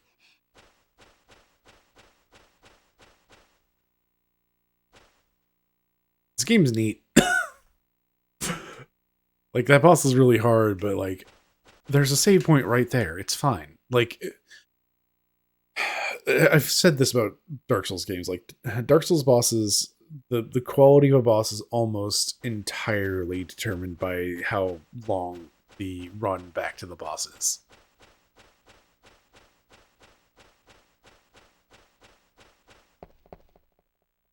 Anyway, let's buy roast beef.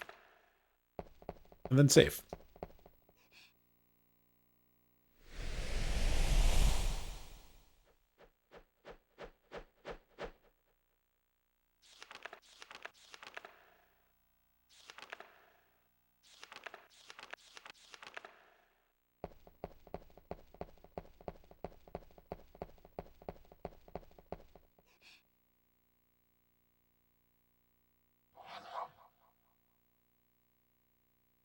Yeah, that was the thing actually with Elden Ring that I did walk away being really frustrated with, is that they had this incredible system. Yeah, Seath was a rough one. Elden Ring had like this incredible system. I'm gonna be wrapping here soon, so I'm just gonna pause and rant.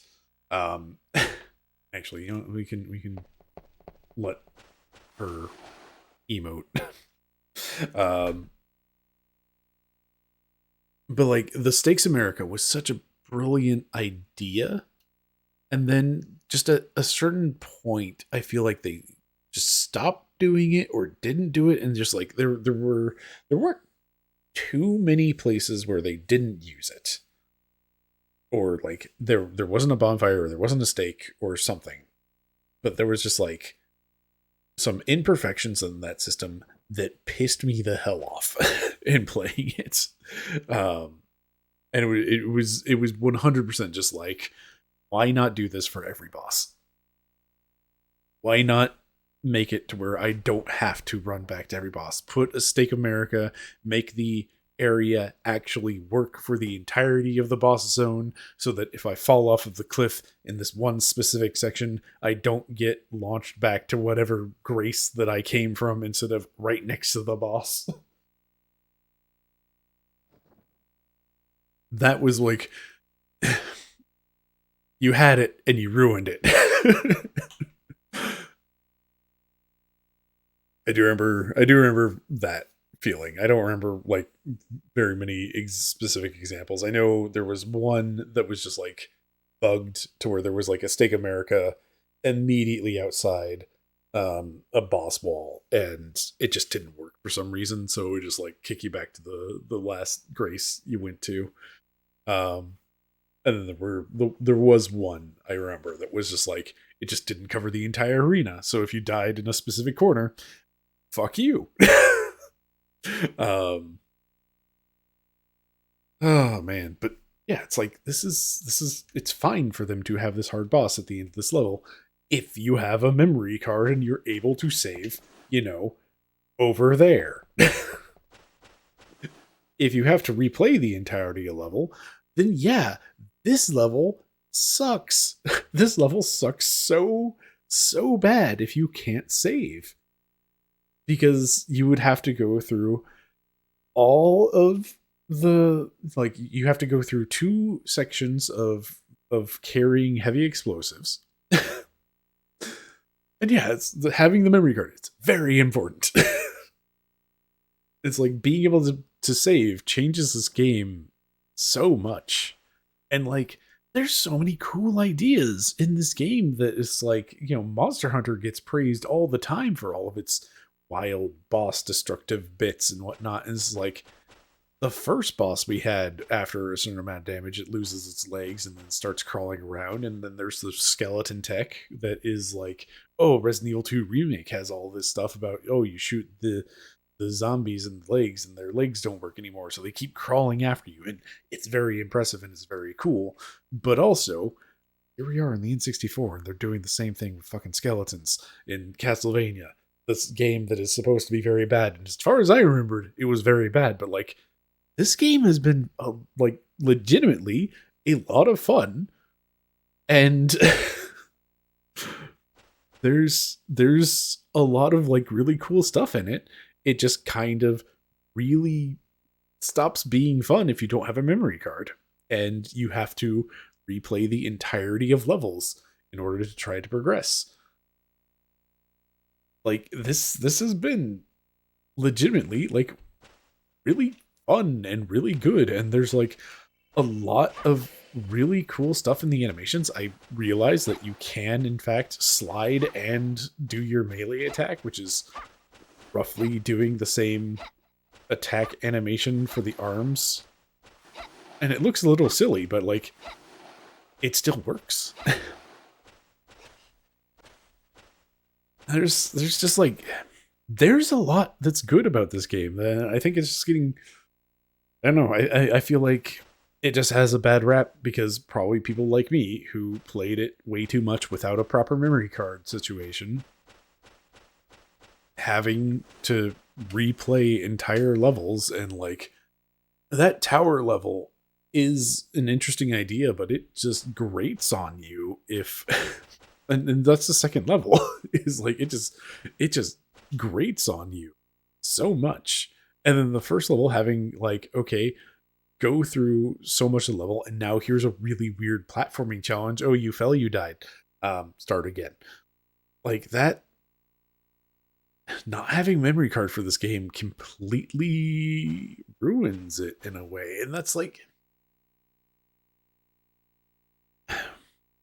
like maybe not quite to the same degree as something like not having a memory card for Final Fantasy VII. Something like that. Like, oh, here's a game that you just can't save your progress. Fuck you. Like, that's kind of the vibe. Is just like, no, really, you need a like. The thing is, the game's still technically playable without a memory. It's not great.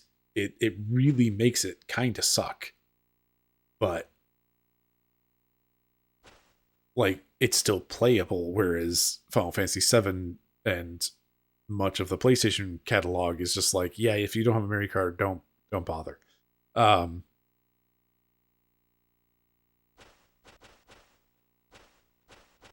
man, like it's such a wild thing because it's like, in PlayStation era, it's like PlayStation, you are expected to actually have a memory card. In 64, it's very rarely a thing. It feels like I know there are games that use it, and if you didn't have if you didn't have a memory card for your PlayStation, then it's basically like, well, I can play some of these games and have some fun, but like ultimately I can't save any progress whatsoever. Whereas sweet cultural, like back in my day during the console wars between the Sony and the N64, like that was legitimately something the cartridges really did have. And then there's the game that uses it, Castlevania 64, Quest 64. Like you can save your ghost data in Mario Kart 64, but only if you have a memory card. And also it's like, yeah, but who cares? To which I'm sure there is a large portion of the Mario Kart community that would say we care. But like from a casual standpoint, it's like, yeah, you don't need your ghost data. It's cool, but it's not like a make or break the entirety of the game situation like it is with Quest 64, Castlevania 64, etc. Snowboard Kids Snowboard Kids is the problem with my other memory card because it uses the entire fucking card. It leaves enough space for a Quest 64 save. Just one. Maybe two. Quest 64, actually very tiny saves apparently.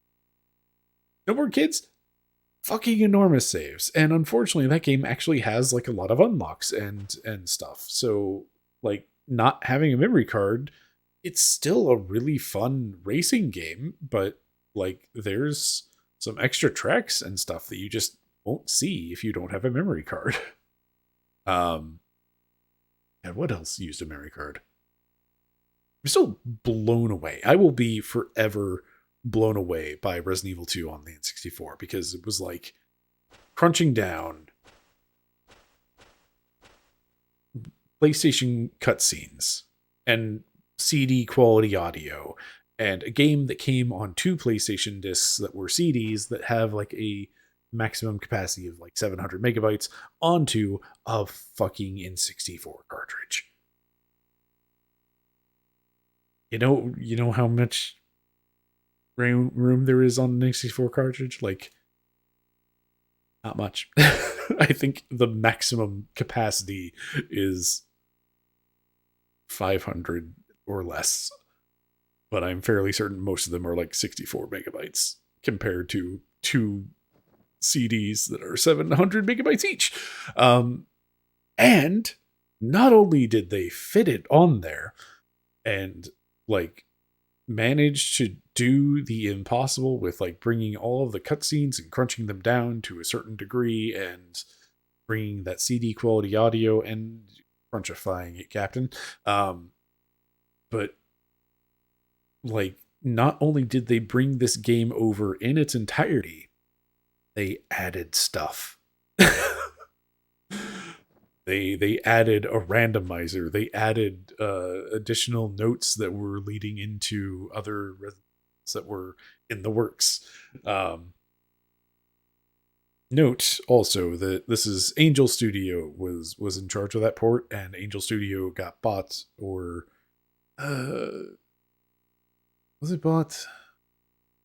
Anyway, they're now Rockstar San Diego, I believe. You know, the team, or at least the studio behind Red Dead Redemption 2. Yeah, I don't know how well that randomizer works. I need to one day actually look into it and see what all is in it.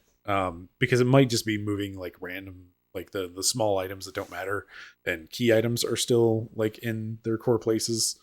I don't know if it's actually randomizing full key items along with everything, but at the very least, like ammo and health and whatnot, those pickups are getting randomized. And yeah, N64. So yeah, Resident Evil 2 doesn't really have shootable zombie parts. You can technically aim up, down, or mid.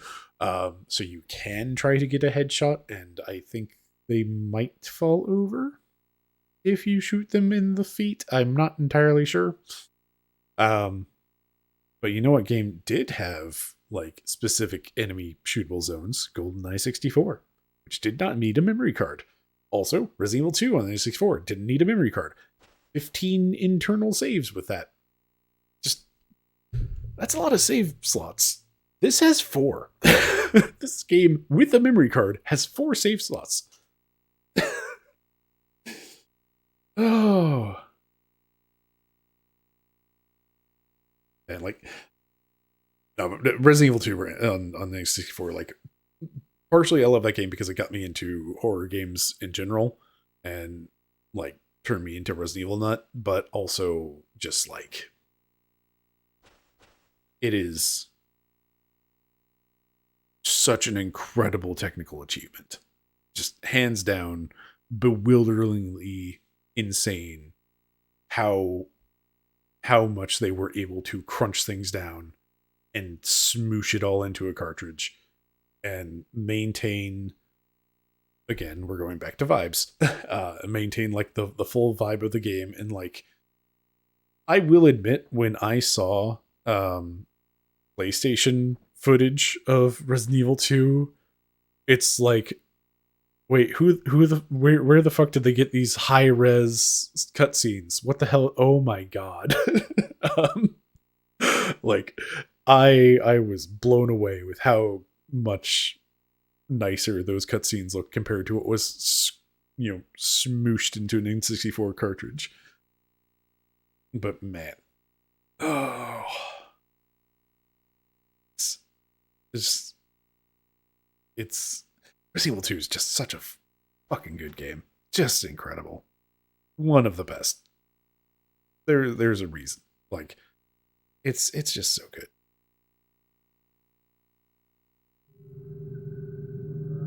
Okay, let's the music, since we're sitting here in the silence anyway. My goodness, it has been a night. I am going to be so sad if my saves do not maintain.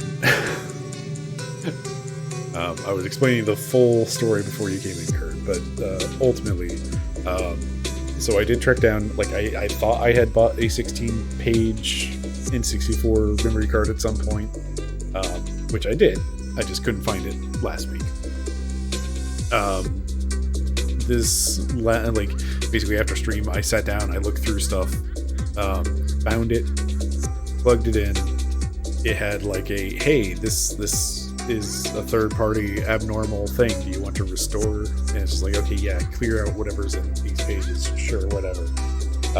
Made a save, and then before stream today, is like, let me double check this. And sure enough, load it up. It's like, hey, there's an abnormality. Do you want to restore this? So it's like, turn off the console for a minute, unplug things, start it back up after creating a new save. Hey, there's an abnormality. And it's like, okay, probably just a dead battery. I can swap out a battery, right? It's a third-party thing. It uses regular screws. I happen to have this type of battery around. It'll be fine, right? And it was not fine. So cracked it open. The battery was kind of soldered into place, just a little bit, like the tiniest amount of solder in this little like battery tray. It's not even a tray. It's just like a metal shiv, essentially. So had to break that out, but in doing so, I detached/tore the ribbon cable that goes to the little tiny LCD screen. So then I had to solder that back into place. I don't own any soldering equipment. But also, that stuff melts at a very, very low temperature. So I have a hot glue gun and some foil.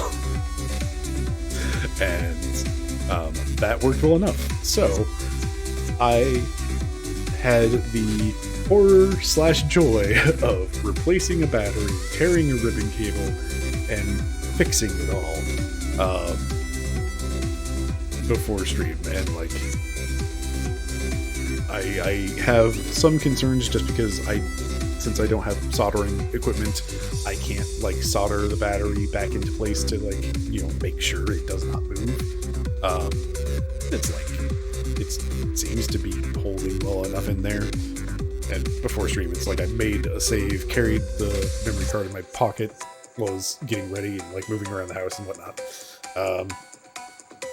And the save was still there when I came back. So really, I think at this point, my biggest concern is the battery might get loose. It seems fine. Hopefully it's fine. And I guess I'll find out how fine it is at some point when I continue this. So here's hoping it continues to work. I did fix the LCD screen with my, pretend soldering with a hot glue gun. And yeah, hopefully this memory card can hang around and do things. All right, that is enough rambling, I think. Let's call it a night. I should have gone to bed probably a while ago. Hey, I had fun.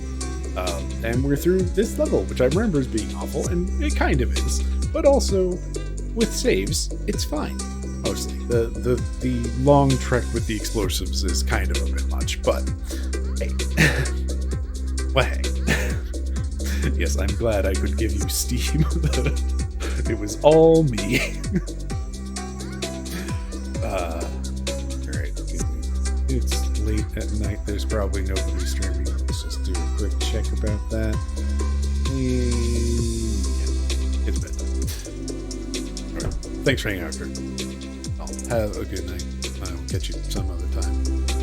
And yeah, that's it. Bye. I just realized that next Friday is technically November. That sucks. I don't know. There might be another spooky stream somewhere in there. Anyway, have a good night.